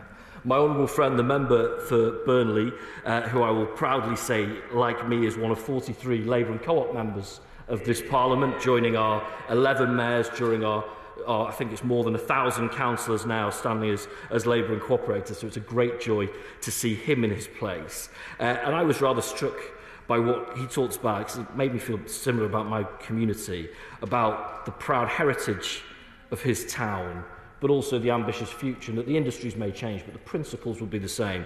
And I will make a commitment that as Minister for Towns, I will work closely with him to make that a reality. Though I did think he was... I will give way in 1 second, because I just wanted to say that I did think the honourable gentleman was brave to say that a Labour leader had come from his constituency very early on, and I saw the whips make a note straight away. I'll give way. I'm sure, thank you for your kind words, and I'm sure you will agree that towns are really the centre of a lot of our communities, and I hope that you'll support continued efforts to rejuvenate town centres in the way that we've seen in communities like mine in Calder Valley, and also like the Honourable Member for Burnley, to make sure that our towns continue to thrive going into a new century and reinvent themselves in the way that the mills have reinvented themselves in my community. Yeah, I absolutely can give that commitment. I think the model, well, I know the model will change. We want to move to a more We want to get rid of the beauty parades. We want to move to a more allocative model of funding that's based around local priorities and local leadership in order to rejuvenate our towns and drive our economy forwards. The honourable member for Chippenham confessed that she was previously an architect, and I hope that she will bring that insight into the work that we're doing as a department, particularly in the housing space. And I know our door will be very much open. And she, and possibly not uncommonly, said that she will be fighting for more train stations for her constituency, and I suspect there will be many who join her. There was a beautiful irony, Madam Deputy Speaker, that my honourable friend, the member for Milton Keynes North, said that Milton Keynes North is the home of the cock and bull story, because actually the honourable gentleman, who's always very modest about this, has a significant public profile in an industry that's about anything but cock and bull stories, about the very hard polling, and he has disappointed me on so many occasions when I've had an idea that I think is brilliant, and he will have found a way on Twitter to say why it is not right nor indeed desirable in the eyes of the public. But he's always been a friend to me when I've asked him stupid questions about polling, and I appreciate that. I will in a second. I haven't finished with him just yet. Because people will know about my honourable friend, as I say, as a very well-known pollster. What they don't know about is just how much he loves Milton Keynes. He loves Milton Keynes to the point of perhaps going on a bit, but indeed not today. But we know that there's great experience from Milton Keynes around new towns and cities, and I hope he will help us in this Parliament as we embark on an adventure. I'm going to give way first to the honourable gentleman, and then I will come back. I thank the Minister for giving way. I just wanted to say that my background in polling very much taught me that we need to be listening to people and speaking to people, as we did in that industry, right across society, and making sure there is nobody that doesn't get listened to. And I think this is a very important issue in this debate, because often it has been voices that haven't been listened to in communities and housings that haven't been listened to that has caused a lot of these problems to not be brought to the forefront. So would the Minister agree with me that right across our politics, right across the issues that we're discussing in this House, just like the pollsters across this country, we need to be making sure that we're listening to and speaking to everyone right across our society? Minister. I think that's right. I think it's such a well expressed sentiment in the context of the debate that we're having today. It is our job, of course, to express what we think. All of us will have strongly held views, but it is such a crucial role that we are tribunes for our community and that we give voice to those who often are least heard. That's such an important role. I think very well put. I had an oral friend. Everyone's Thank you, Madam Deputy Speaker. I was pleased to hear the Minister make reference to new towns, and my constituency of Central Ayrshire benefits from the place where I was born, the new town of Irvine. And Irvine only recently was part of the Government's long-term plan for towns programme, securing a £20 million commitment to help us bring Irvine back to its best days. I hope the Minister can agree with me that new towns are essential to the economic growth and development of our country, to Scotland and the rest of the UK too. I couldn't agree more. I think that was something that was a feature in our manifesto. I believe there's quite a deal of public excitement about. I'll give way to the honourable member. Thing to say. I thank the Minister for giving way, and indeed he knows that I have a great deal of time and admiration for him. Now, the reason why I am rising to the floor of the House is because many of my Slough constituencies, in particular leaseholders, they are fed up of being fleeced with regards to building safety. Now, I know that the Labour Party within its manifesto committed to leasehold reform, so could the Minister highlight exactly the actions that the government will be taking to assuage the concerns of my constituents? Minister. Again, I think the honourable gentleman, as he always has, gives great voice to the people of Slough, and we have heard strongly the message on leasehold reform. That's something that we are looking at very closely, and I'll cover in the substantive bit of my speech a little bit about what we are planning to do. Turning to the member for Calder, Beath and Kirkcaldy, she made very important points around her fight and her predecessors' fights for women's equality, and so much progress has been made, but yet again, as every time, we are well short of an equal parliament. And that is something that I think we should all reflect on as a collective, but also within our political parties, about how we change that, because that will change in our lifetime, but the pace is far, far too slow. She has, I think it's enviable, but perhaps the daunting task of not only following Gordon Brown, but also Jenny Lee, two giants of the Labour movement. But I think the the passion and the conviction with which she spoke, I think, augurs well, but also her work, particularly for medical aid for Palestinians recently, and the very moving way in which she spoke about her colleagues and the work they do, I think, again, augurs well for her time here. The member for Penrith and Solway, I will give way, of course. Ward. Thank you. My honourable friend will have noticed that in my first speech earlier today I mentioned that in Fife we have a housing emergency, and I wanted to draw his attention to the fact that in March of this year the SNP Scottish Government cut the affordable housing supply programme budget in Scotland by almost £200 million. And whereas we in the new UK Labour government are having to clean up the mess left by the previous Conservative government, a black hole of £22 billion, in Scotland, the SNP has been in power for 17 years. They have no excuse. And the effect of that in my constituency is that Fife Council had hoped to build 1,250 new council homes over the next 5 years. That is now under threat. Too many people in my area, as I said in my first speech, do not have a safe, appropriate place to call home. And I wonder if the Minister agrees with me that it's about time that the SNP took responsibility for their own financial mismanagement. And I know that, once again, they're not present in the chamber for this important debate. I'm very grateful for that intervention. This is the defining issue, perhaps, of this generation. All political leaders have to demonstrate that they understand the frustration and the pain caused by lack of decent housing in this country. We're talking today about some very direct and fatal consequences, and then across the country in other ways in which it limits aspiration, limits health, limits opportunity. We have a responsibility. We were elected on a manifesto to deliver it there, but colleagues who have responsibility in other parts of the union have to realise too that they've had the chances, and that it's time for the fewer excuses and more houses built. I'll give way. Dr. Zubair Ahmed. Thank you, Madam Deputy Speaker. I'm grateful for the Minister giving way. And can I place on record my frustration with the SNP government regarding the slow progress on facilitating the removal of dangerous flammable cladding? The Scottish Government was allocated £97 million by this place to facilitate this programme. Only £11 million of this has been used, and only one project to date has been completed. Does the Minister agree with me that the Scottish Government and the SNP need to address this imbalance urgently? Minister. I'm grateful for that intervention. I think if anything comes out of the report, and if there's anything we've learned over the last 7 years, it's that getting these remediations done requires really strong political will. And, we've made that commitment in the apology we've made, but the actions we're taking too, and we need to see that north of the border as well. I'll give way before I move on. Darlington.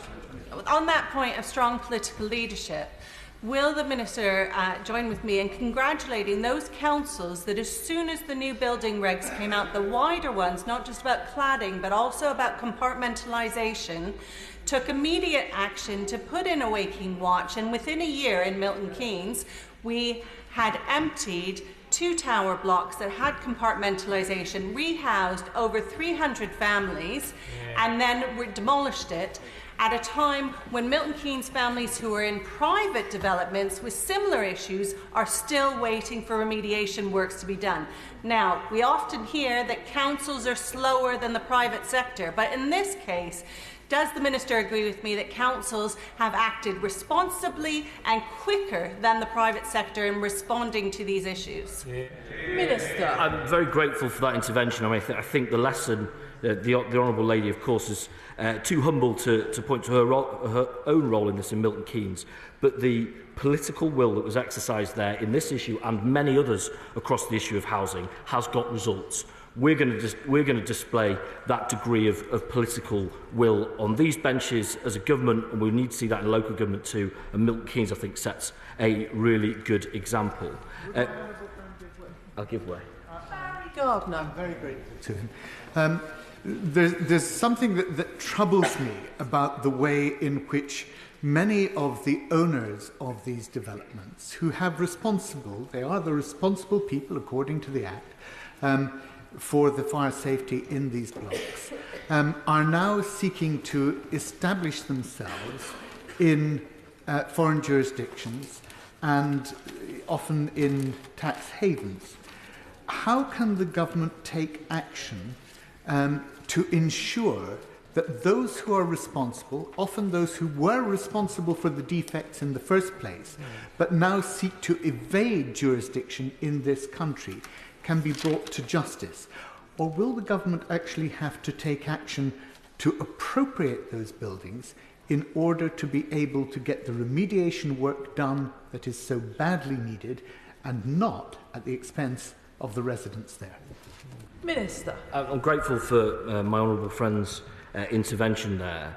I mean, for me, this is in two tracks. Firstly, we have deals with the 55 of the biggest developers to do those remediations. The money is there, they need to get on with it, and that, in a significant, if not a vast majority of cases, will get that action going and will cover most people. There is a collection, as the honourable gentleman says, either through firms going bust, firms disappearing, or firms taking perhaps more nefarious options to evade their responsibilities, where that action is not as easy. We've set aside money, we've set aside grant funding in order to make sure that people don't suffer as a result of that. So I hope that that gives him assurance that no matter the hoops or the attempts at evasion made by those who really ought to do better, the government will stand by the people who are most affected by that.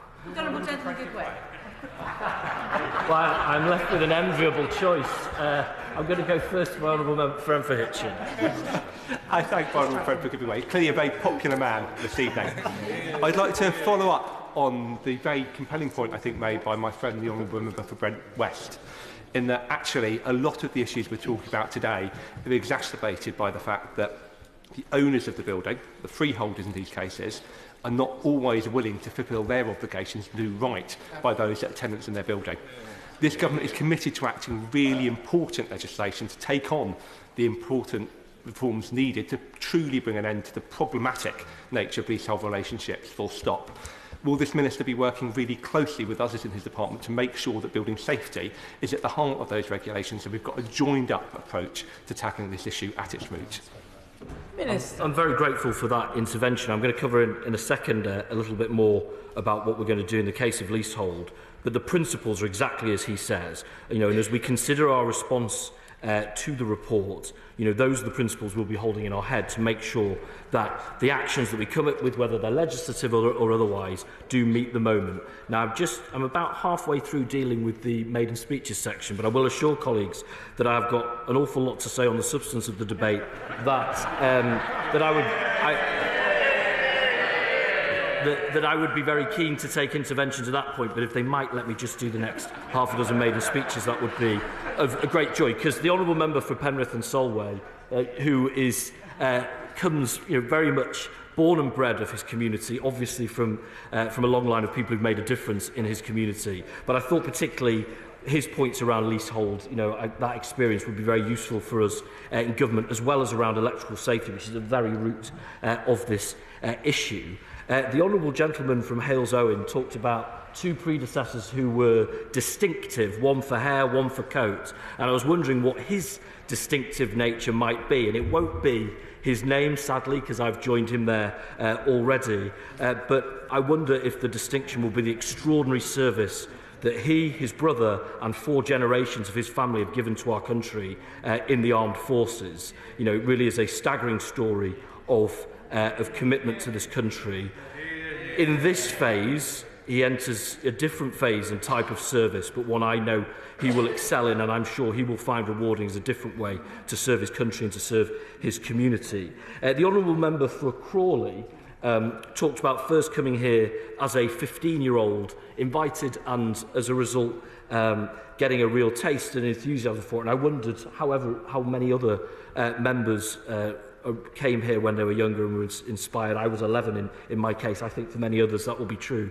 But also it speaks to the responsibility that we have as parliamentarians to use the brilliant things, Madam Deputy Speaker, that Parliament has to share and promote Parliament and democracy to young people in our community.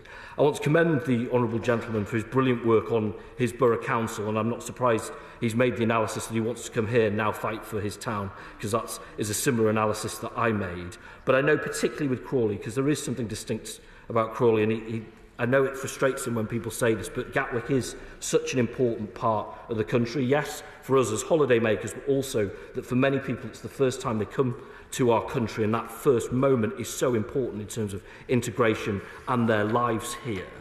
And then just on the final two maiden speeches, the Honourable Member, the Member for Edinburgh North and Leith, shared her own story. And again, I think many Honourable and Right Honourable members would associate themselves with those challenges in childhood that inspired her to be here today. She spoke about, how housing is a devolved issue, and and it is right that is handled in its right way. But I hope she's taken some succour, as I have, from both the Prime Minister and the Deputy Prime Minister in their attempts to reset relations with devolved governments. And I think in this area, as in many others, we can do good work. I will in a second. But the Honourable Member for Edinburgh North and Leith did offer us all a visit, and I think the inducement of whisky in the Edinburgh Festival was probably a wise one. I'll give way. Leishman. Thank you very much to the Honourable Member, and I'm sure he will remember from my speech earlier about the harrowing story of constituents of mine from Tillicoultry who have suffered and continue to suffer from the horrible evacuation of their homes at such short notice, and of course the awful impact it has had on them, both mentally and physically. Will the Honourable Member and Minister agree to meet with me to discuss possible solutions for my constituents, bearing in mind, of course, the resetting of relationships between this Labour Government and the Scottish Government, and housing being a devolved issue? Grateful to the Honourable Gentleman. He made some very important points around RAC, which I'll address shortly. On his point of an invitation, I'm always happy to accept such invitations. I'm closing this as the Minister with lead responsibility for resilience. It may be better that my honourable friend, the Minister for Building Safety, takes that meeting, but I know that she, as other honourable colleagues have asked for meetings, she's very keen to meet with colleagues to discuss how we can support as a government. And then finally, the member for Isle of Wight West, a proud islander, but I could detect a Nottinghamshire accent. I can detect a Nottinghamshire accent from 10 paces any day. Watching Sherwood makes my ears go as a result. But I know he's a proud islander, but like his predecessor, has that connection to Nottinghamshire. Has his, of course, the ultimate accolade of being the first chip shop owner to enter Parliament. And again, I think that again is a very good inducement to get colleagues and perhaps ministers to visit. But we do recognise, as he says, that life is different on the island, and as a result, some of the challenges are different. And we as MHCLG are ready to support him in his work in that space.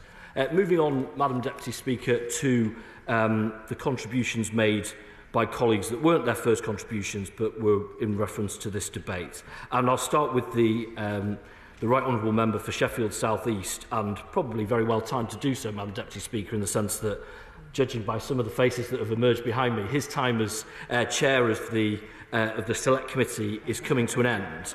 But it has been such incredible leadership. The Honourable Gentleman is a great parliamentarian, and has always been such a good and kind friend to me. He is, I think it's safe to say, and I think ministers who previously went before his committee would say, that he is tough and hard, but he's also a very fair man, and he's also a very kind man. And I think that his service has been extraordinary. Just to reference some of the points he made the point about what help can be given to residents with legal challenges to recalcitrant owners and developers. Well, regulators have powers to act against such owners, and we expect them to do so. And our department is responsible for holding developers that have signed the developer remediation contract to account. So if residents are concerned about the progress of remediation at the building, they should contact the regulator. But if they're concerned about the progress of developer-led remediation, they should contact the department. So I hope that addresses the Honourable Gentleman's point. He also... I'll give way. I don't know if I'm grateful for him giving away, but I don't know if he heard the example that I gave, where the management agency were just not giving the information to the leaseholders so that they could check whether they were being charged the right amounts of money or even seek legal redress. And there seems to be no power to force them to give that information.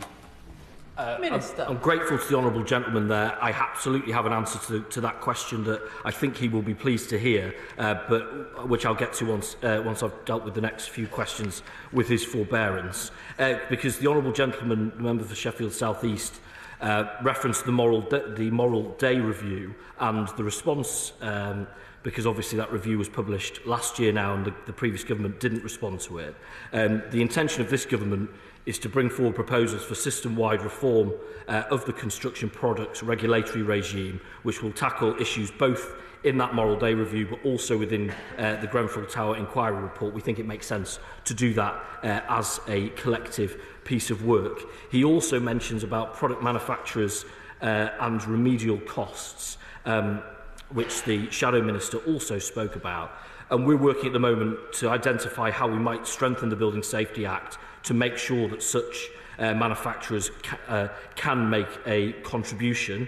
We've been taking action already through the Recovery Strategy Unit to hold those construction product manufacturers to account and to get money out for their share of the costs.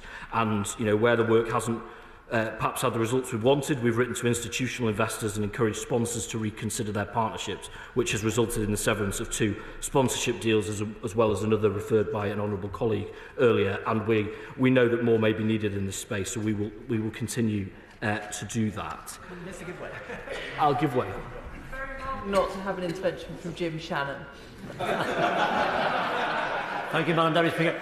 Minister, I've outlined the case very clearly for the legislation and for building safety and resilience going forward from here. Obviously, for the regions, be it Scotland, Wales, in this case from Northern Ireland, where I represent, is it then Minister's intention to share those findings so that the appropriate department in the Northern Ireland Assembly can take the legislative measures forward in a way to constructively ensure safety for us in Northern Ireland as well? Thanks very much, by the way. Thank you, Madam Deputy Speaker. I'm grateful to the honourable gentleman for that intervention. I can give him that assurance. We absolutely will share the best of our knowledge and insight, and I'm sure that will be a two-way process to make sure that we're doing right by everybody across Great Britain and Northern Ireland. Thank you very much for the kind words he just said about my chairing of the Select Committee. Just say to the Minister, I'm really pleased that he's now looking at raising some money from product manufacturers. They really have escaped for far too long their responsibilities. But could I suggest that he might use some of the money raised to help with social housing providers, given the concerns I raised about them being treated differently in their access to the Building Safety Fund? Minister. Well, the honourable gentleman, often his suggestions come with a degree of smile, but with a degree of force. He will know also that we are not very far from a spending review and indeed a budget. So I'm not going to make financial commitments at this point. However, that idea is well expressed and well made and duly noted as a result. I'm grateful for it. Okay. Emily Thornbury.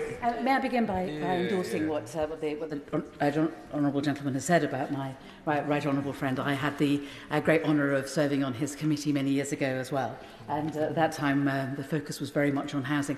May I also, though, say that in relation to building safety in Islington, where we all live on top of each other, we all live in flats, in 2021 there were 31 blocks of flats that were dangerous. And it was terrifying for my constituents, many of whom were in fact private tenants and not social housing tenants.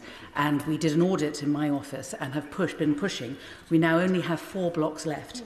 But over those years, it must be said, and it ought to be put on the record here, of just how terrifying it was for those local residents, how they had to pay for fire watches, how they couldn't sell their flats, and how they really didn't know what was going to happen. So I have not been known for my praising of the department over the years, but may I say, to put in context, that we are very grateful in Islington South for the support that we've been given by the department until now, and I wondered if the honourable gentleman would be kind enough to allow me to put that on the record.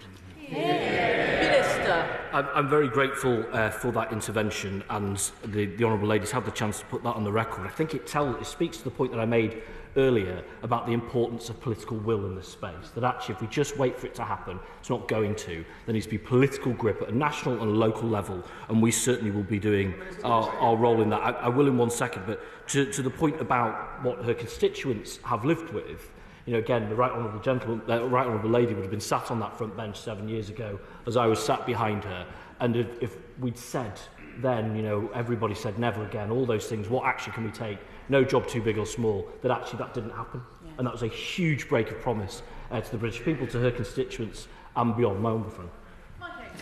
I thank the Minister for giving way on that point of political will. The leasehold system, unfortunately, is still alive and kicking.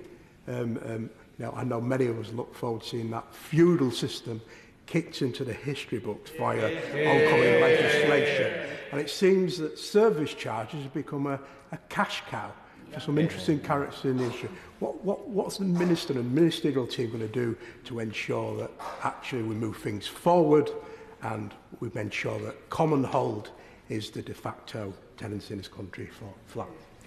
Minister. I'm very grateful for that intervention. My honourable friend has heard what I said earlier around leasehold, and of course what we said in the manifesto that we both stood on. But on service charges particularly, I'm going to get to that point shortly, because both he and the honourable gentleman for Eltham and Chislehurst raised that and made the point very well. And as I say, I think they will be glad to hear what I have to say. But I want to deal first with the point of prosecutions, and I want to refer particularly to the honourable member for Kensington and Bayswater. He, of course, has the closest stake in this issue. He has, he spoke today with incredible passion. I know he's going to be an outstanding advocate for his community, and I'm sure, he will be bringing a lot of those frustrations he mentioned in his speech around his frustrations about the pace of change. And I think that was well made. He's raised multiple times this point of prosecutions. And as my right honourable friend, the Prime Minister, set out in his recent statement to the House, those affected have waited too long for justice, and those responsible must be held accountable. As the Met Police have said, the Met have said this will take time. This is one of the largest and most complex investigations they've ever had to conduct. They've got 180 officers and staff dedicated to it, and we fully support the Met and the CPS as they do their investigations, and they must be given their space to do that in the way that they will do. I'll give way. Emily Darlington.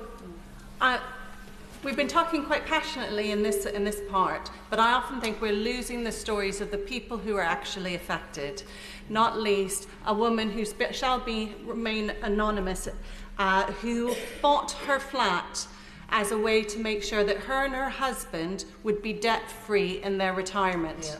Unfortunately, her husband has passed away, and while they plan to be able to pay for the service charge has gone up by, the insurance and the service charge has gone up by 600%.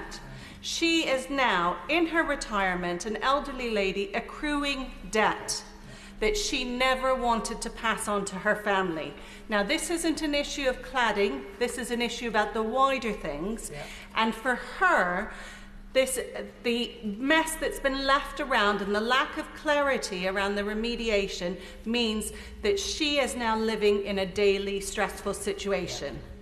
Does the Minister agree with me that the former government minister responsible for this mess and for this misery has no place leading any political party in this country?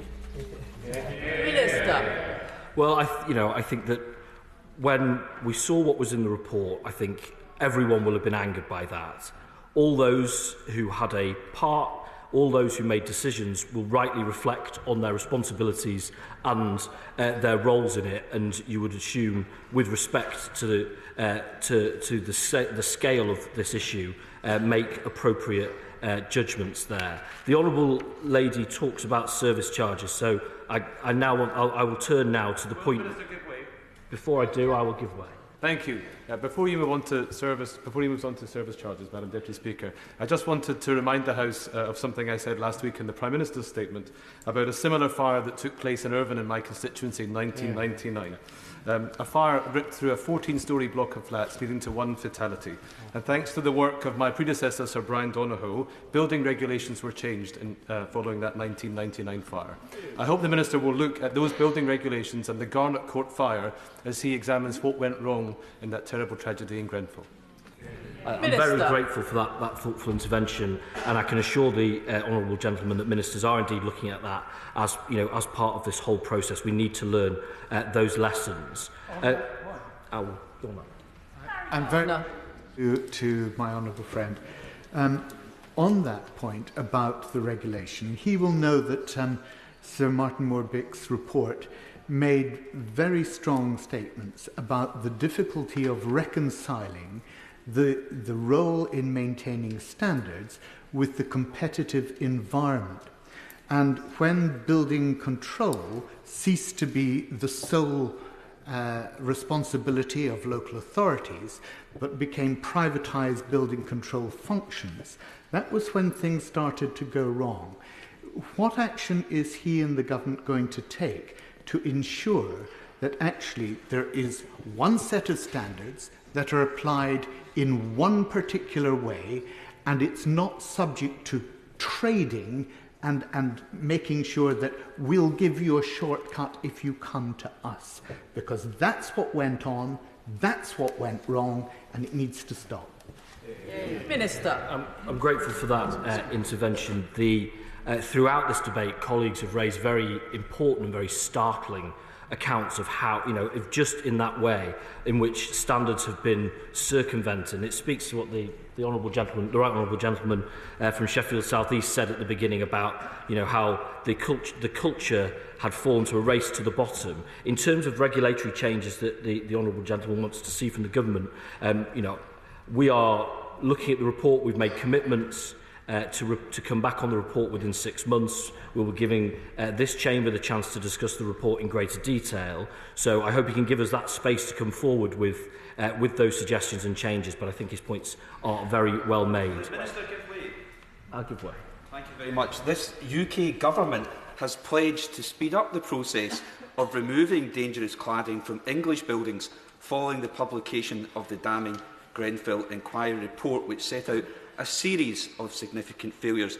Does the Minister agree that the Scottish Government must start treating this with the urgency it deserves? The SNP has already reprofiled hundreds of thousands from this vital programme to plug the black hole in their budget that they created. This cannot happen again. Building safety cannot be sacrificed for SNP incompetence and financial mismanagement. Minister. I'm grateful for that intervention.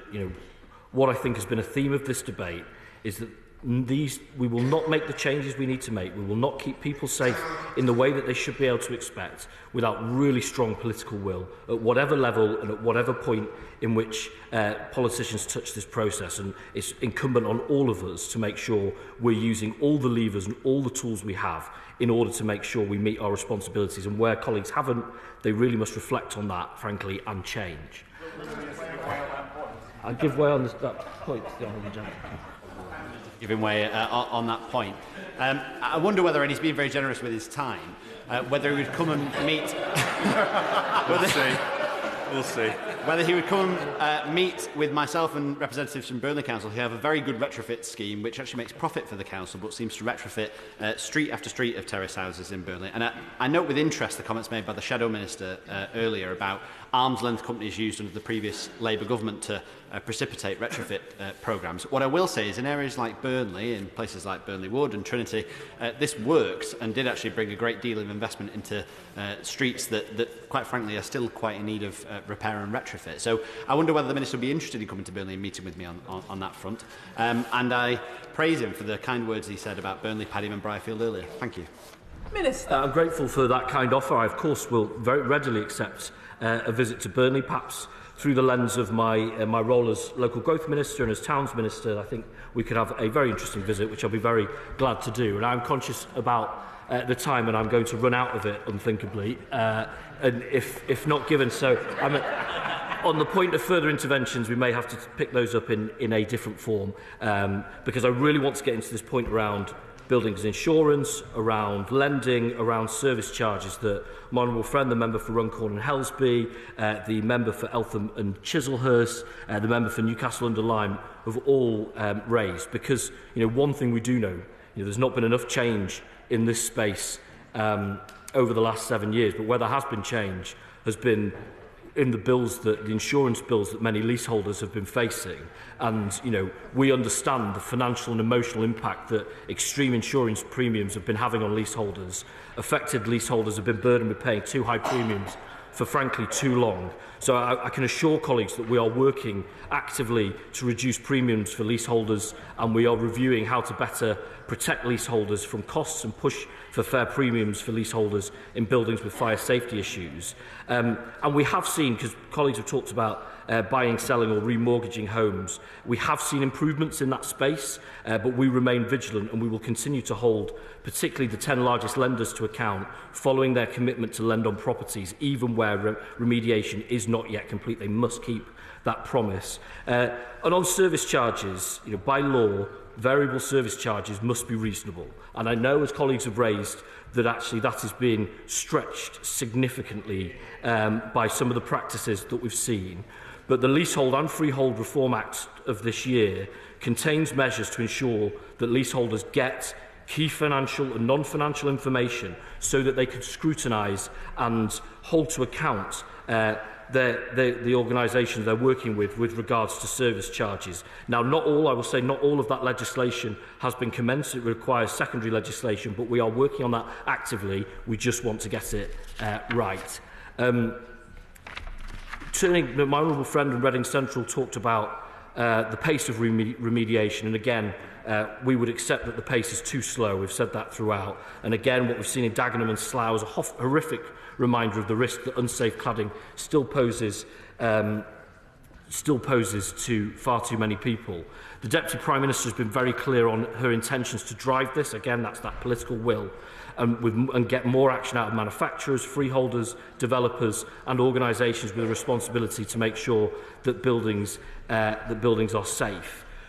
Too many building owners still aren't acting quickly enough, so we will investigate, we will pursue the most egregious actors who are creating unacceptable delays, and we will hold them to account. The message from this dispatch box, the message from this government is clear. Use the routes we've created to get your buildings fixed and get on with it. Turning now to the points made by the Right Honourable Member from Islington North and the Member for Coventry South around the inquiry.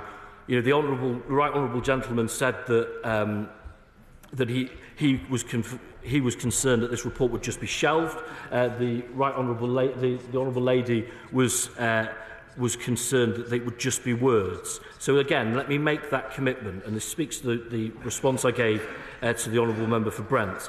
The report's recommendations must be considered with the seriousness that this tragedy deserves. We will look at all of those 58 recommendations in detail. There will be a debate on the floor of this House. We will respond in full within 6 months, and we will be listening to the community throughout this process. We'll update Parliament annually on our progress so we can be held to account. But we will get on with the things that we can quickly too. And whether that's speeding up remediation, as I say, whether that's reforming construction products too. So the change hasn't been at the pace that it ought to be, but it will get better. And that commitment, as I say, this report will not, as the Honourable Gentleman say, just be shelved. Far from it. The Honourable Members for Surrey Heath and Woking mentioned under 11 metre buildings, and our approach to cladding remediation has been to prioritise the risk of loss of life, and it's generally accepted that the risk to life is proportional to the height of buildings, so therefore the risk to life is usually lower in those buildings, and they're very unlikely to need the same costly remediation.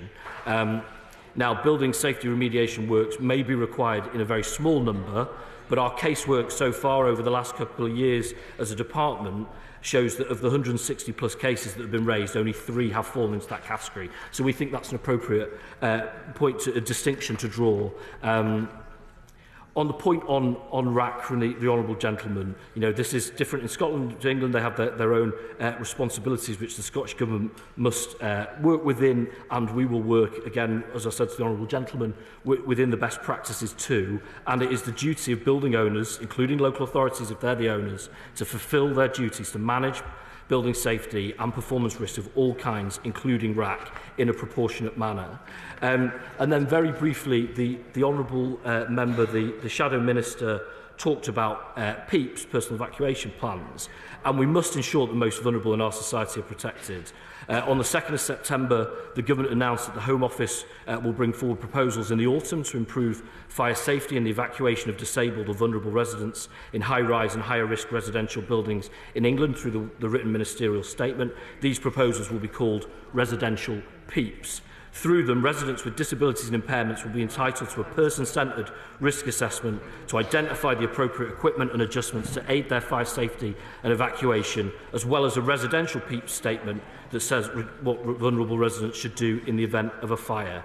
The Government has committed funding next year to begin this important work by supporting social housing providers to deliver PEEPs for their renters. And he mentions product hallmarks as well. And again, I think we stand by what was said in the written ministerial statement. I would have hoped that gave enough confidence, but for clarity, this is about stronger standards, not weaker standards. And I hope the honourable gentleman can take that. Yes, very briefly, if you would. Mr. Speaker, I'd just like to press the Minister for the assurance that I'm seeking, that the Government has taken steps to ensure that all products which meet the 2015 European standards and therefore are within scope of what she said in the written ministerial statement will also meet, as a minimum, the 2018 post-Grenfell UK standards. Yes. But my honourable colleague, the Minister for Building Safety, has heard that intervention. As I say, everything that we said is about higher standards, not lesser standards. But the honourable lady will write to the gentleman with the issue that he raises there. But again, I hope I can assure him this is about greater, not lesser standards. So to conclude, Mr. Speaker, as the Prime Minister made clear, the Grenfell tragedy. Tower tragedy was the result of an unacceptable, inherent and systematic issues and decades of failure from both industry and government. It's going to take political will to change it, and we offer that. The question is that the House has considered the building safety resilience. As many of that opinion say aye? Aye. The contrary, no. I think the ayes have it. The ayes have it.